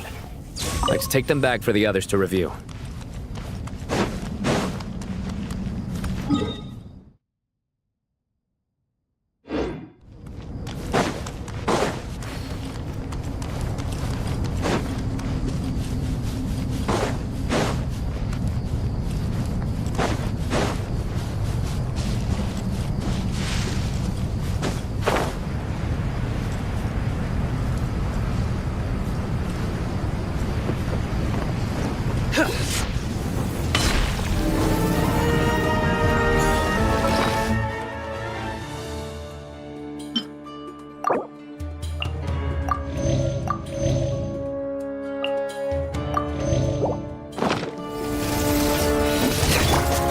rises.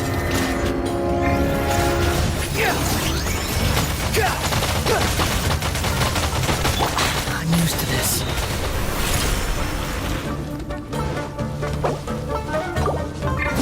Nowhere to run!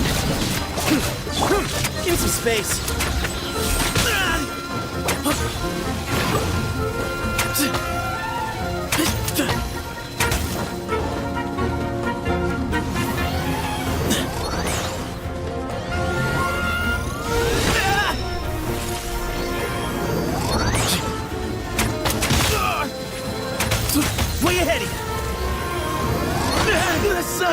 this forever.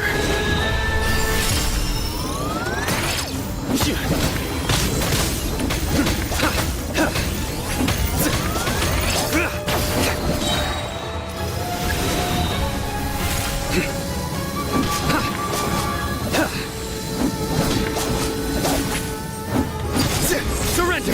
Through me, justice is served!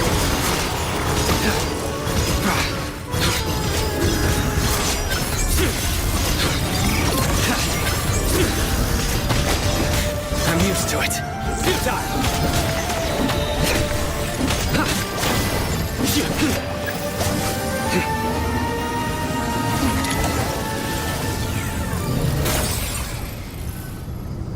How many do we need again? Enough to make an Akasha terminal for everyone who doesn't own one. I remember you telling me how revolutionary these Akasha terminals were. You've used one before, right? The Academia declared the Akasha to be the most powerful and comprehensive wisdom dissemination system in history. That should give you an idea of how powerful it is. Certainly sounds impressive. Neither Hat Guy nor I have ever had an Akasha terminal. Well, if it all goes to plan, that's about to change.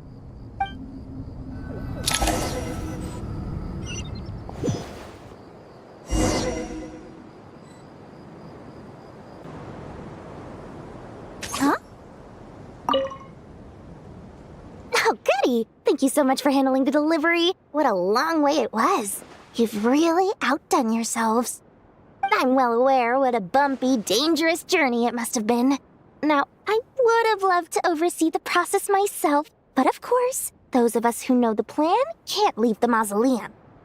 Oh, trust me, I'm patting myself on the back for my assembly work here. Simply flawless work. But will you really be needing all of this? According to our plan, yes, this is the quantity required. I have no complaints about the quality either. Only the price. So expensive. I heard you covered a lot of the funding out of your own pocket. Oh, that's an exaggeration. The Academia provided most of the funds. I just offered a small token of my goodwill. Of course, the real tragedy is how little profit I'm making on this. You know, it's a serious crisis when you can't even make money out of it. It's really quite a beautiful design. And I'm intrigued by how such a diminutive device is able to output the power of the Light Realm. Did you attend the lecture on Light Realm energy, Madame Farzan? I don't believe I saw you there. Of course I attended. I was just a little late, so I had to listen to the whole thing from outside the back door. Anyway, I have a perfectly good understanding of Light Realm, elemental and abyssal energy, as well as the relationship between the three. Good to know. Master told me in private that the conversion process between Light Realm energy and elemental energy involves highly classified knowledge that shouldn't be disseminated too widely. But even so, the scholars still shared said information. Well, you can't enforce a rule that everyone breaks. Is that the idea?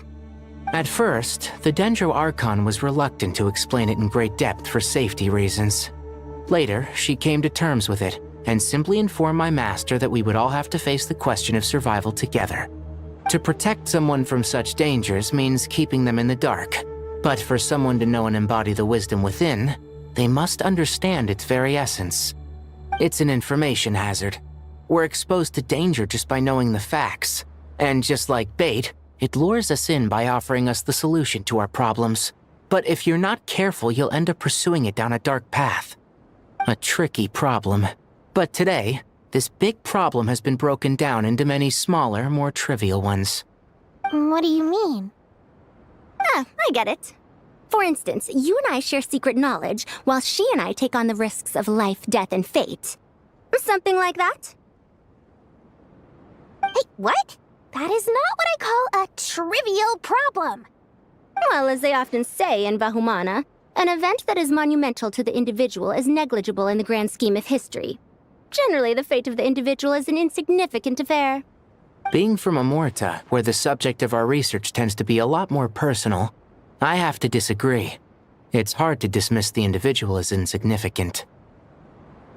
In other words, the big problem of survival has been broken down into many small, interconnected factors, and each one of us represents one of those factors. When the same secret is shared with a group of people, the same fate binds them together. Most people would find this unimaginable, but to us scholars, this is the path that has always beckoned to us. Sharing knowledge is a good way to fight against fate. I will always believe in that. All right, I think that's everything. Thanks a lot. But don't go anywhere just yet. I'll still be needing you to calibrate the equipment.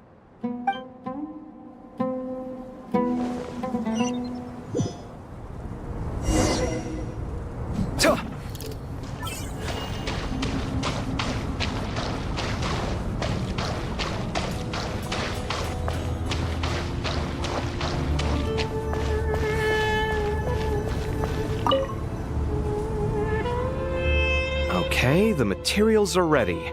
We can proceed with the next phase. Al-Haytham, how are you getting along? Most of the information in Aru is written in ancient desert scripts. Some of this is written in a tribal language, while other parts seem to be a variant of an Oasis script, based on the glyph forms. Oh. Not lost to history, I hope. Some are.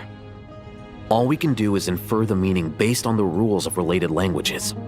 Although, this section actually fills in some of the missing historical record. I'm transcribing it so we can bring it back to the academia. After Aru started up, 2 more lines of text appeared here. Can you read them? Humans may not read what is written by the gods, except by not reading. Victory should not be easy to attain, for it symbolizes divine wisdom. Knowledge must not waver, for it has external borders. Is this a clue to solving a puzzle? Or is it being symbolic? You can't read it unless you don't read it. Victory is wisdom. Knowledge is confined by borders. Wait, I think I've got it. It's a metaphor, isn't it? It's talking about... a chessboard.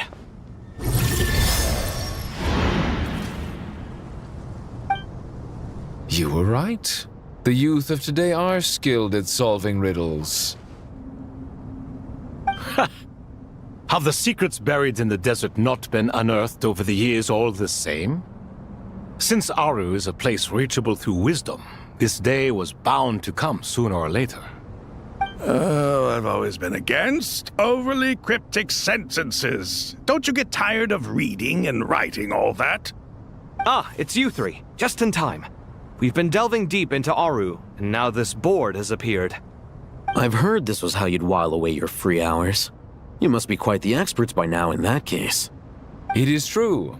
King Deshret's chess games are some of the most well-loved of all his wonderful creations.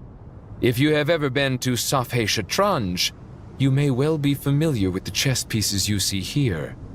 Is this chessboard supposed to be another visualization of the interior of Aru, then? Naturally. Visitors, everything is ready. Only by completing the challenge on the board in accordance with the rules will you be permitted to overwrite Aru. 1 second. It's not dangerous, is it? Dangerous? Why, yes, of course. I should be the one to go, then. Wait for me here. Sounds like the self-confidence of our present company has rubbed off on you. Don't be ridiculous. I'm your upperclassman, and that means I have to look out for you. I appreciate the sentiment, but a game of chess typically requires 2 players. Besides, I'm sure they won't let things get out of hand. Keeping things relatively safe is in your best interest too, isn't it? Fair enough. I mean, you guys are controlling the difficulty, so please don't go too hard on us, all right? Ah, but Bennu said he wanted to put some respect into these whippersnappers. All right, all right. Thank you. Obviously, we'll still try to be careful. This doesn't seem like ordinary chess. Is the goal to defeat the opponent? No, you must enter the board and pass the trials we have placed there. Ready? Let's do it.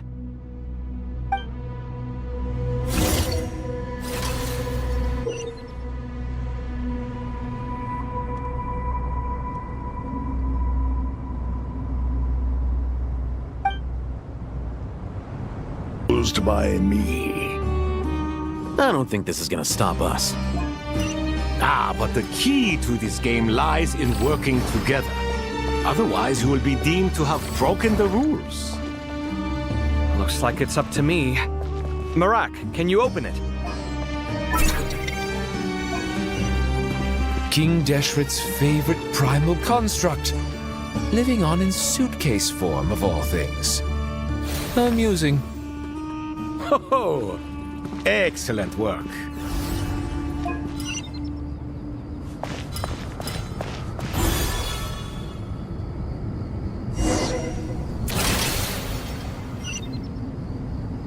Now is the time for my trial. Now.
Done.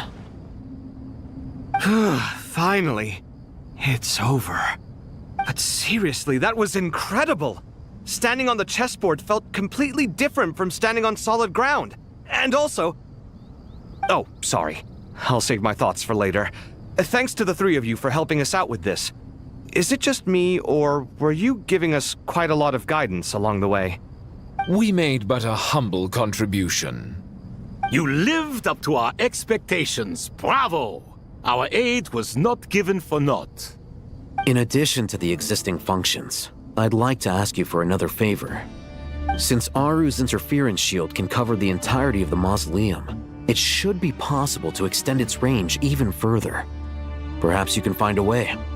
So, building upon the existing functions to... I'm with you! Imagine for a moment. What would the ideal outcome look like if this function were compatible with the devices? I agree. This is the best solution possible. Please, everyone, we beg you to help us. Me, oh my! Well, since you ask so very nicely, I suppose... Goti? Kroko? What do you say? Naturally.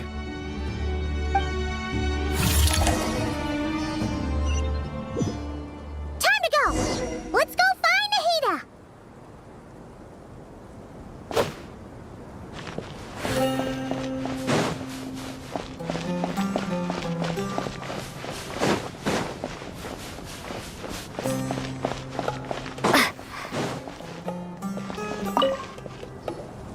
There you are.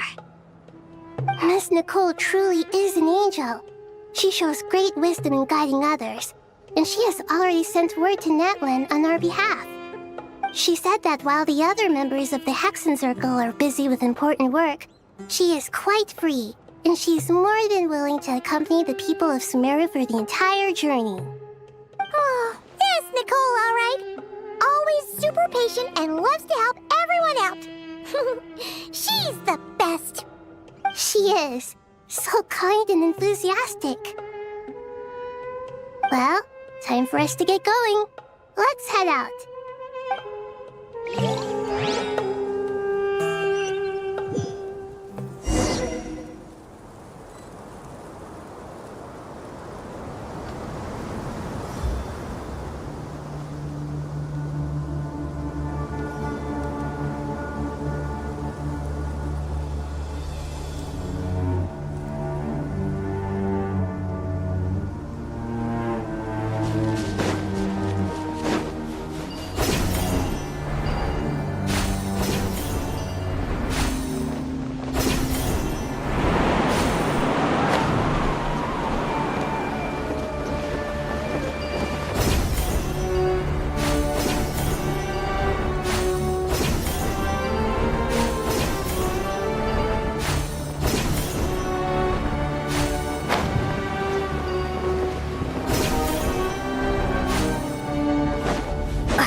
This should be one of the closest places to Natlan in all of Sumeru. There's the barrier Nicole and Nefer mentioned. It completely cuts this nation off from the others. But why? Why separate you from the rest of the world now, specifically? And if I'm not mistaken, Irminsul was polluted once before, wasn't it?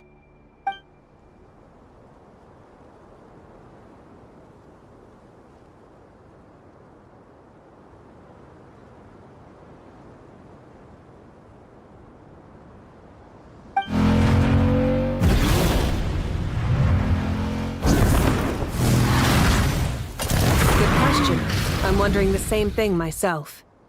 That voice. Muika, you got here pretty quickly.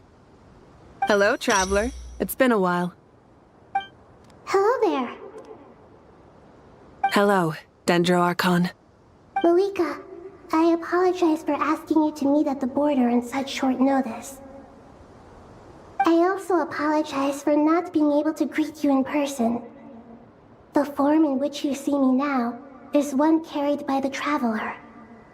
The real me is inside the mausoleum of King Deshret, and I am reaching out to you with my mind from here.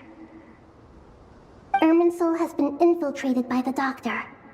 We must be on our guard, as he can spy on information in the world from within the tree.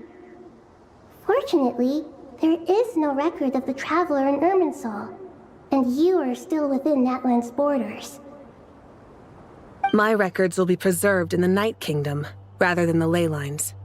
As long as the Night Kingdom remains disconnected from the ley line cycle, the Doctor has no way of knowing my movements. Exactly. So by meeting each other in this way, the meeting essentially never happened. No wonder Paimon didn't come. You were concerned that her activity would be recorded by Irminsul. The Natlanese have heard about the situation in Sumeru. With the borders sealed off, merchants have been forced to stop their shipments. It's pretty serious, and you're the ones bearing the brunt of it. I'd like to address the question you raised at the beginning. I can offer a brief explanation, although it will sound rather cruel. I don't reach this conclusion gladly, but Irminsul predates the heavenly principles. It existed long ago, when the dragons of Natland were at the height of their power. So even when the people of Sumeru became ill because of pollution, it was not a critical issue from the perspective of Irminsul itself. As long as it continues to function normally, the barrier will not be activated. But this time, the Doctor's invasion has directly affected the tree. That is what caused the barrier to deploy. The heavenly principles established a rule that when Irminsul is plunged into grave danger, a portion of power will be reserved to isolate Sumeru. That way, even if Sumeru is destroyed, the outside world at least has some time to catch its breath. We'd certainly need it. The heavenly principles created almost everything that exists in Teyvat today. To them, preserving the existence of the world and its inhabitants takes priority over protecting Sumeru. Meaning, protecting Sumeru now falls to you. Yes. My own power may be limited, especially compared to yours. But that doesn't mean that we're just gonna sit around and wait for the end. If necessary, I will utilize any and every means that— Nicole of the Hexen Circle didn't say exactly what this meeting was about. But after hearing everything you've said so far, I think I can guess where this is going. That's right. Nahida and I discussed it at length. We both know how presumptuous this is, but— You need the Pyronosis, don't you? Yes, you guessed correctly. Originally, I only intended to borrow it, but the situation is far graver than I foresaw. So instead, what I ask of you is to please give the Pyronosis to Sumeru. Why do you sound so nervous? There's no need to be shy. Surely a gnosis is pretty important to a god.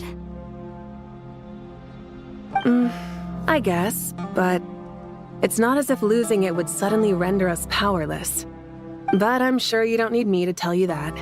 With all the nations you've traveled to, and all the gods you've met, you must have realized that by now. As far as I'm concerned, a gnosis is basically an elemental energy enhancer. But I don't usually use it. You know me. I like to think I'm pretty strong without it. Yeah. Not about to dispute that. So you see, you don't need to sweat it. Here, take the Pyronosis. Uh-huh? Just like that? Uh-huh, just like that. To tell the truth, I've always toyed with the idea of giving it to someone who needs it more than I do. I know you accompanied Nahida here to try and increase the chance of success. It's a good thing you did, because your involvement is one of the main reasons you've managed to persuade me. Are you sure about this? Handing over your gnosis just because of me? I won't try to quantify it, but trust me. Handing over the gnosis to Tumaini is far from the craziest idea I could think of. Besides, even if you hadn't come here personally, I think I still would have agreed to Nahida's request. Irminsul doesn't just affect Sumeru. It impacts all of Teyvat. I know all too well how difficult it can be to protect the things you care about. So logically, morally, or however you want to cut it, helping you is the right thing to do. You don't need to tell me the specifics of your plan.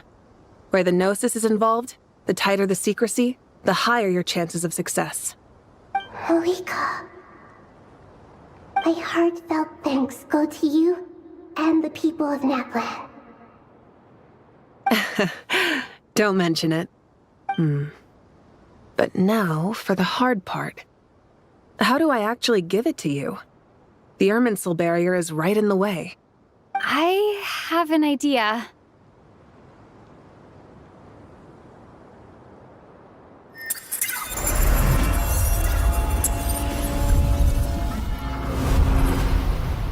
Just as I thought. Incredible. What did you do? Just made a lucky guess. This seems to happen quite a lot. Things that apply to everyone else don't seem to apply to me. I figured the same might be true here. Irminsul usually produces effects based on the records it holds. Since the Traveler is a descender, Irminsul contains no records of her, and thus has no way to impede her. Is that right? You really are full of surprises.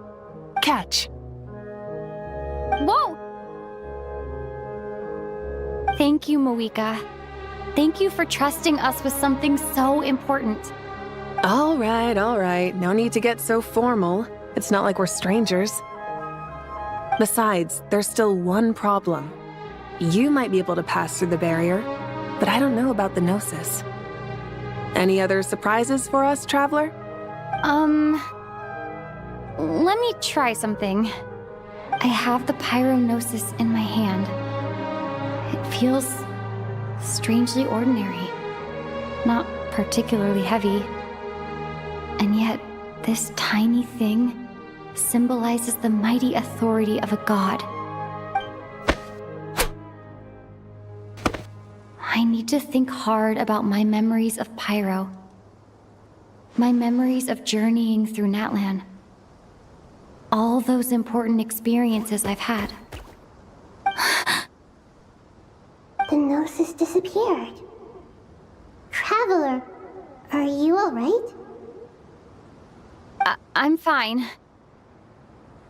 The Pyrognosis disappeared into my body, just like phlogiston.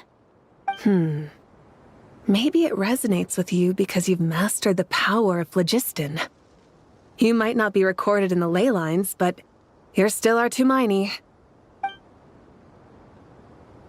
Whew.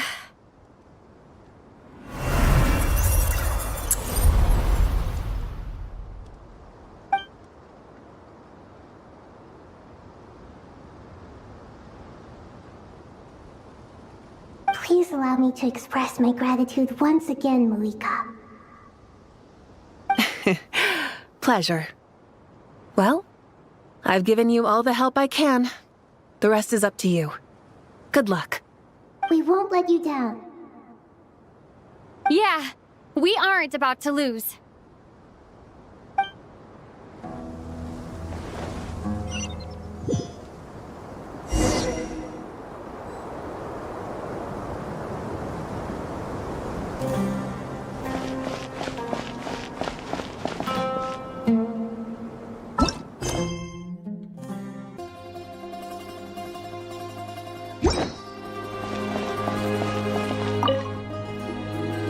Traveler, Paimon, how are you feeling? Paimon's a teensy bit nervous, but only a teeny tiny bit. Seems like she's gotten way braver over the last few years, huh? Of course. After all the adventures you've had with the Traveler, I'm sure you've gained a lot of experience and grown as a person. I'm doing all right. What about you, Nahida? How are you holding up? With the negative effects of Irminsul, I am a bit like a piece of fruit that's been burrowed into by hungry insects and left to rot. I'd be lying if I said it was nothing. But please don't worry. We all know what we're getting into, and we've prepared as well as we can. I believe in everyone. I believe in you. And I believe in myself. Stoking the fire inside oneself is certainly one way to live, but knowing when to rely on one's companions is also a form of great wisdom. I've been quietly learning little things from everyone, like plucking tufts of fur from a sumpter beast. Me too. With the constant traveling, I'm always learning and growing. That's the journey of life. I think there's someone else here who would share that sentiment. Don't worry about what I think. I was just passing by and happened to overhear your conversation. What are you talking about, hat guy? This is the top floor. No one passes by the top floor. Says who? You can fly just like I can. I would have thought it makes sense to you of all people. I don't know why, but I feel a little more relaxed now. It shows that you feel comfortable laying down your burdens in our presence. It means that Sumeru is a place you can trust, where you know we have your back. And we feel exactly the same way around you. That's what it means to be friends.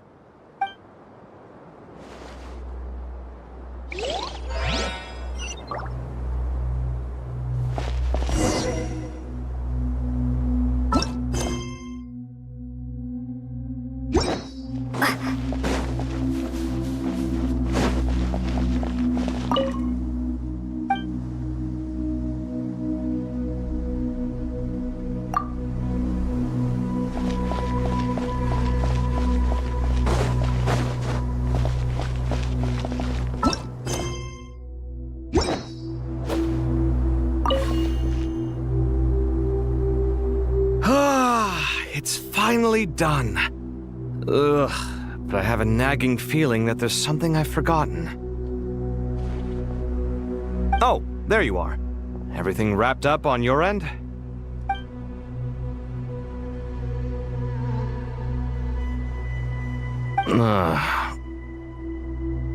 Okay, fair enough. That was a pointless question. We were working in tandem, after all. You must really be exhausted. Well, it's been a busy day for both of us. When work ends, you clock out. No looking back. Yeah, we're definitely due a break. Probably a little late to start drinking now, though. I'll stick with water. Here, this one's for you. Thanks. You want a bite to eat? I can grab us something. Or wait, I think there's a stove nearby. Let me take a look. Are you nervous? A little, yeah. Unlike you, it seems. How are you not feeling at all nervous? Because everything that happens next is beyond my individual control. I don't worry about things I cannot influence. What do you mean, cannot influence? You're the one who came up with half of the strategies we ended up using. There's only so much I can do. I was only doing my duty. Was it like this last time, too? You mean with Azar and his accomplices? Yes and no.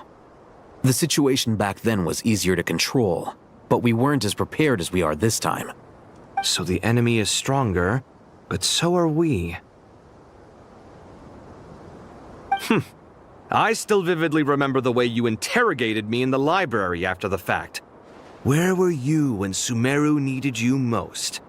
If your memory is so vivid, you might also recall that it was you who came looking for an argument.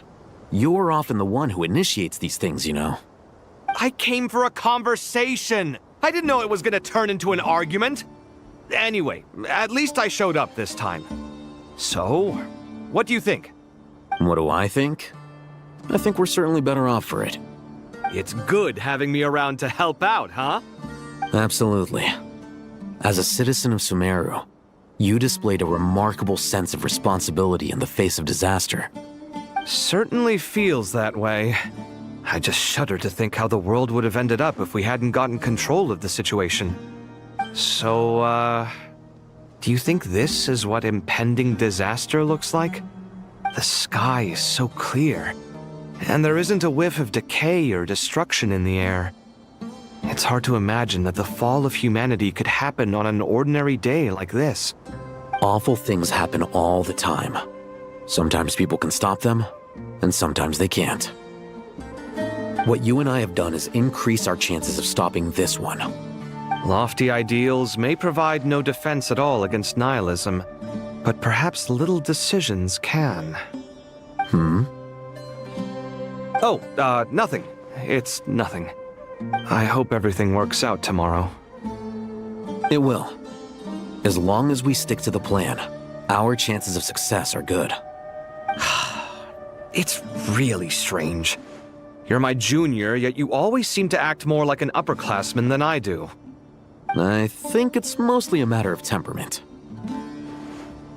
Ugh. Walked right into that one, didn't I?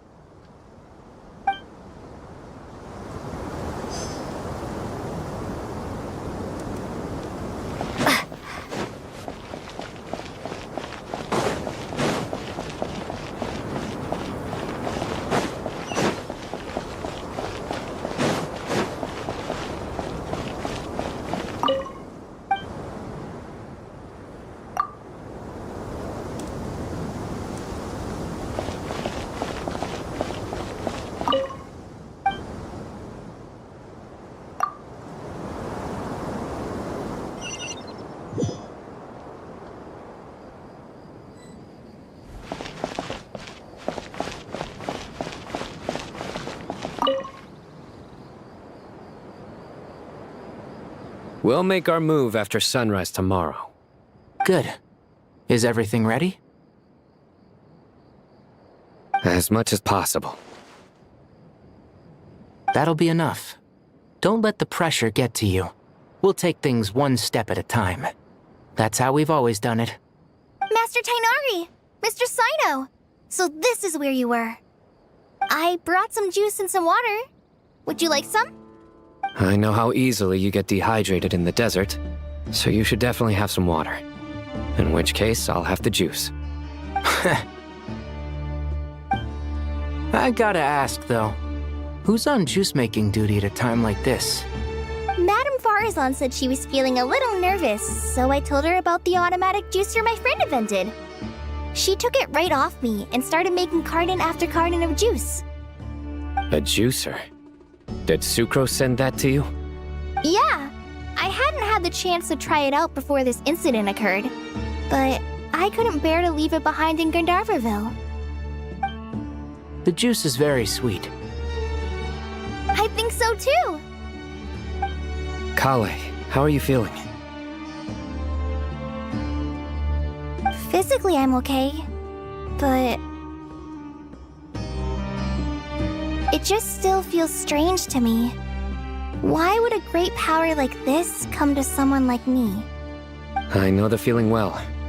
That same question ran through my mind every day as a kid. At least now, you have someone who can relate to you. All the more reason that you should apply for Spontamod. Tainari fiercely opposes the idea, though. Those two things are completely unrelated. What are we all chatting about, Would anyone like any juice? Oh, you have some already. I had some earlier, ma'am. Maybe give the extra to someone else? Very well, very well. I shall be off then.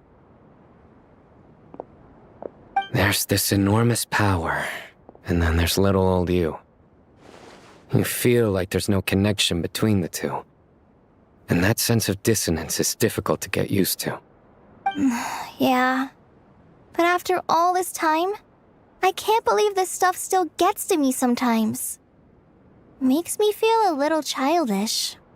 Kale, just because we normally keep the conversation light doesn't mean we can't discuss deeper issues. I don't think it's childish at all. You were the victim of a terrible crime. It's normal to struggle with the fallout from it. You have absolutely nothing to be ashamed of. My professor once told me that no incident can be considered truly resolved until the victim says it's over. Your rage and your pain are completely justified. Thanks. Miss Nicole said that the same god remains which were once used to inflict so much pain upon me have now become a weapon with which I can protect everyone. It's like my own personal kind of evolution. Every innocent person who's been hurt needs time to realize that it wasn't their fault. I was the same. But it's all about to be over. Tomorrow, it ends for good. I don't know if you've noticed, but you rarely stumble over your words anymore, and your outlook has become much more positive. It's a big change from how you used to be. And since this isn't over, you can settle the matter on your own terms. It's time you seized back control. I believe in you. Yeah. Sumeru is my home. And it's so important to me. I have to protect it. No, I will protect it. And once you're done, how about you come back and apply for Spantamod? Stop it with the sales pitch, would you? Hey, excuse me. There are still 3 unclaimed cups of juice here. Why don't you take one each? My arms are getting sore from carrying them around everywhere. Madame Farazan, why are you... Here, let me take them off your hands. Thank you, Madame Farazan. Drink up and enjoy my handiwork. I think I'm going to make something else now instead. Please, try to relax, Madame Farazan. Your nerves are starting to get the better of you. I know. I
have not felt this way in a long time.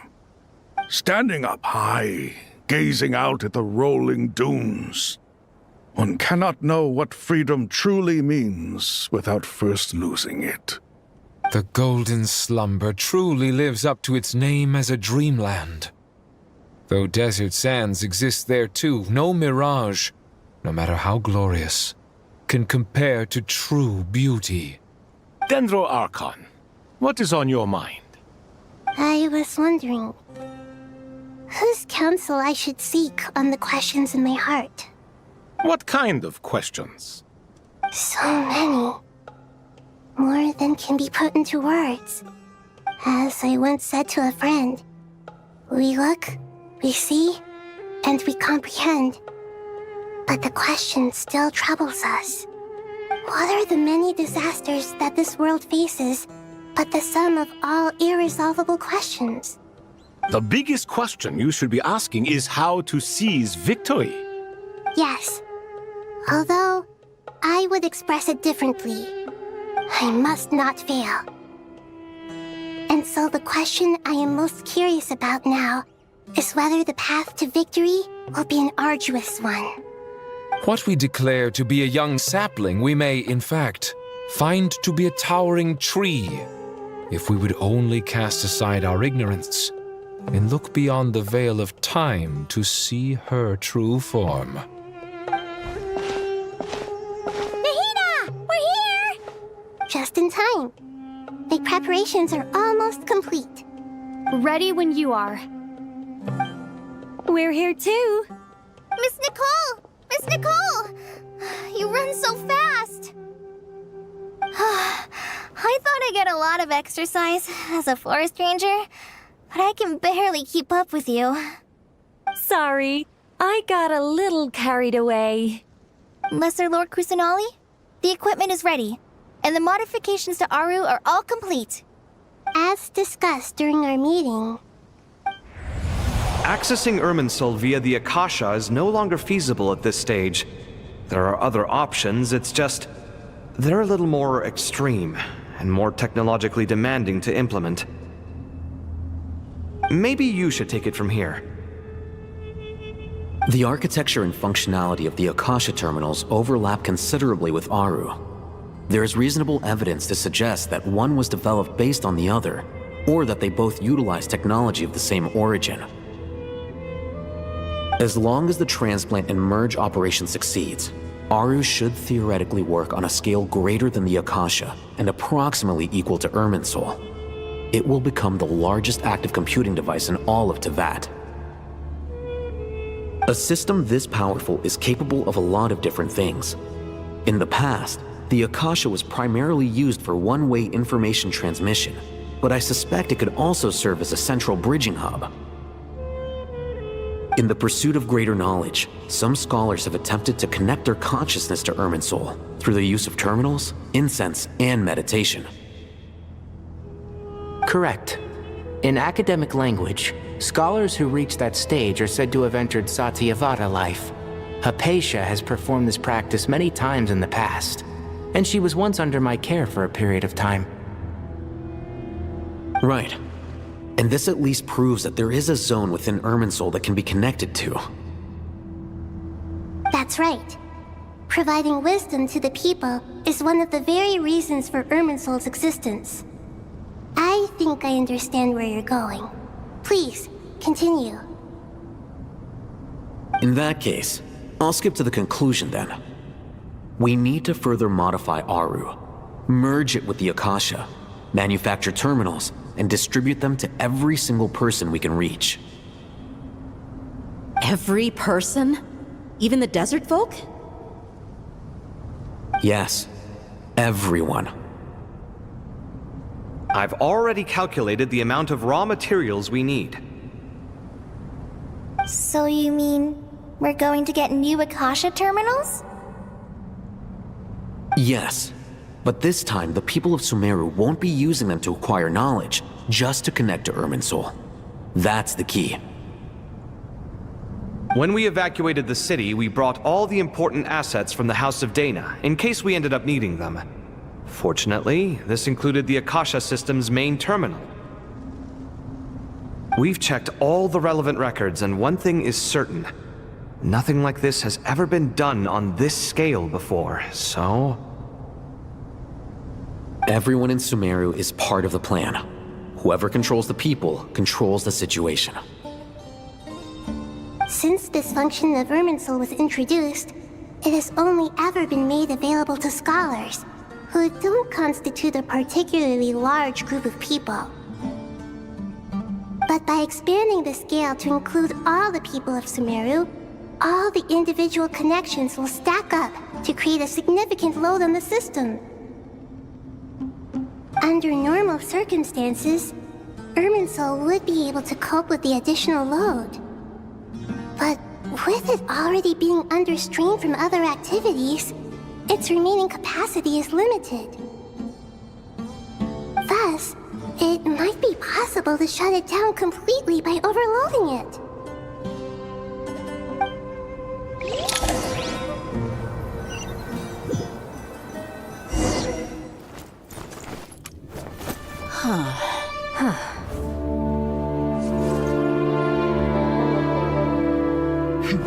Counting down. 3, 2, 1. Are you ready? Ready!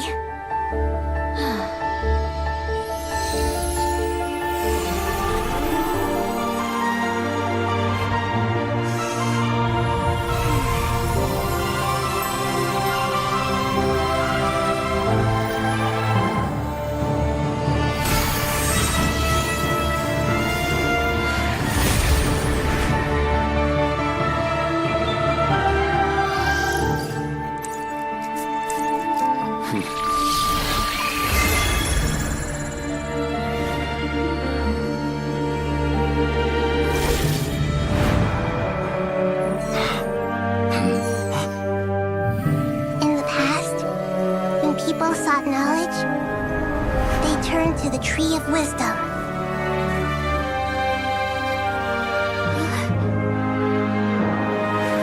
Today, we use it to save Sumeru and the whole world. These boughs that nurtured learning must not become tools for destroying the world.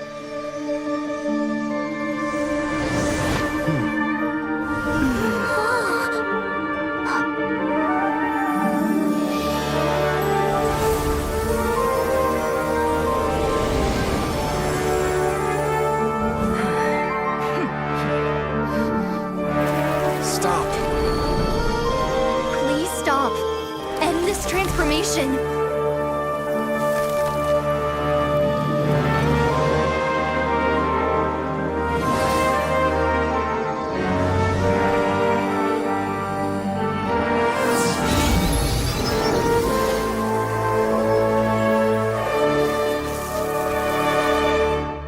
You would shut down Irminsul just to stop me?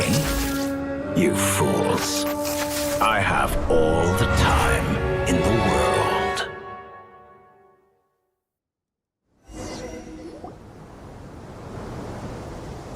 Success! The evil Irminsul tree has stopped growing! Great.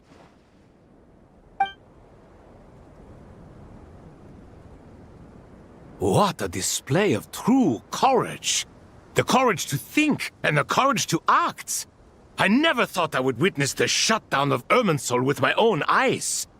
Perhaps this is human wisdom in action? Indeed, only humans could do such a thing. Gods are few and far between. What was once created for spreading knowledge is now used for another purpose. A rather ingenious plan. I am grateful to you three for your help. Only thanks to you were we able to extend Aru's interference capabilities to cover all terminals. Now, nobody who wears a terminal will have their activity accurately tracked by Irminsul. No matter how many eyes Dottore possesses, he will not be able to see us clearly. Now for the next step. I will need the help of your supreme powers once again. How might we be of service, Lord of Dendro? I need to reach the Eternal Oasis immediately. Right now? In that case, Ibis King, would you agree that this is a fine opportunity to dust off our old tricks? Never. I assume you have that chess set with you? You mean the one you gave to me as a gift? Asking for it back, are you? How could I? You misjudge me. I just wanted to show you another way you can use it. Connect to Safhe Shatranj.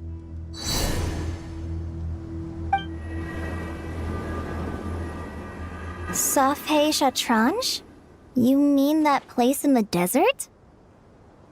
Thoth's chess set gains its power from the chessboard laid out in the desert by King Deshret and ourselves. All ceremonies conducted using the chess set must be activated via Safhe Shatranj. In other words, the chess set is an extension of the chessboard. In the past, moving a chess piece was a sacred and momentous act. Transfer initiated. Entering live combat mode.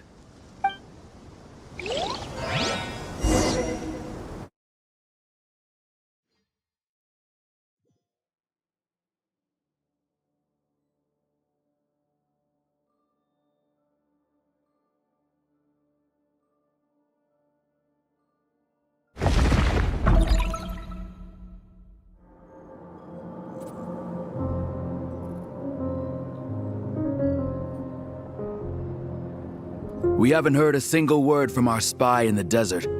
I'm afraid he might have been captured. Never mind. But we spent years turning him. And a lot of Mora. Nothing comes for free in this world, but the loss is not without its purpose. For a small price, we have wasted a precious amount of the limited time they have. Quite a bargain, if you ask me.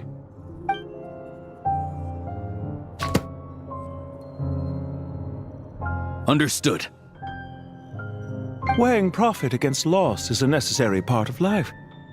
But to tell the truth, I have been operating at a loss since this all began. Since many centuries ago, in fact.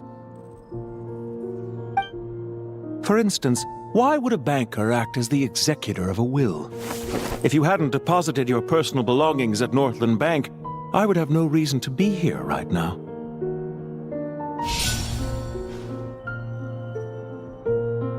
Dottore, I've placed your final data backup into the ley lines as per our contract. I trust we are now square for the safe deposit fees you paid. Is it not a little petty to split hairs like this, given our amicable relationship? I consider sound bookkeeping a matter of principle. Do not forget that you only live to see this day thanks to me. In fact, every day of your life since you met me, you've been living on borrowed time. Why, that's hardly a fair assessment. I will concede that my survival was perhaps at your whim, but I became a harbinger on my own merits. Managing money is not like other professions. Mine is not a role I could have acquired based on your recommendation alone, and certainly not one I could have lasted so long in without genuine ability. The information stored in the ley lines is quite comprehensive. Rest assured, I have not forgotten how strong your pride is. Well, I presume you have no sense of fragmentation while talking with me. How could anything possibly go wrong with such strict measures in place? The remainder of your soul was split in two, with one half sent to Nodcry and the other stored in the most secure vault of the Northland Bank. Though I must say your disdain for the other segments is quite amusing. Zandik is you, and you are Zandik. Zandik created the segments, yet you, a segment yourself, reject him.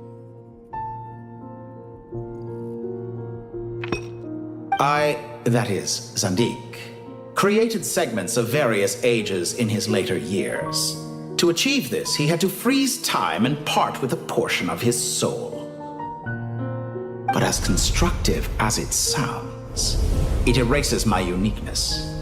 If each segment is equally me, then by the same token, none of them are truly me.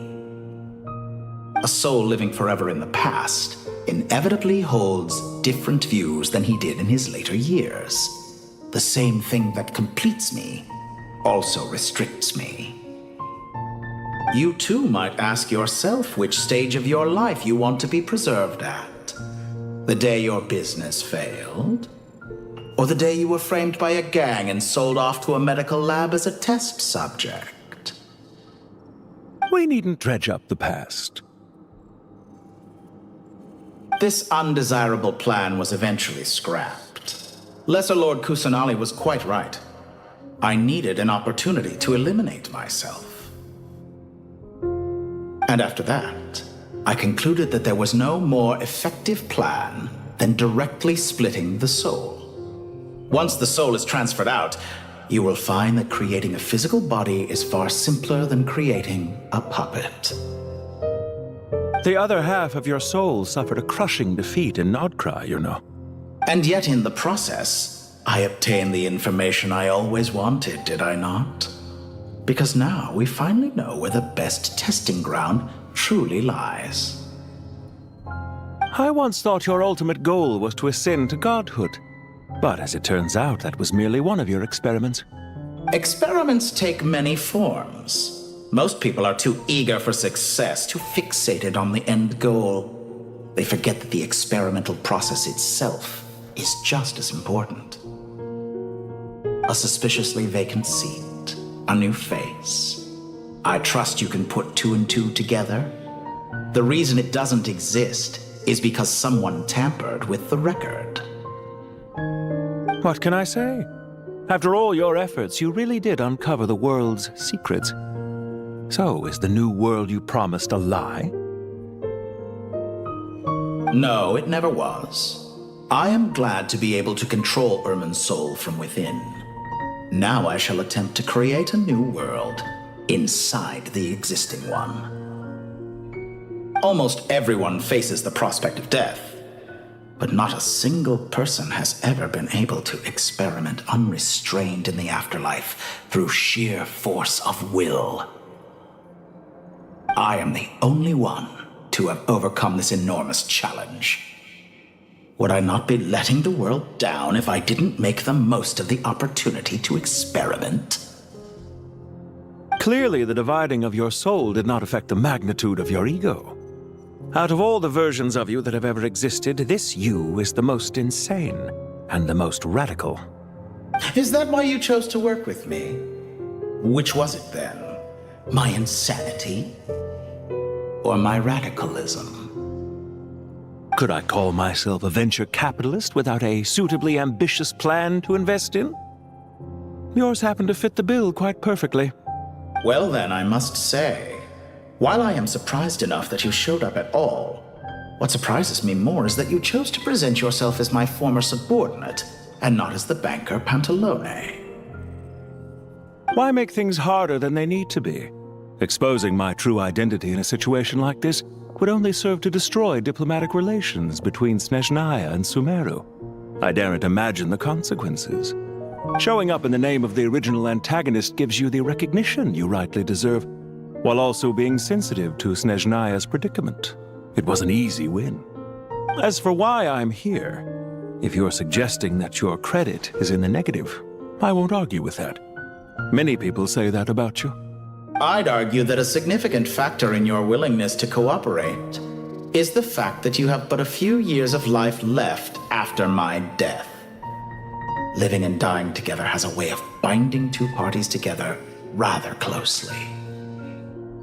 Is it not true that a relationship should be judged by both the positive and negative returns it yields? So some of what I said actually made it into your head after all. It's true that I hope you don't die too soon, but don't you find that a strange thing for me to say? After all, you've already had quite a long life, especially for a human being. Let's not pretend that you're any more innocent than I am. Are we not the same in this regard? We both despise the existing laws of this world, and neither of us enjoy being under anyone else's control.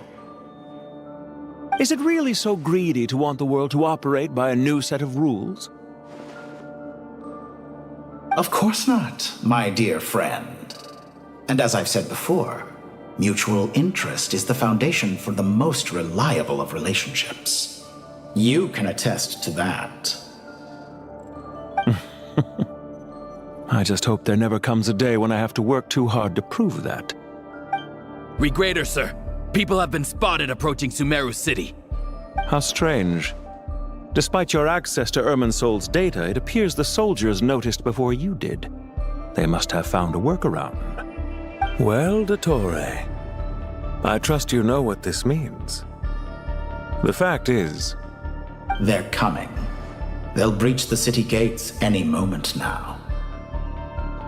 But even so, I would say Irminsol is a wonderfully convenient thing on the whole. If you do manage to create a new world, perhaps you could plant one outside my office, too. I'll consider it. What do you need me to do? Stall them? The experiment will take time. Stall them for as long as possible. Very well. But you're really asking for the moon here. Have you heard this story? There was once a guilty man, kneeling in the center of a church while an angry mob outside waited to bring him to justice. He pleaded with the gods, begging them to grant him one final request, the chance to finish confessing his sins before he was sentenced. Many suns and moons passed, seasons changed, and still his confession continued, as if he intended to speak until the end of time. Are you suggesting I worship you as a god? Or were you hoping that I might confess my sins to you? Certainly not the latter. That would make my life miserable indeed. For someone who despises them so, you never seem to have any objections to me creating or becoming one. At first, I thought you'd be furious. Concerned I would terminate our partnership, were you? Not at all.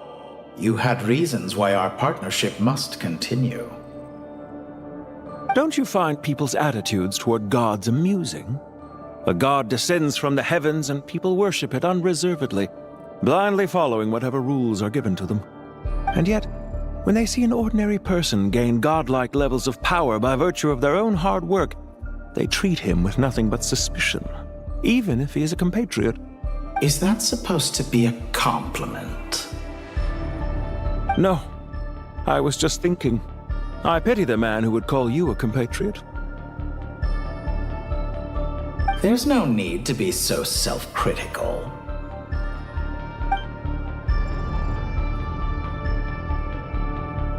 I know it's a little late in the day to be asking this, but how have you been keeping?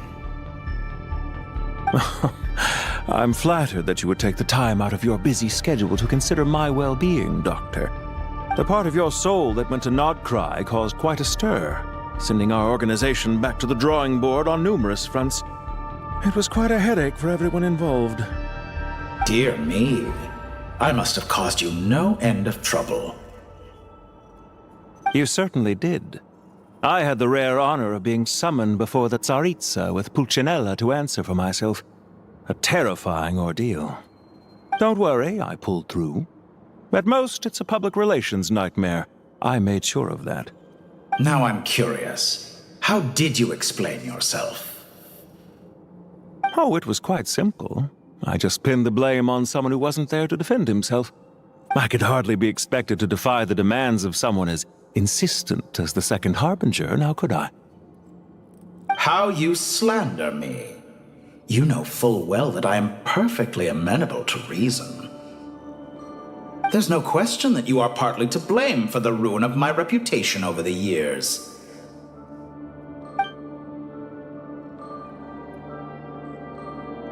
Do you have anything lined up for when this is all over?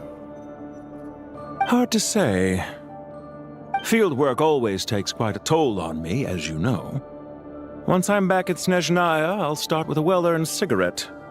Why are you so eager to ruin your lungs after I went to the trouble of replacing them for you? If you have an issue with it, feel free to try to stop me.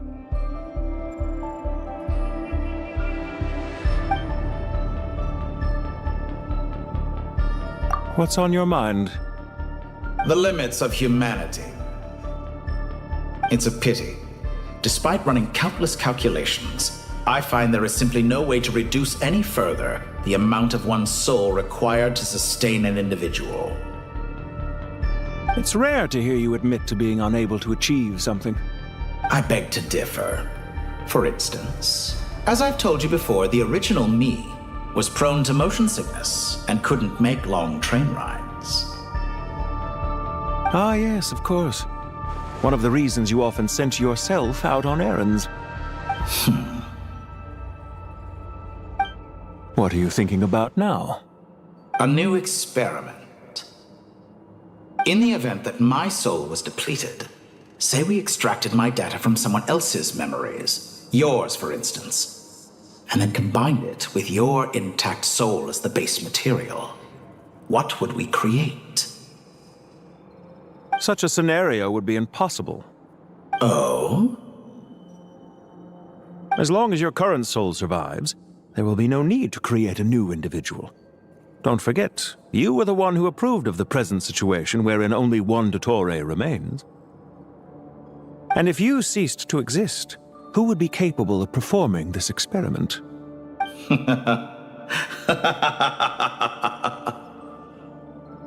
Since the day I met you, you've always excelled at talking your way out of a quandary.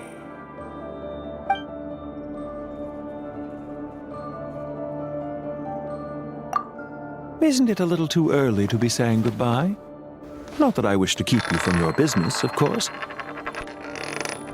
Very well. Let's leave the conversation there for now.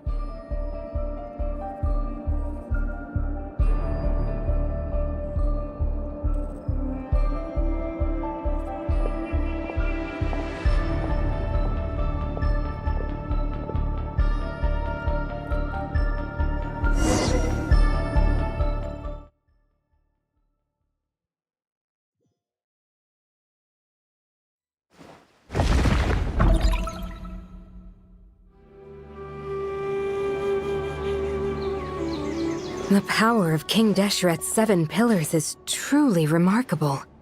With just a chessboard, you can move an entire unit across the material plane. Yeah, sets us up for a much easier fight. Really makes my day. The last time we stormed the city, it involved a lot more running around. I wonder how many people can say they stormed a city twice in their lifetime. I was just thinking that. I've definitely had more than my fair share of unusual experiences in my life. This is my first time here, actually. We never usually leave Gandharvaville. I hope this will be my last time. Does everyone have to chime in? Can't we just fight? What an amusing comment, my dear lady. Yet humans often alleviate tension via small talk, do they not? Whoa! Why is Candace's shield talking? Because the image on her shield is one of me. And I, of course, can appear wherever I wish to. Huh. Well, la-dee-da. Isn't that fancy? Could I get in on this? You wish for your gauntlet to speak? Why, certainly. Ahem. I think you'll find that it is I whose image is carved hereupon. Thanks. Definitely feel stronger now. You're welcome, my lady. I am glad to lend you my power. Sino, what's the situation? There are troops stationed at every entrance. As we expected. A frontal assault will suffice. Everyone, stick to the plan. We'll take the main entrance. You head for the House of Dana's side door. Move out.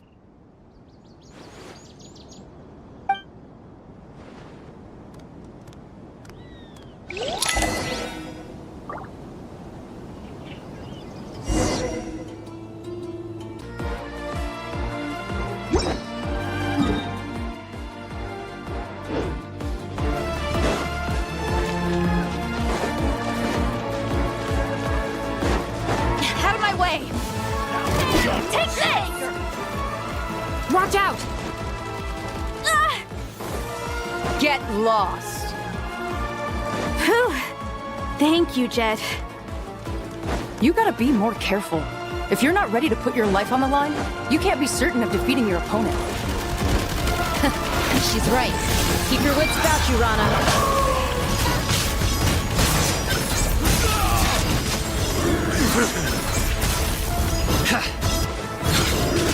You stay condemned!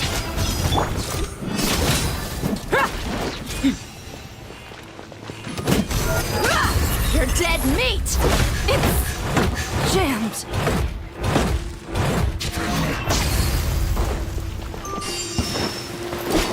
Pay your dues. Please, hear my prayer.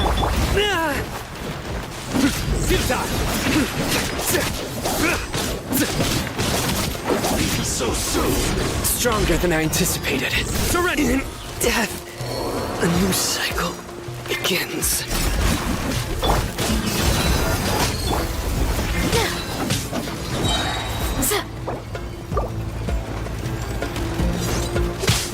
Grant us your blessing.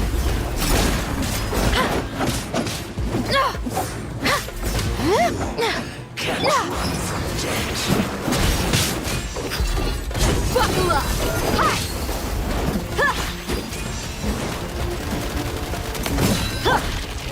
My judgment has failed.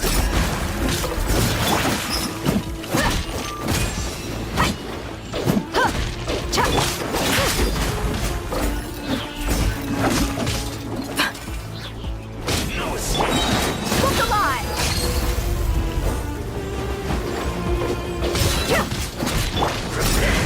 Hear my prayer. Gloves off.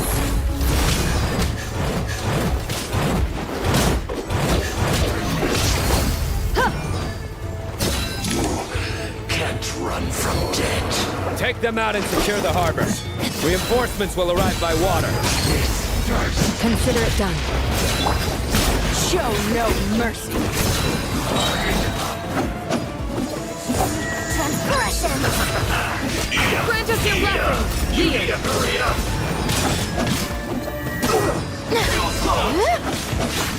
Do your work!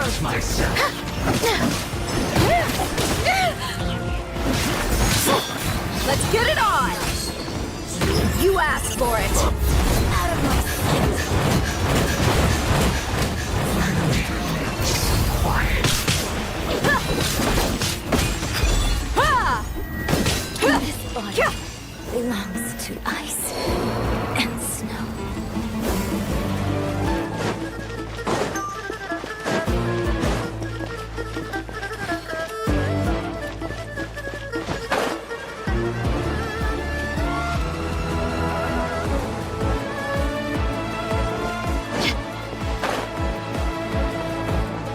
Looks like we're in a tough fight.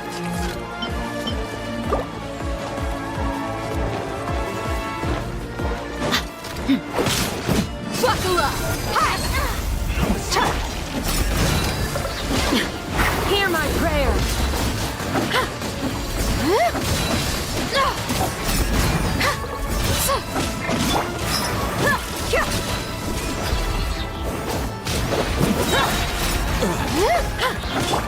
Let's get it on! Gloves off! Can't run from death.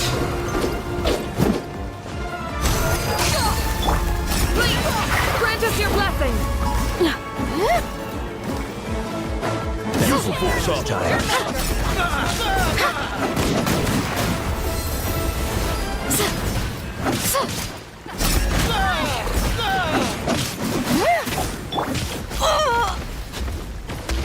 You ain't messing around! Hey! Ha!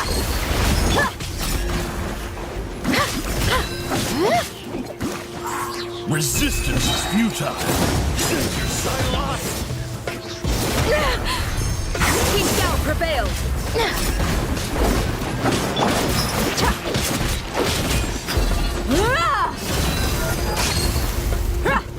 Indulge. Yeah!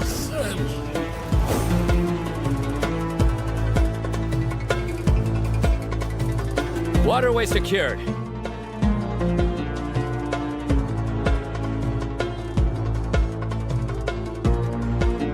Brothers!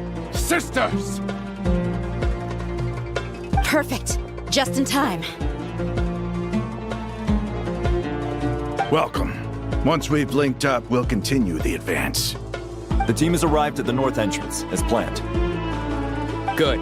Press on.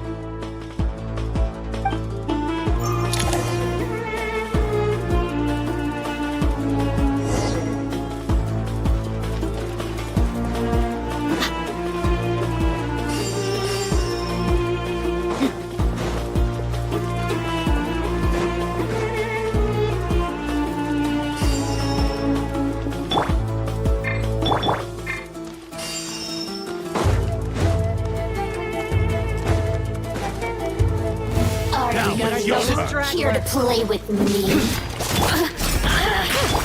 Buckle up! Over here!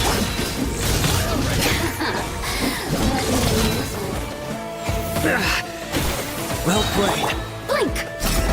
Over here! You're dead meat!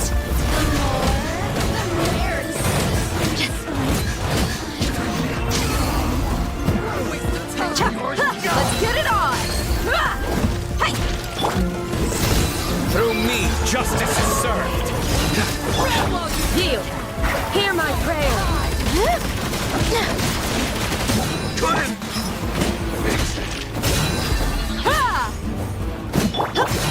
Surrender!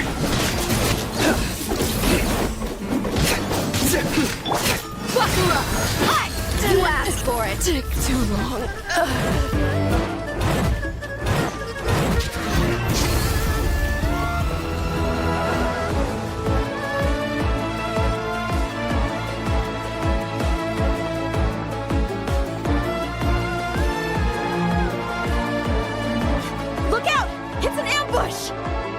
Finally.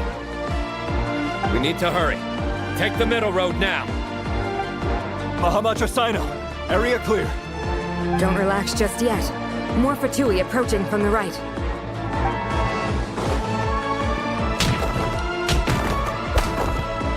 Irminsul cannot track our movements. If necessary, we can split up.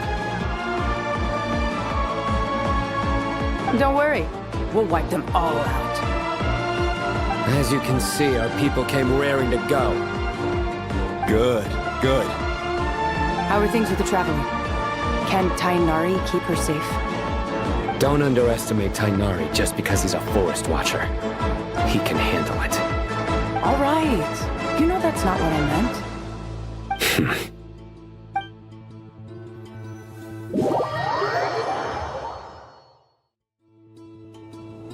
Sino and the reinforcements have drawn the Fatui's fire away. It's our turn. By using a cluster leaf of cultivation, we can pass through certain terrain silently. Good luck with that. We'll just fly up there. Huh? Oh, yeah. Paimon forgot she could fly. Ready? Ready.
Keep up.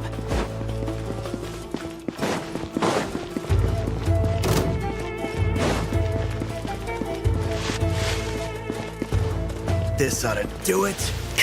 One with the forest. I'll uproot you. Big one. Couldn't.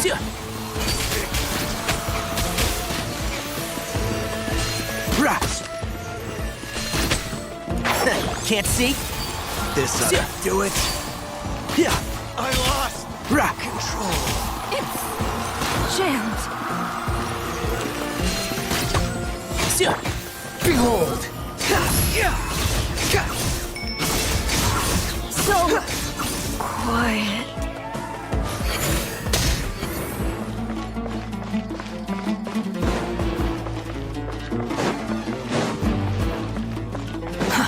Too slow. Quit following me.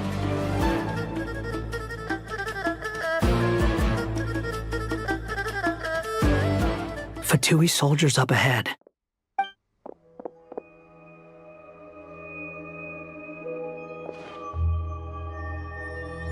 Careful. Prepare for battle. Hey! There's people over there. You have some nerve showing your faces here in the center of Sumeru City.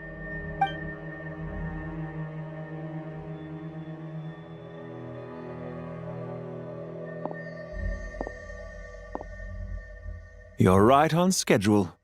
Well, this guy sure as heck isn't your average Fatui sergeant. They've stationed quite a few people nearby. It definitely looks like they were waiting for us. But something feels off. Everything about this guy feels too deliberate.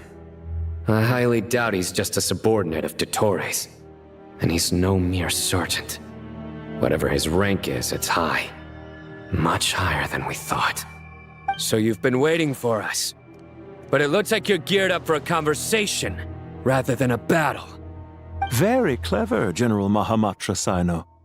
I know you're the one in charge of this siege, and I look forward to making a deal with you. A siege? Sumeru City belongs to us! Historically, yes. But things can always change. We have quite a sizable force with us, you know. For instance... There's a Fatui ambush at the north gate. Can you handle him? We can for now. Yes, I'm quite sure both sides can hold their ground for the time being. The battle has not yet reached its climax. But what happens next? Do you enjoy watching bloodshed? Surely some of those here are people you count as friends. Once a war begins, some people must die. I doubt you wish that fate upon anyone you know. Wait a second. It's a trick. He's not even there.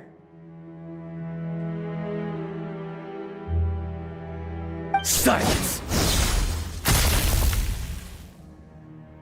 He disappeared. What was that? A ghost? Curses. He was never there to begin with. That was just a shadow projected there to lure us in. Enough talk! Attack! I apologize for being unable to accompany you at this crucial moment, but I am compelled to leave for reasons beyond my control. Please excuse me. Sumeru's General Mahamatra is quite ruthless. It's a good thing I wasn't there in person. Your illusion held them up for a time just fine. But now that they have seen through it, they will realize you were just a decoy. Decoy or not, what matters now is that they will be heading your way imminently. Not imminently. They are already here.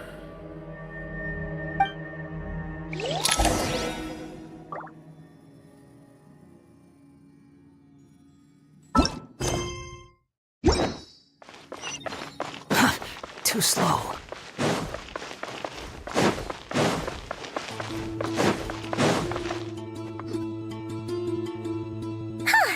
We made it!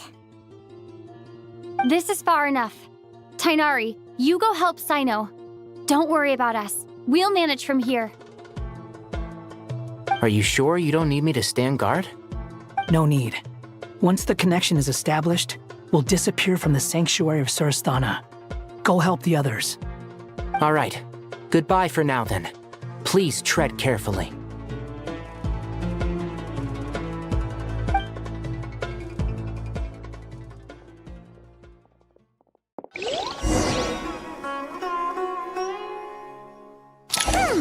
Now where's the interface Nahida mentioned?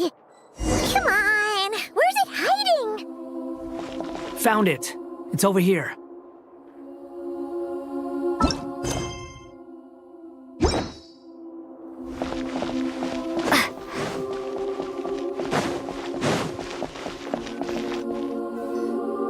We can connect to the inside of Irminsul through the Sanctuary of Surasthana's built-in security system. You should be pretty familiar with the process. Is it the same route as last time? For the most part, we don't need to adjust any of the parameters. Then I should be fine. And Paimon? Once you're both ready, we'll set off. Wait! The stakes are way higher this time, right? Maybe Paimon should stay outside and help the others. Then, you can focus on the fight without having to worry about Paimon. Huh? Why are you staring at me like that? It's nothing.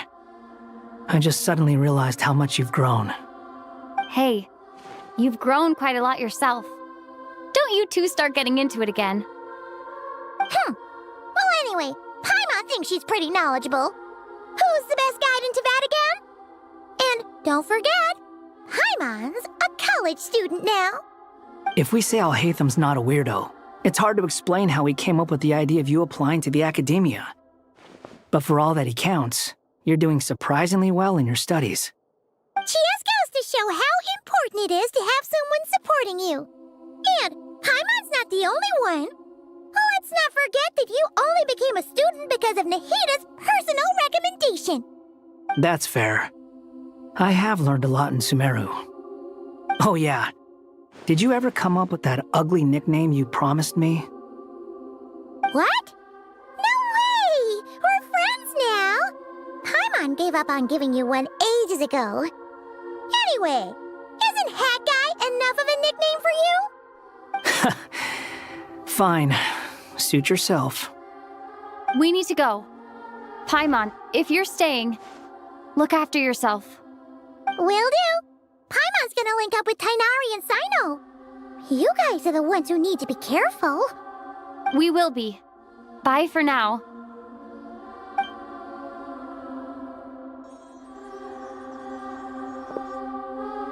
Initiating connection.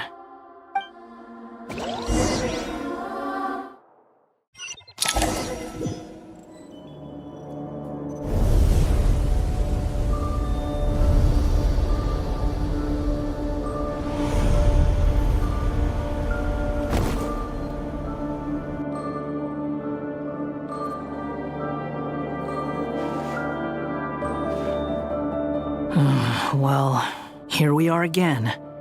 Come to think of it, I still don't even know where we're going. Thanks to our terminals, it should be impossible for Irminsul to read. I can... Don't tell me. Only you need to know. That way, whatever happens to me next, it won't affect your progress. Listen to me. Your safety is just as important as mine. Don't even think about sacrificing yourself for the greater good. We came here together, and we're leaving together. All right, if you insist. I won't argue with you.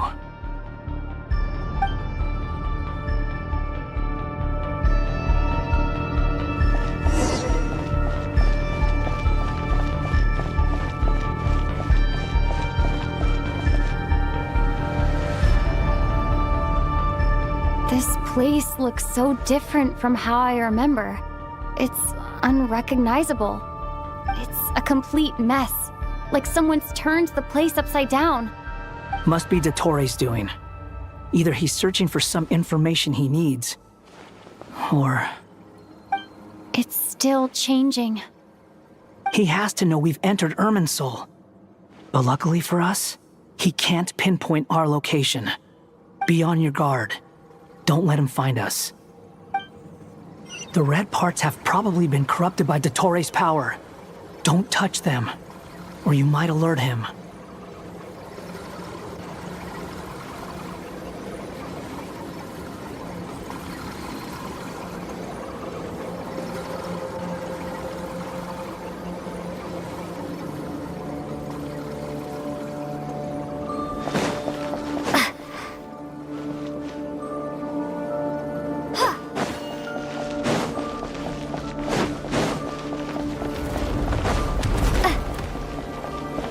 He's looking for us.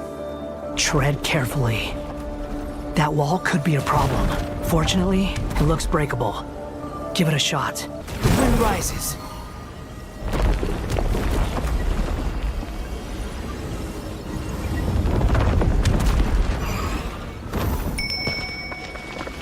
Behold!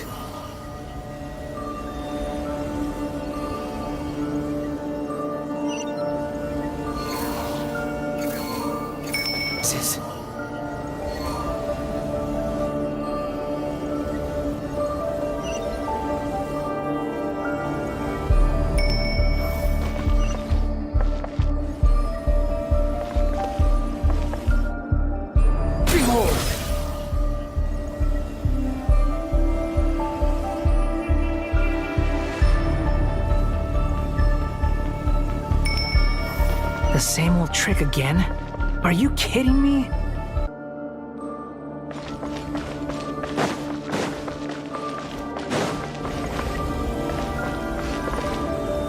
Squall and Fury!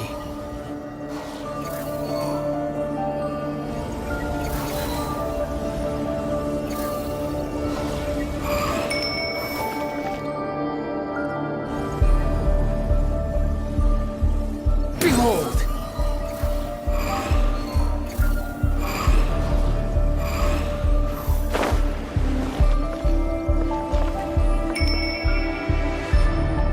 Rises.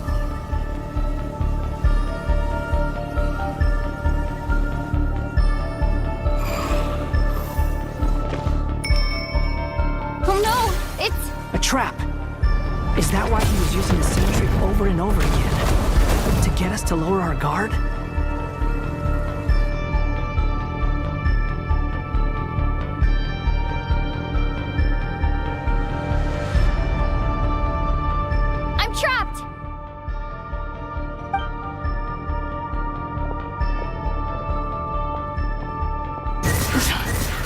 Why won't this thing budge?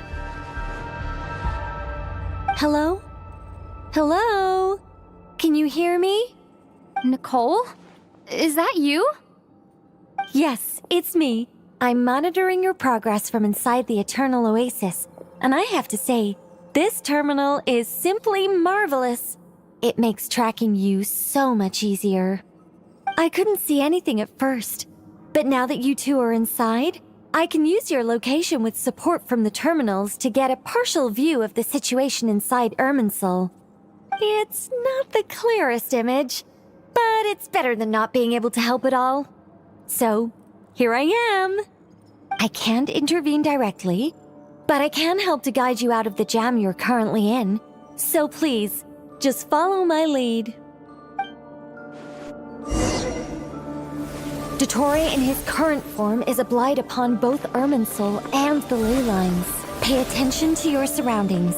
There must be sources of his contamination nearby. Is that one of them? Precisely. Take it out. Good work.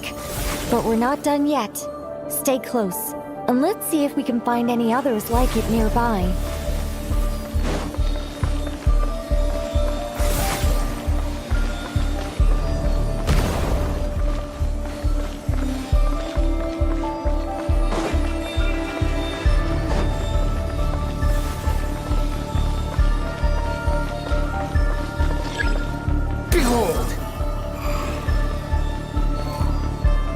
This must be another one.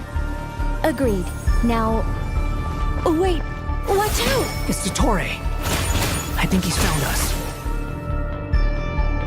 The seal is broken. Quick! Get out of there!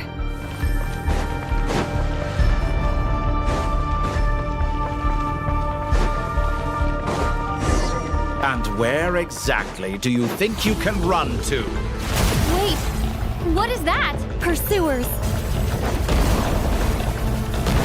Fleeing like vermin. What a pathetic sight. Hey! Watch yourselves! Stay focused! There's a cliff ahead! Jump! More of those corruption sources. Destroy them as you did before, and open the exit as quickly as possible.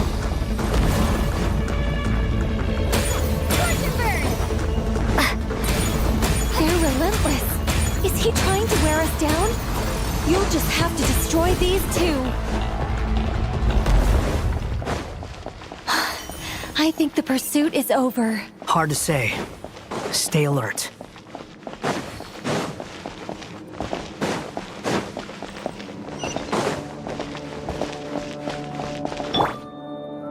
The wind rises.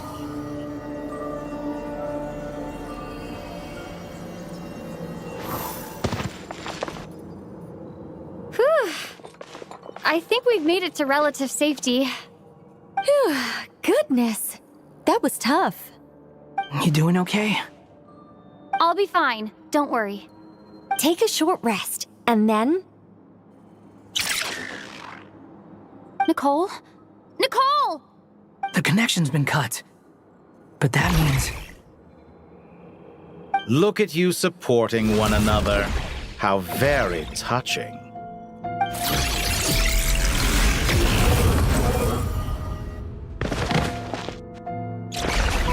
Dottore! Took you long enough to find us. You're more useless than I thought. Oh, really? I think I deserve a little more credit for my methods than that.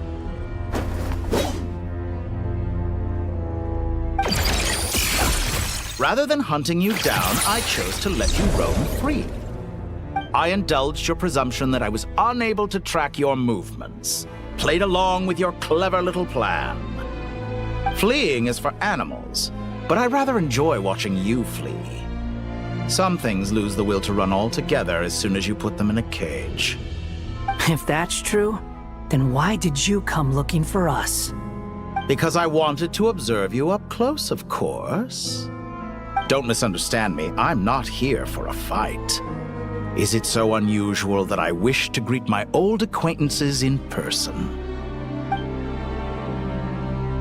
After all, It's been a while. Scaramouche.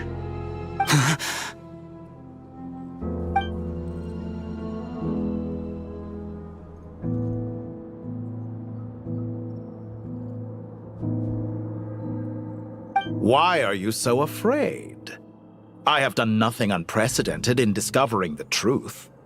Nor did I go to any great lengths to uncover your story.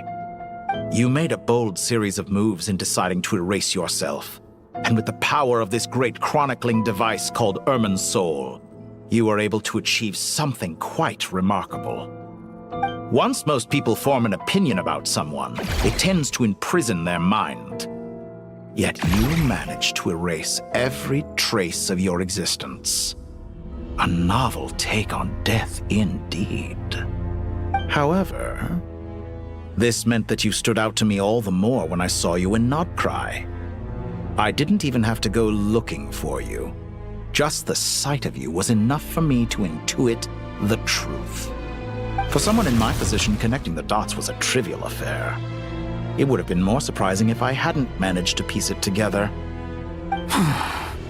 You seem very pleased with yourself for figuring it out. I'm sure you'd even be more delighted to learn the full extent of your crimes. That would hardly be necessary. Besides, isn't there something that concerns you more right now? Something that fills you with dread? Let me put your mind at ease. I have no intention whatsoever of restoring any of the records you deleted. For one thing, it would be exceptionally difficult.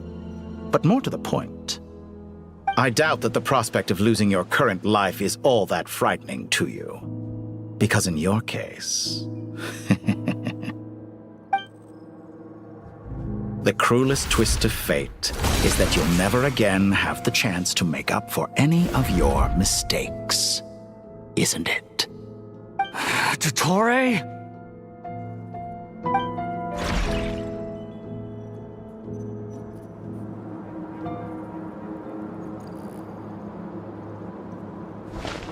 All here shall bend to my will.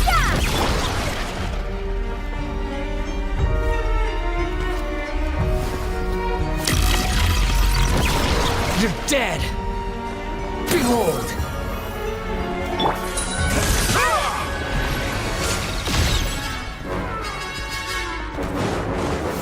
Time to ignite!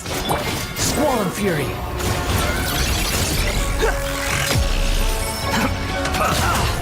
Jeff, the wind rises!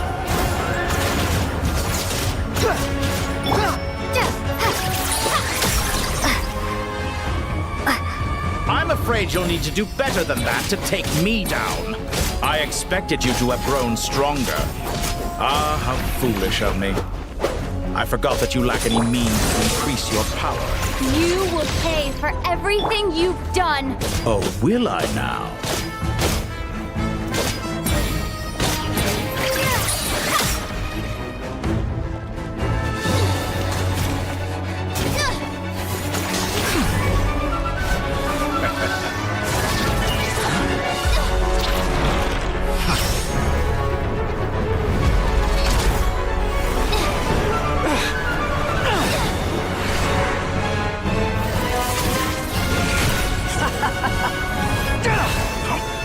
Does the prospect of death amuse you? I could ask you the same question! I'll distract Dottore. You focus on the mission. Got it.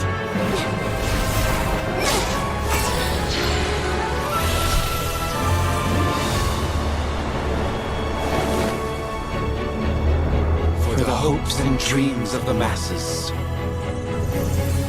Open the secret door on this enchanting night.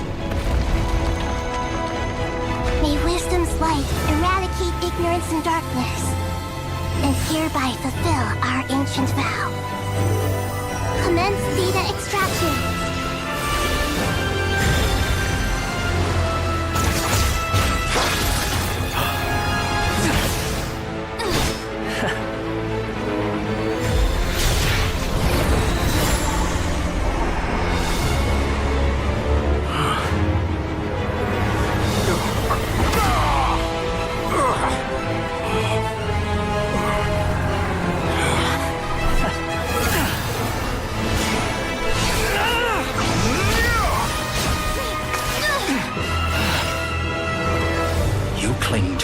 outdated ideals and stand in the way of progress.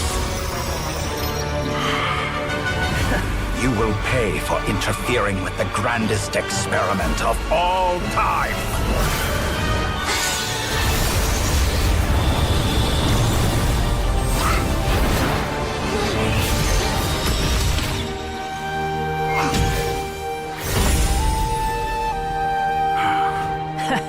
Good timing. Dottore, as clever as you are, you fail to understand wisdom. Wisdom takes many forms, but the path you have chosen eschews them all. Huh.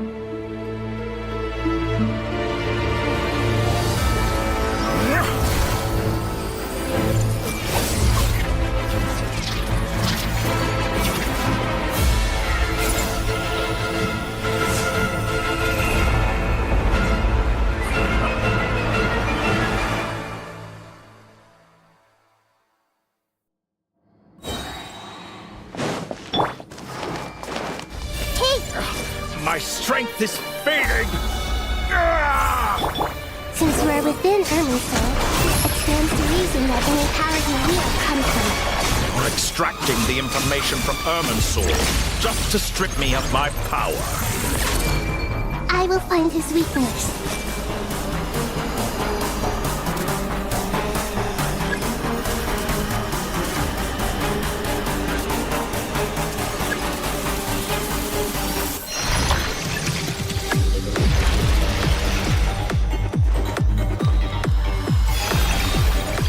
Everyone hold hands!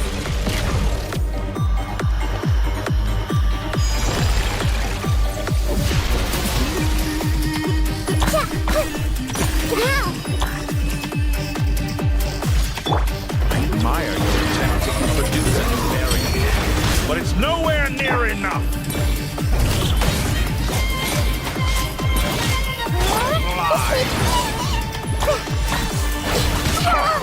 A petty trick.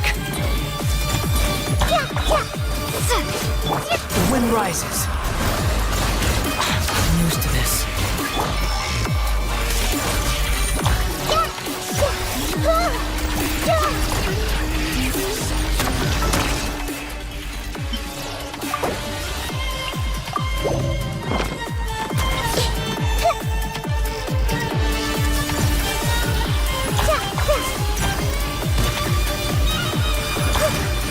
Burn all before you! Blade of the primal flame! How amusing.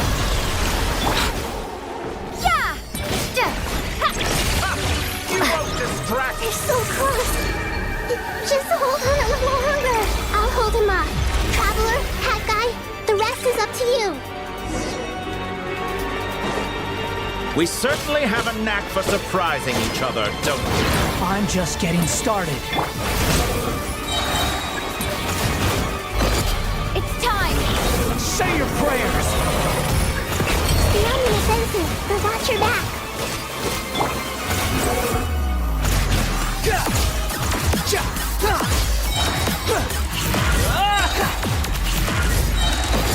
It's time! Say your prayers!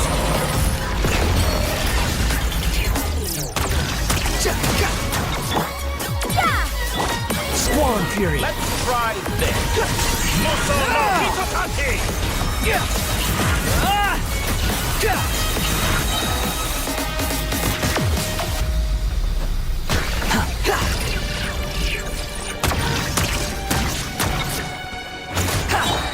Time to ignite! It's time! Say your prayers! Behold! Primal flame! You're dead!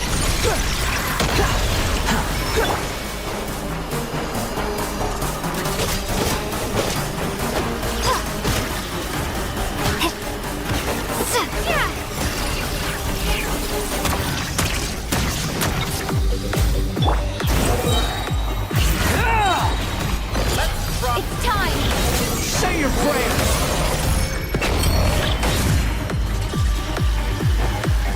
The wind rises.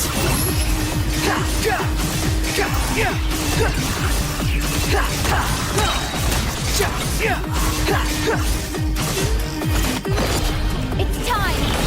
Say your prayers! Finally, time for you to die. Excited? Time for me to die? How could I have reached this place if death was something I... It's time! Say your prayers! Behold! Let's try this! Muso no Hitotaki!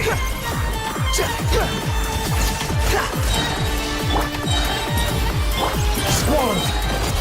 It's time! Say your prayers!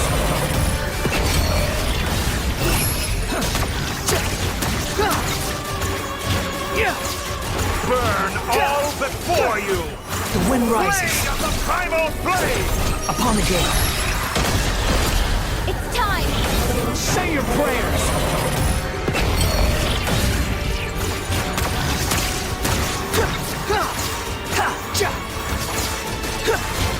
Squall and fury. Time to ignite! Let's try this! Muso no Hitotaki! It's time! Say your prayers!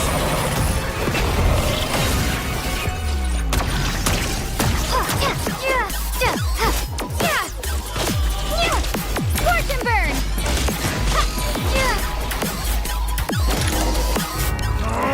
That's enough!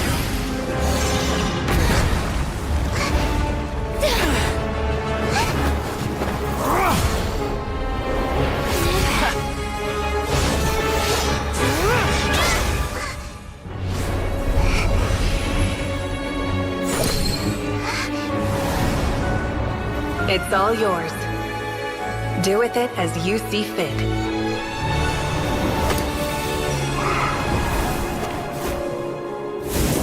Just as you say, this world is home to some archaic things.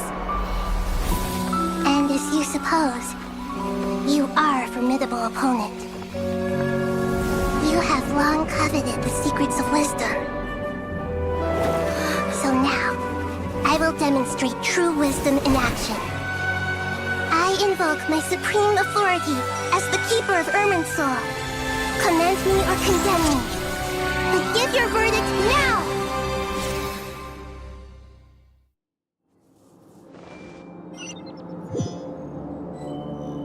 Blessed One of Wisdom, Mahakusaladhama, are you certain that you wish to exercise your authority to destroy Erminsul?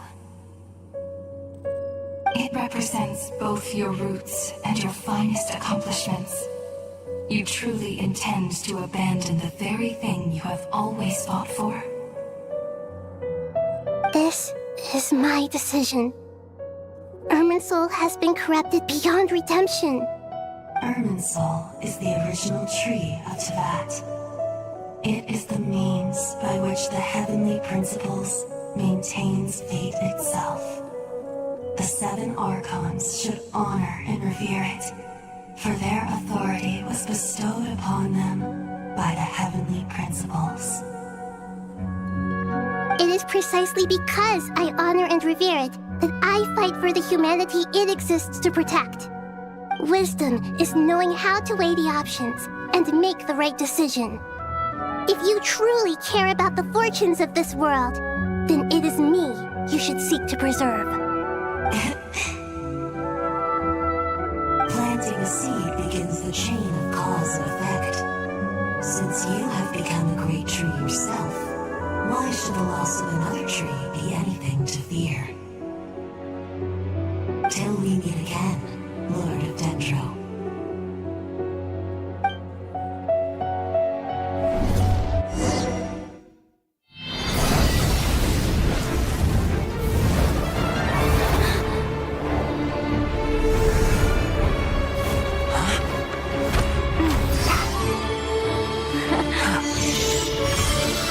The first flame. The pure, cleansing fire.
Shall we? Where were we? I was suggesting that you needn't perform when signing a contract. You're only sitting here because your bank demanded an evaluation of the trustee. So you told a story about a young scholar from a merchant family in Sumeru? I told a compelling tale, didn't I? The post-expulsion story is far more captivating. The human experiments or the elixir of immortality? The part where you die. Ah, yes. My favorite part. The 35-year-old Segment thought of himself as Dottore, reserving the name Zandik for the original specimen. Of all the Segments, he was the most selfish. After his expulsion, Dottore searched for a new direction. He joined the Fatui, studied Elazar in great depth, secured resources. He was rather fortunate in his career. Zandik turned to Conrian technology and successfully created his segments. But this was not immortality. Even with backup segments, his body would still age. Still, thanks to Snezhnaya, Zandik found the ideal base for his experiments. Then a perfect partnership materialized at a crucial moment. The year that both parties realized they needed more time. Fortunately, Zandik succeeded. In a miraculous turn of events, he gained the extra time he needed. I seem to recall it differently. All right, it's true. No matter how much elixir he took, Zandik remained human and continued to age. Then, on the morning he turned 85... Help me up! Call for help! Surely he would be rescued, Zandik thought. But to his surprise, no one helped him. Zandik was too selfish for that. Don't forget, you're one of us. Yes, and we're all waiting. Waiting for me to die. Pantalone arrived for a meeting and happened to witness what followed. He found it unsettling. I never said that. But the Zandiks were unfazed. It was a rare opportunity for self-dissection.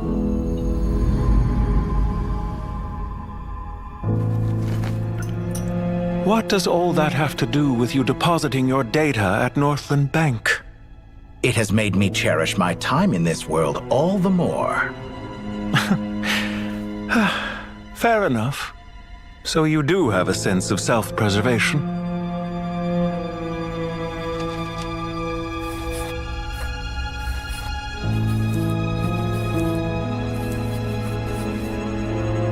What do you mean?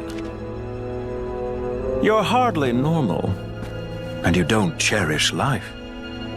You just don't want to admit defeat in the limited time you have. Even so, don't I deserve an interesting ending?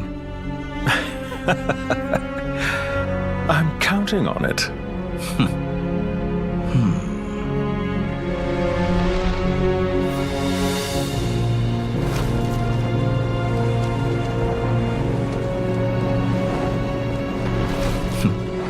If nothing else, I expect my funeral will be a grand affair indeed.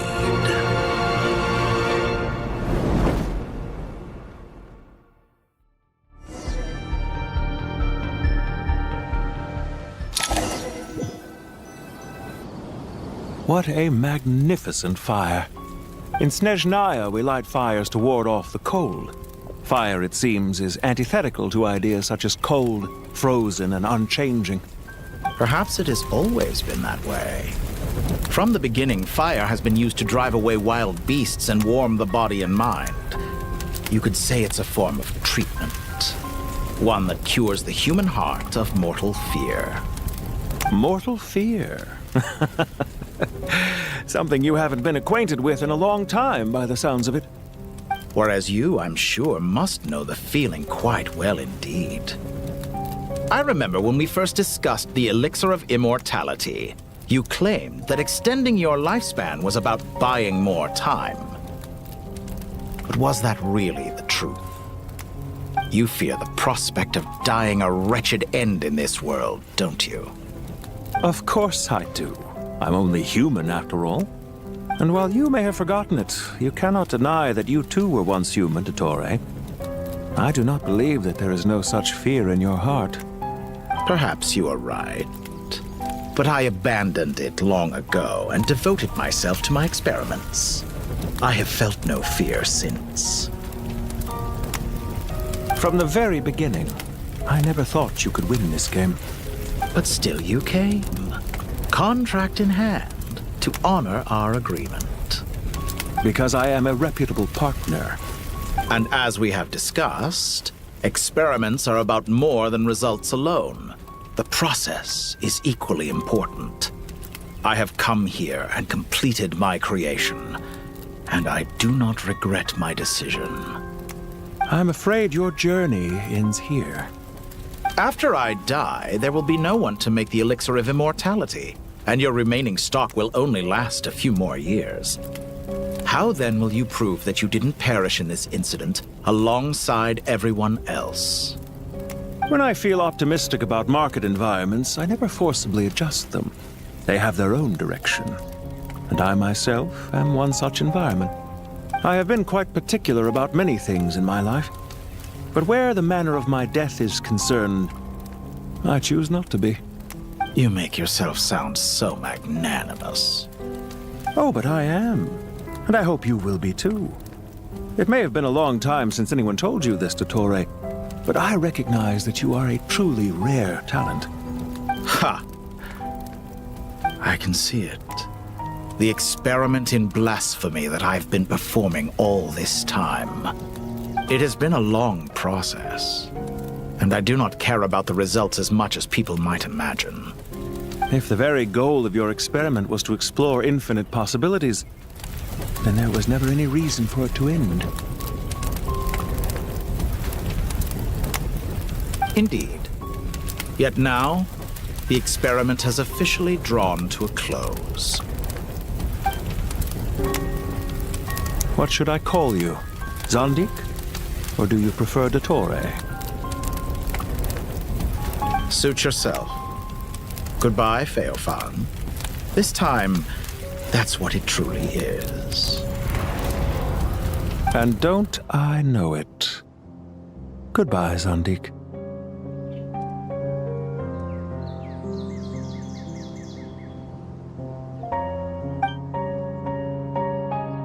I could have carried out many more experiments, but to me, Lord of Dendro, this outcome is certainly not the worst. I believe you.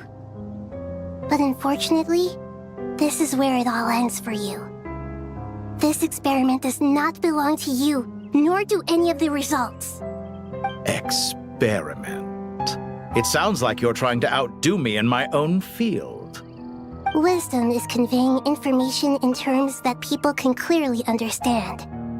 You know exactly what I mean. Indeed. I can see no further outcomes. Ha! You have a formidable mind, and you are braver than I thought. Setting fire to the very thing your survival depends on. Your previous threat was empty, but this time, it is real.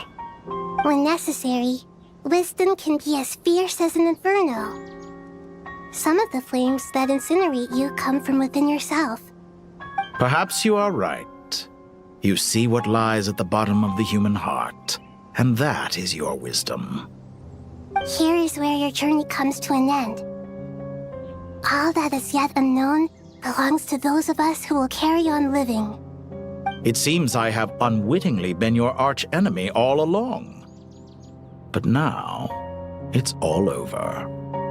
I do not deny your intelligence. But what you refer to as experiments, I would never describe in those terms. They are events that take place in the real world, and they are so much more than mere data. Goodbye. We will never meet again.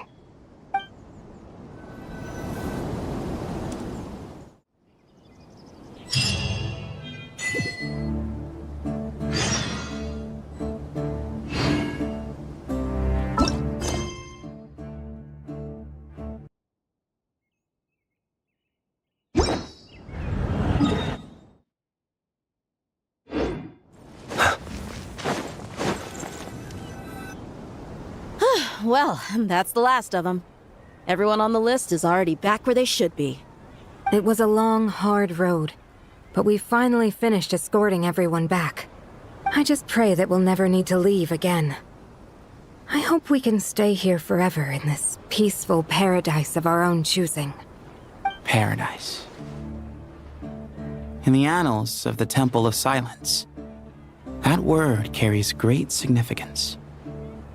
It represents the hopes and desires of the gods. Their longing for a place to rest. I wouldn't think gods need such a place. People always think they're the only ones who can lose their homes. They forget that gods too need a place to reside. As the Goat King once said, "A god without his people shall cease to exist." Gods need their believers every bit as much as their believers need them. Only we can truly understand how much the desert faith has faded over the centuries. But we still talk about the gods as though they're part of our lives. Given the myriad ways in which gods and humans interact, I'd say they really are. How else could Dunyarzad consider the Dendro Archon a friend? Well, that sounds about right to me. Describing them as friends sure makes us feel a whole lot closer. If you told me a few years back that I'd have this many friends, I'd have called you a liar. Belief is a choice, just like friendship. We've made our choices through battle. The right ones, wouldn't you say? I'll be heading back to the Temple of Silence. I heard the Goat King and the Ibis King decided to pay us a visit. How about you? It's back to Aru Village for us. Still plenty of supplies to distribute and people to help. Until next time, old friend. As long as you can find the time, you're always welcome to visit us in Aru Village. Right back at you. Make sure to drop by the Temple of Silence the next time you're free. Word is that 2 of the other 7 pillars, Shezapang and Bennu, might also be dropping by. Since you're wearing the symbols of their power, it'd only be fitting if you came to see them for yourselves. Dropping by? That makes it sound like they're visiting a neighbor's home. Well, the temple was founded by Hermanubis, so I guess to them, that's exactly what it is. Guess that's true. All right. We'll make sure to find time to stop by. Stay safe on your journey home. I will.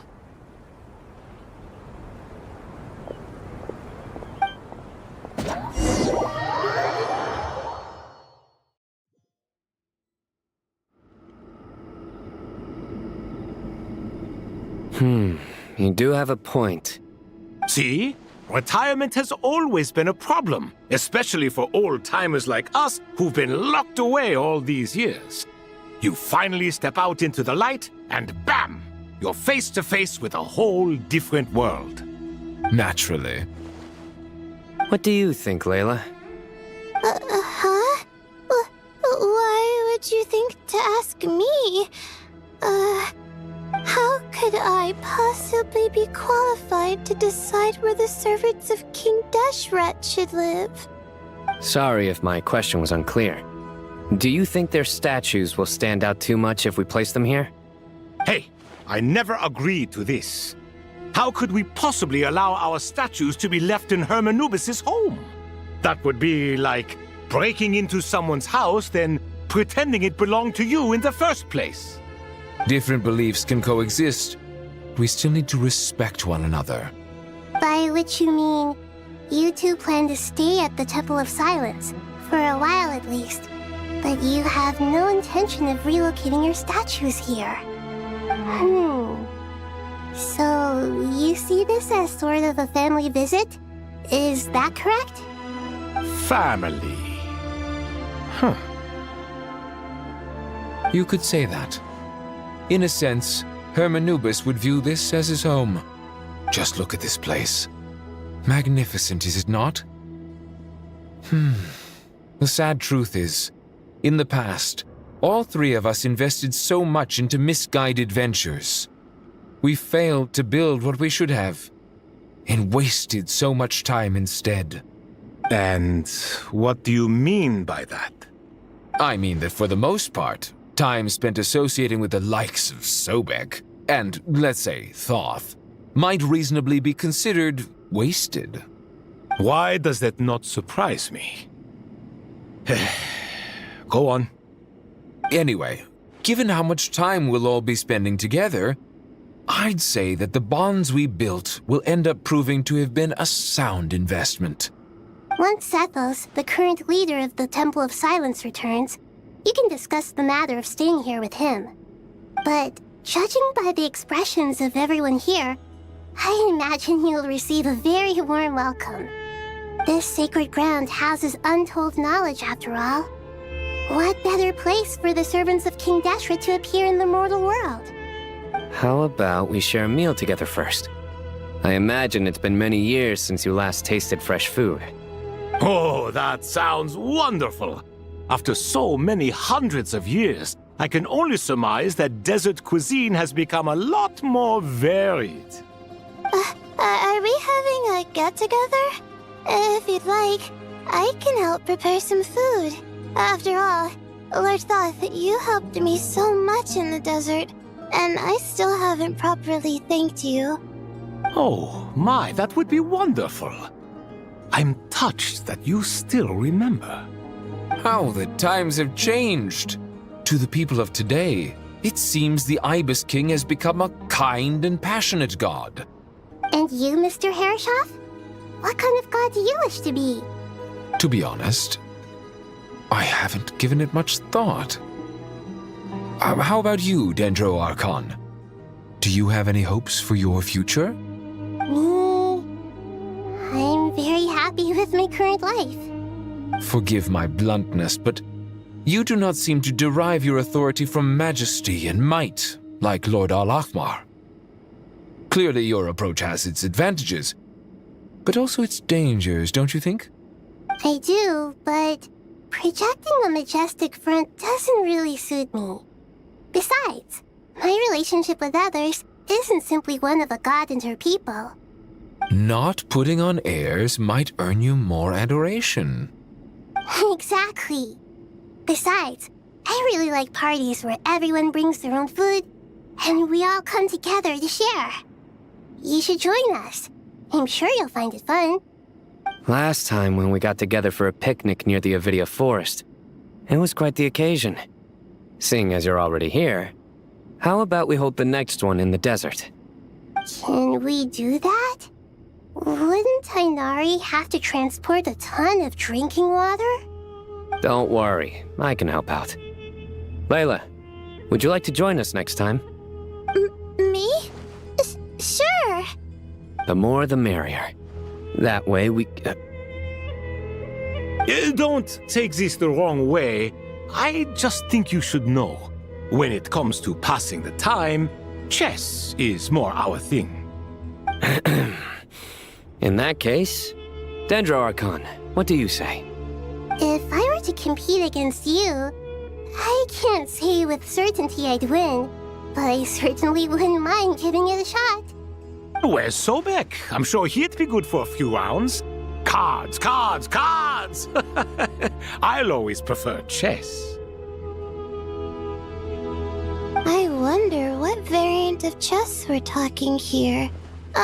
Mr. Thoth, is there some sort of astrological significance to this game? Oh, I'm glad you brought that up. As long as the leader of the Temple of Silence agrees, we can search Hermanubis' place for books to teach you how to play.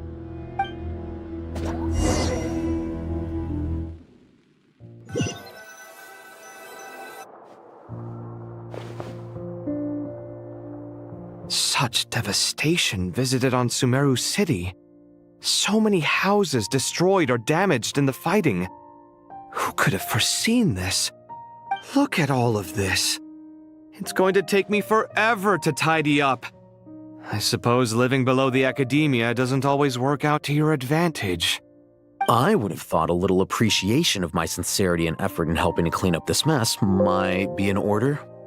Helping? Effort? This is your house! Of course you should be putting in the effort!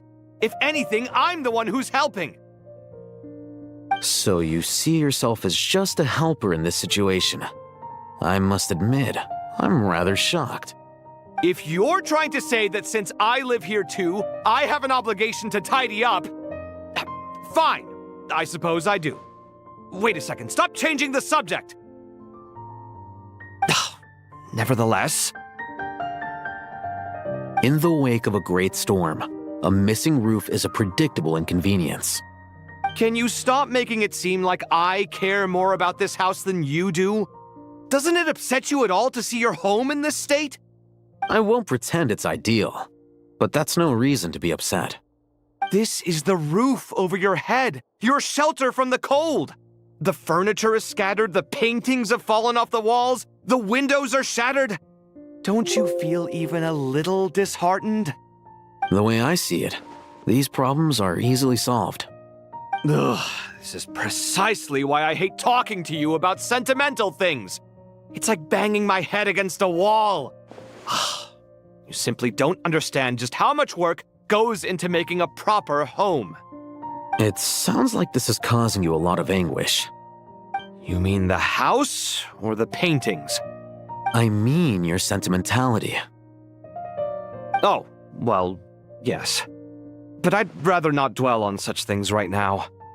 Generally speaking, when anguish becomes the norm, people usually make an attempt to improve their situation. But there are so many people and things in life that are difficult to change. It's not like you can force them. Besides, anguish can be a source of inspiration. And I'm not sure I could break my reliance on it. I'm glad you're able to make yourself think like that.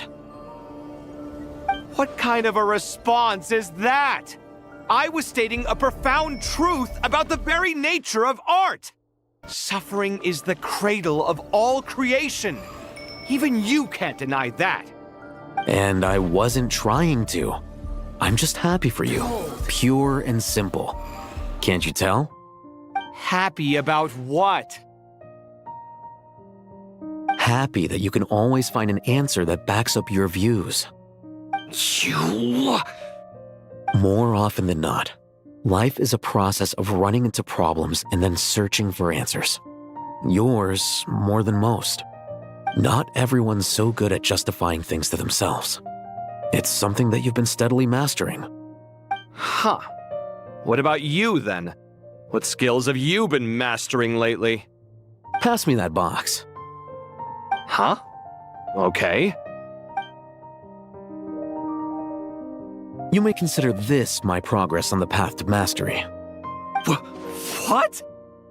Wait a second. Isn't that box mine? Hey, it is! It must have fallen off that shelf. I'll hate them. Those are my paints and inks. Would you like me to put it in your bedroom for you? Huh? I mean, sure, if you don't mind. What kind of progress is this? Does he think he can bribe me?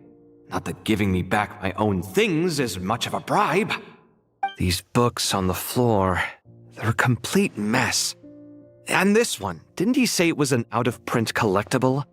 It's completely covered in dust, and some of its pages have even fallen out.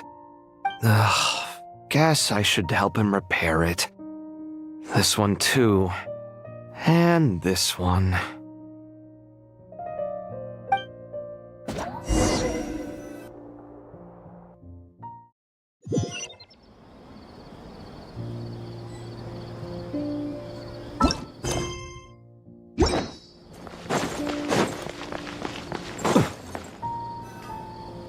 Local Sumter beasts, imported goods, such a bright future ahead. I can picture the Mora just rolling in.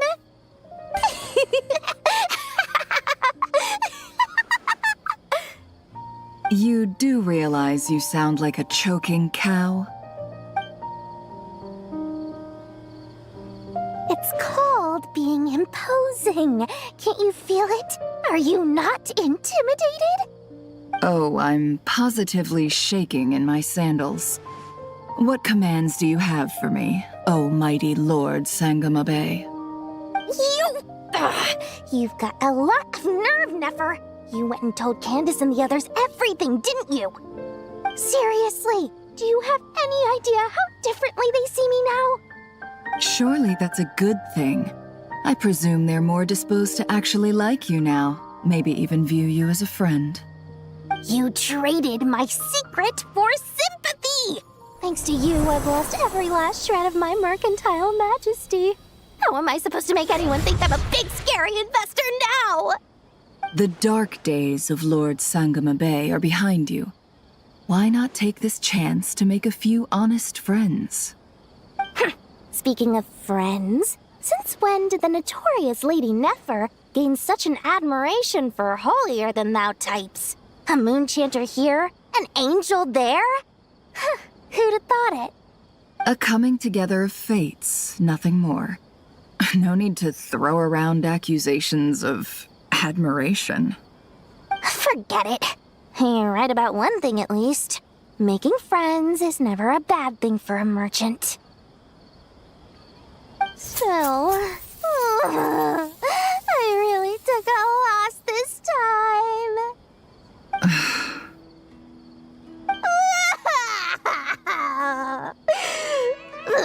What are you looking at? I'm trying to see if you're really crying or if those are just crocodile tears. A little birdie told me that when Lord Sangamabe makes money, the tears flow from the center of her eyes. But when she loses it, they flow from the corners. Which is it this time? Ugh, you are so annoying. I'm not talking to you anymore. Nefer, thank goodness you're here. I've been looking everywhere for you. Huh? Well, if it isn't the House of Dana's very own librarian. What can I offer you today, Miss Katayun? Oh, no, I'm not here to buy. I'm here to bring Lady Nefer a book, and a fascinating one at that. We agreed to meet at the entrance to the mausoleum of King Deshret. One more thing, I bought this copy with my own money. It's not borrowed. Reasoning knows not time of day, but suspense always follows a blizzard. That's quite the mouthful. Huh? Isn't that the one that... It was all the rage for a while. People throughout the city were clamoring to get their hands on a copy. The names inside were all circled. Everyone thought it was a riddle. Don't bring up that book in my presence. I don't even want to hear its name. That thing was nothing but a scam. Surprisingly enough, I've actually heard of this book, though it doesn't seem of much consequence. So what truth lies behind it? You're from the Vahumana and you're asking me what the truth is? I'd say the actual truth was about the least important part of the whole episode. I brought you this book because it probably has the most interesting backstory of any in the House of Dana's collection, at least in recent years. As for its quality, well, you can judge that for yourself. Don't tell me it's actually any good. You may not know this, Lord Sangamabe, but Lady Nefer has a fondness for books with... how should I put this? Mixed reviews? No eye for good literature, huh? Perhaps she feels that bad books hide interesting secrets? But I shouldn't put words in her mouth. It's probably fair to say she prefers the conversations that books can spark over the substance of the books themselves. Suits my style as an intel broker, wouldn't you say? Very interesting, thank you. I'll return it to you once I'm done reading. And as it happens, I have something for you, too. Incense? I imagine you've already used up the incense I gave you last time. Here's some more. This batch is from Nodcry, so the scent won't be quite the same. Well, actually, I've been saving the incense you gave me. I couldn't bring myself to waste it without a special occasion. But I'll gladly accept this too. And I promise I'll use it this time. Katayun, you haven't changed a bit.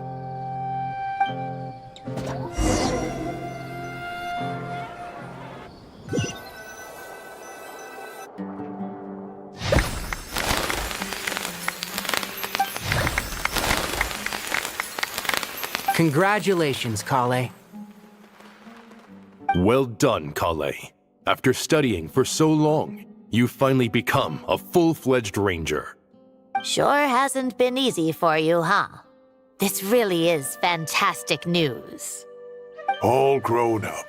No longer a trainee, but an official forest ranger. Oh, the next step is to secure tenure in the academia. Thanks, everyone. It's true. I'm an official forest ranger now. Master Tainari, thank you for your guidance and support. I wish Mr. Sino were here so I could thank him too. Sino had a matter to attend to at the Temple of Silence. I don't imagine he'll be back for some time. But don't worry, we can celebrate together once he's finished. I'm afraid the party will have to wait. Kale still has some matters to attend to first. Kale? Is everything all right? No, it's not what you think. There's nothing wrong with my health. I just have a few things I need to deal with. I've made plans with the Traveler and Paimon to visit Mondstadt. Master Tainari and Mr. Sino will be accompanying us too. Well, that's a relief. Let's get together when everyone's back. I'm sure you'll be doing even better by then. Of course. I have a feeling you're right.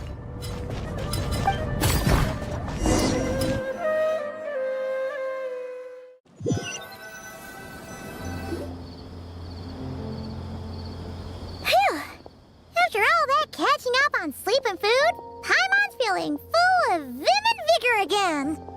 For someone who spends so much time resting, your recovery routine is surprisingly simple.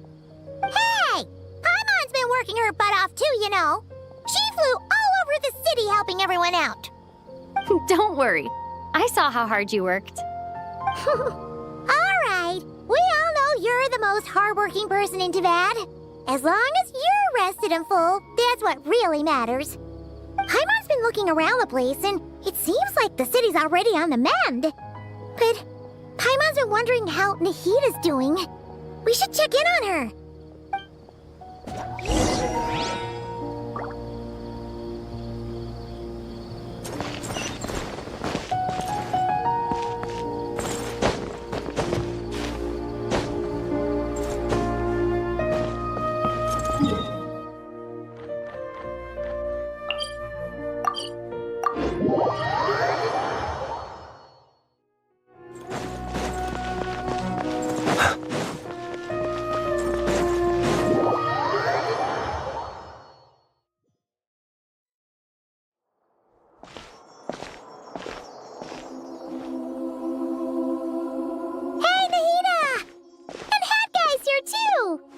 Traveler, Paimon! What's going on here? Nothing much. Nahita was just expressing concern for my physical and mental well-being. Oh, the Traveler told Paimon all about that. We've both been very worried about you. Are you feeling alright? You make it sound like I'm on the brink of some kind of breakdown. Truth is, I'm doing much better than you might imagine. If we can just get to the bottom of Dottoro's intentions, we can minimize his negative influence. That's the sort of thing I excel at. Just listen to that newfound optimism. It seems like having you enroll in the Vahumana was a truly inspired move. I can really see the positive influence. Observe, a classic Sumeru specialty. Chalking everything up to education and learning. To be honest, even I can sense the change in you. Everything Dottori said to you was a way to manipulate your mind. Fortunately, you're no longer under his sway. Can someone as old as me really continue to grow? If it helps, just think of yourself as a late bloomer. It's all a matter of phrasing, and it comes down to what standards you measure yourself by. For a puppet, developing at such an age is perfectly normal. But if you choose to call yourself a late bloomer, it sounds more like you consider yourself human. However you see yourself, well done. All right. I see what you mean. Anyway, what's your next step? What else can I do but complete my current courses? Everything else can wait. Anyway, that's enough chit-chat. There are still things in the city I need to help out with. I'll be heading there now.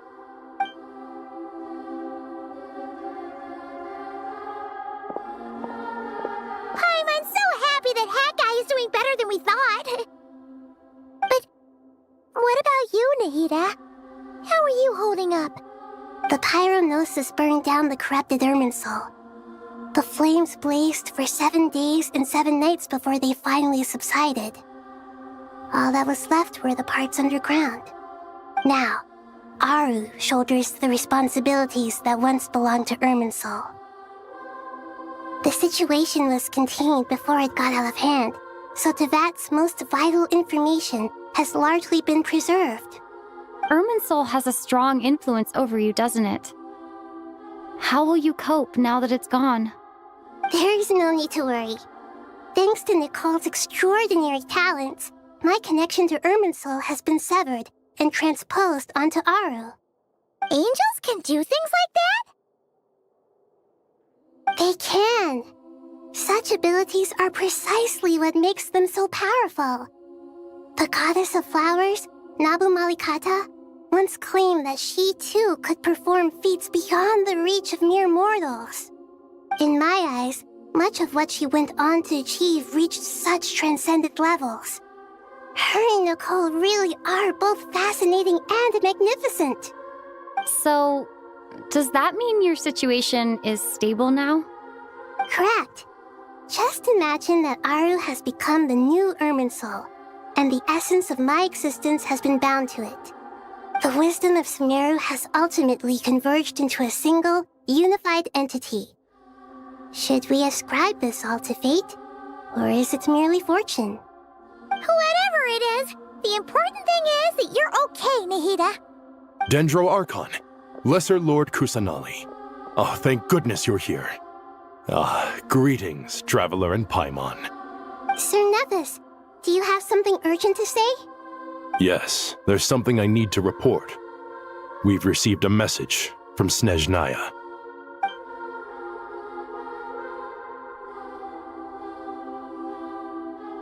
The Fatui Harbinger, the Rooster, sends us his sympathies, along with all the usual pleasantries. His stance is that, following the unrest and Nod Cry, Dottore was subjected to internal censure. This madness was the act of a rogue element, one who cannot be seen to represent the Zapoliarni Palace. No less than can be expected. Snezhnaya paid a heavy price working to stop him. They even lost one of their own harbingers. The letter goes on to say that even so, Snezhnaya cannot claim to be blameless. Apparently, they will deal with Dottore's subordinates in accordance with Snezhnayan law, holding all those involved in his crimes accountable. Additionally, they are supplying relief funds and supplies, which are already en route. They hope this will aid in Sumeru's reconstruction. Sounds like he's got an answer for everything. True, but as diplomatic rhetoric goes, it's highly effective. Completely watertight, both in logic and sentiment. This disaster has had a profound impact on Sumeru. There is much that I will keep in my heart. The matter of Dottore can be seen as settled for now. We are sure to cross paths again in the future, and in that light, Snezhnaya would do well to uphold their responsibilities and keep a tight rein over their actions. With Irminsul burned, the flow of fate now carries many more possibilities. I will be watching carefully. Perhaps we can move on to a less serious matter? Dendro Archon, will you eat with us once this matter is dealt with? Everyone wishes to celebrate together. Your presence would be most welcome. Of course! Dunyarzad, Sino, and Hypatia all told me the same thing. If there isn't enough room for everyone, we can arrange back-to-back feasts. What a wonderful idea. That just leaves the question of what we should eat. Not more tomatoes, surely. More? Dendro Archon, what do you mean by more tomatoes? Those good friends of yours are always talking about tomatoes. Sometimes when I'm walking through the city, I can even hear them arguing in the fields. Since you see them so often, you must hear about tomatoes even more than I do. Tomatoes. Tomatoes. The word has a certain magic to it. Like the autumn fur of a sumpter beast swirling in the wind, sometimes flying up my nose. Tomatoes. What can we make with tomatoes? Wait, why tomatoes? Take your time, there's no need to rush. The traveler, Paimon, and I still have somewhere we need to visit. You'll have plenty of time to think it over before I return. Does this mean you're going to Natlan? Meeting them there in person. It will require a long journey. I know. But this is necessary. I must go myself. Traveler, Paimon, we'll set off as soon as you're ready. Is that all right? Sure. We'll be ready whenever you are. You'll hear no objections from Paimon. We should grab some snacks along the way, though. It'll be just like going on a long holiday. Wonderful. I'm looking forward to this so much.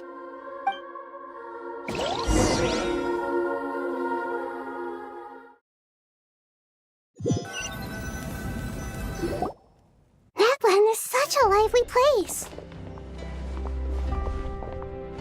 It's super cheerful and positive, too. I can see that. There are people outside exercising at all hours. Such a healthy way of life. You came. Welcome, welcome. You must be hungry from your journey. Would you like something to eat? Oh, thanks, but no thanks. We've been eating the whole way here. We had a mushroom platter, sap's meat stew, butter braised chicken, hot sour pudding. Paimon's positively stuffed. All right. No need for all that detail. I'm starting to get hungry myself. Maybe later then. We can wait till everyone's got an appetite, then I'll head out for a meal together. Sounds like a plan. Let's find somewhere to sit down.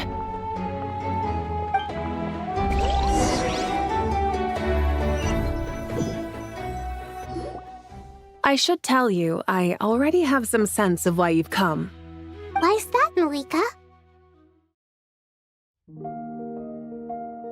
To say thank you. Your senses are spot on. But on top of that, we also feel guilty. Because the pyronosis has vanished? I sensed its loss. Despite scouring through the remnants of Irminsul, we couldn't find any sign of the pyronosis. Not even any trace of it burning to ash. That's certainly unusual. Still, the potential fallout from Irminsul's loss is significant, to say the least. Perhaps the pyronosis's disappearance is simply a knock-on effect of the impact it's had on a certain strand of fate. There's no need to feel guilty. We were clear that this time, there was to be no returning, only giving. Pure and simple. Thank you really is a fascinating phrase. We use it to express gratitude for the smallest of things. Yet, when faced with a kindness too immense to describe, we use exactly the same words. It's not that we lack other means of expression. It's that when we truly need to express our feelings, the simplest and purest words are always the most powerful. You're right. In Natlan, we prefer simple expressions too. Companionship, friendship, support. They might not sound fancy, but the sentiment behind them is sincere. That's wonderful to hear. Sincere feelings are often a vehicle for the deepest wisdom of all. Irminsul's destruction doesn't seem to have done you much harm. I'm glad to see you're doing well. There's still a lot of work to do, but before we begin, we felt it was important to come here and speak with you. Partly to express our gratitude, but also because we felt that seeing you, in a sense, is like basking in warm sunlight. That's a nice way of putting it. I like that. To tell you the truth, though, I'm not a fan of somber meetings. So, since there's nothing more to say, why don't we go bask in some actual sunlight? The weather's beautiful today. What a great idea! Paimon's gonna lie back and soak up some rays!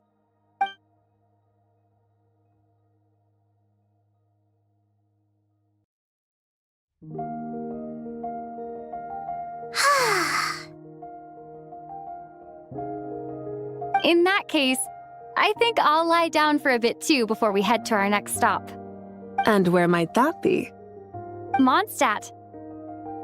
Paimon and I are gonna head back there with Kale and the gang. Long ago, I sensed that the god remains inside Kale had come from the goddess of flowers, but I kept it a secret. Those remains weren't hurting Kale, not as she is now. They simply exist. Besides, I could sense a deep yearning within her. A yearning for an ordinary life. A yearning to hold on to the hard-won happiness she now enjoys. With someone like her, I have a responsibility to keep her secret. She should be ready to face the truth by now. Whenever people meet, there is always the potential to create warmth and kindness. Every child grows up, but even as adults, they are still children in the eyes of certain people. Oh, just like how Paimon sometimes sees Nahida as a little kid. Is that so? Well, anyone who's friends with a kid is probably a kid themselves. Of course! And there's nothing wrong with that. When we get back, we'll actually be hanging out with another of our friends who happens to be a kid. Or more like looking after, in her case. Anyway, we'll always be there to watch out for our friends. Dear Sucrose, when you receive this letter, I'll probably be as busy as always. But busy with wonderful things. That's because I'm no longer a trainee. I'm now an official forest ranger. Impressive, right? Sino said that official rangers sound much tougher than trainees. Though he did say it was already pretty tough to start out with. You probably heard that something big happened in Sumeru recently. Don't worry, it's all been taken care of. We're heading to Mondstadt soon, so if you're free, maybe we could meet up? Plus, it's not just me, a few of us are going. Hey, do you still remember that time we all got together? You know, when we all went to the Windbloom Festival? It'll be just like that.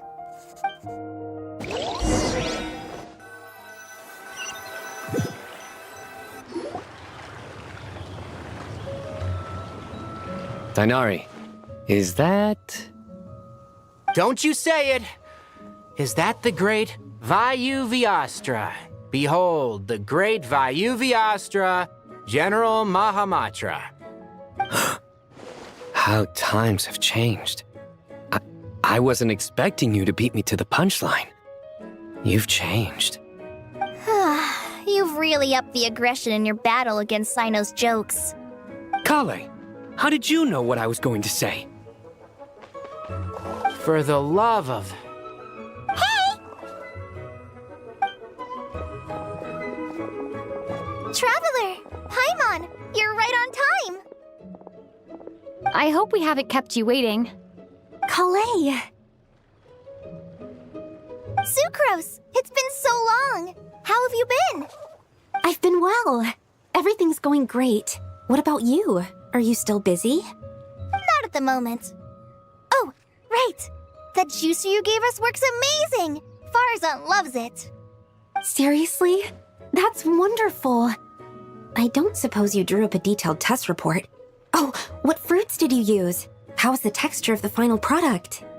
Sucrose, you might want to try asking your questions one at a time. Albedo! Paimon didn't see you there! It's been a while since all of us were together like this. How about we follow the same plan as last time? Good idea, my friend. You never disappoint. So, what are your identities this time? Don't remind him. First things first. Allow me to introduce our very own official Forest Ranger Kale. The rest of us are simply her humble travel companions. This sounds like one of those mushy stories that gets people hooked on some corny, heartwarming premise. Oh, is our story not heartwarming? If I recall correctly, there was even a scene like this in King of Invocations. Besides being heartwarming, our story's also about tough, impressive-sounding job titles. At least that's what I think.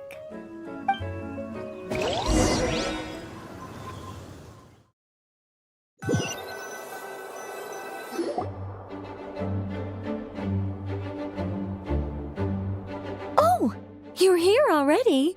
I'm still giving Dodeko a little trim. I won't be a moment.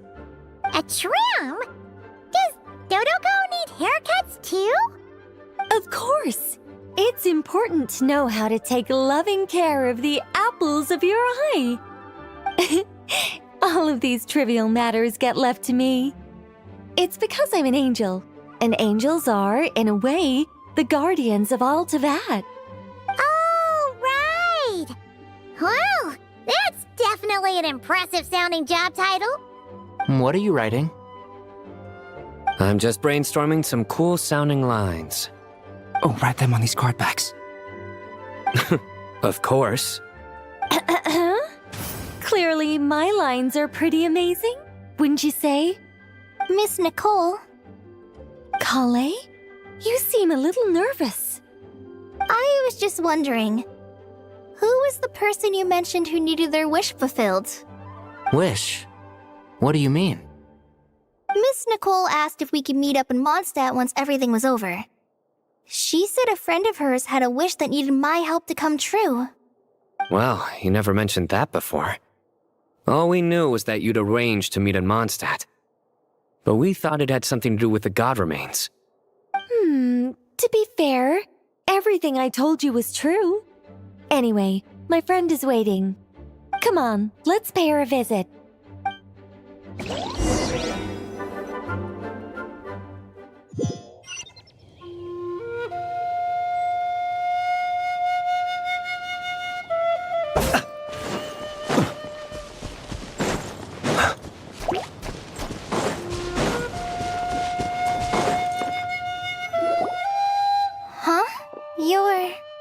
Surprised?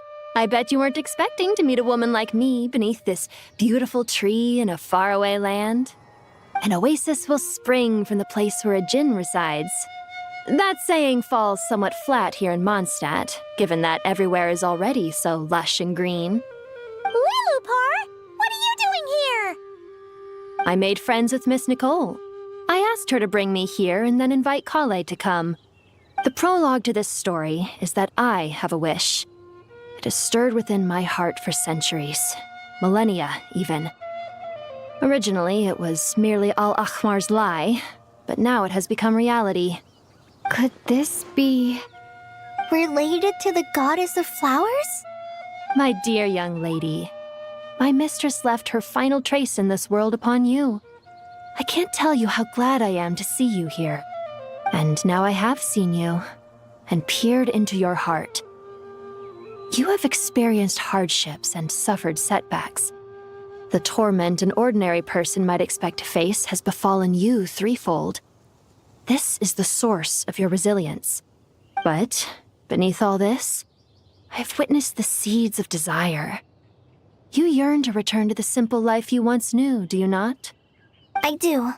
I want to throw away everything that isn't mine. But how do you decide what is yours? The scars that others carve into your flesh? The kindness and love they inscribe? Are these things not yours as well? They are. This is something I've talked about with Miss Nicole. Miss Nicole said I should learn how to adjust my standards. I just want to live as an ordinary human. Anything beyond that isn't mine. Don't you want anything from the remains of the goddess of flowers? She gave me a revelation once. I think that's already more than enough. In the past, you would not have possessed such a rich heart.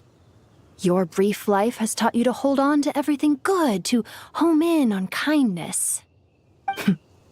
How fascinating. You're nothing like Nabu Malikata, and you're certainly not her. Of course not. I'm not some great and powerful being, Miss Lilopar. Yet I am a Jinn. We exist because of the Lord of Flowers. We revere and love her. My wish is to see her one last time, to give everything for her. Kale, can you do this for me? But her remains won't be easy to remove. Are you sure this is what you want? That's beside the point. First, I need to know. Are you willing to do something for the soul of this lonely, wandering woman? I'm willing. But look, you know nothing about me. Even if you have heard the stories about me, all you would know is that I was rightly punished for the many evil deeds I committed. So you do know. Your lips are quivering, your eyes trembling, and still you're willing to do something for me. Life has been cruel to you, and yet you've learned to be kind. My dear young lady, to repay your kindness, I too must play my part. Are you sure about this, Lilopar? I yearn to see my mistress. For this moment, the world can burn to ashes, the universe be engulfed in flame. I care about nothing else. And you, Kale, I can give you a gift. You'll become just another ordinary human. But Miss Lilopar, what will happen to you? My wish will be fulfilled, and I can die happy. Why would you wish for that? A long, unending life might seem desirable for one who has never possessed it, yet it brings torment to one who has. My remains are scattered across the yellow sands, but my soul can find no peace. Since you've promised to grant my wish, give me that release. Allow the dying to die, and let the dead rest in peace. You have my thanks. Kale, there's no pressure on you. What she said, it's all true. A wish is a genuine desire, after all. It's as if you want to use the last of your life to give me a better future. Nothing's so selfless. We'll be using our futures to fulfill each other's wishes. This is a noble act, a beautiful and secret transaction between two women. I understand. Miss Lilopar, I'm ready. Close your eyes, Kale. Then open your soul. From there, I will embrace my mistress. The downpour of flowers is your touch. Like returning to the very beginning. Like surrendering to your grace, my mistress. People say that devotion is beautiful, yet filled with pain. How foolish of them. For me, devotion is beautiful, pure and painless. Devotion is my love. Thank you.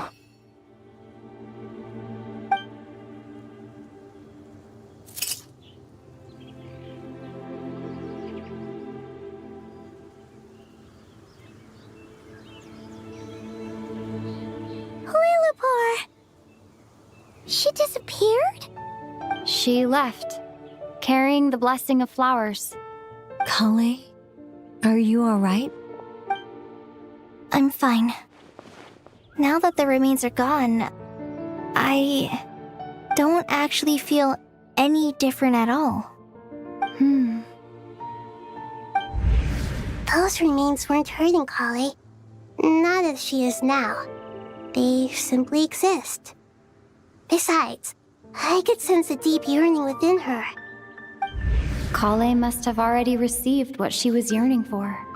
I'm doing fine. I feel relaxed. There's really no need to worry. Then my wish has come true, too. To become ordinary? That's just one of my wishes. Actually, I have a few more. For instance, I want to protect the people I meet and help them find happiness. That sort of thing. So between Miss Lilopar and me, you fulfilled 2 wishes already, and protected 2 people. Wonderful, isn't it? I feel so fantastically happy. I guess that settles things here. So what's next? What do you want to do when we get back to town? Clay, look who I've brought to see you. Hey, Kale! I heard you guys were holding some kind of secret event. How come you started without me? Huh? Oh no, it's nothing like that. We were just saying goodbye to an old friend. Really? Who? Me. The old me. So that's what this is all about. Did you come all the way to Mondstadt for that? Because we knew the old you so we could witness the change? Exactly. The old me is gone. I puffed her into the air, and she became a fluffy pink cloud, floating into the sky, before disappearing forever. Do you think, maybe up in the sky, she has friends waiting for her with test tubes, flasks, and bows? Oh, when you put it like that, it doesn't sound so bad after all. What do you think, Miss Nicole? I think maybe that's right. At least, if it were up to me, I'd consider that a happy ending. Dear Sucrose, even though my childhood ended long ago, these past few days have really felt like growing up again. I've become stronger, and I feel like I can finally accomplish things by myself. Surely someone as mysterious as you will find a friend like this fascinating? Always growing, always thriving like a plant. I came to say goodbye to my old self. I know that after this, she'll be gone. Thinking about it makes me feel a little lonely. I know the weakness that kept me company will one day leave me too. But somewhere in my heart, I feel a great sense of joy. It feels like I've always wanted to take this step, to walk towards the new me.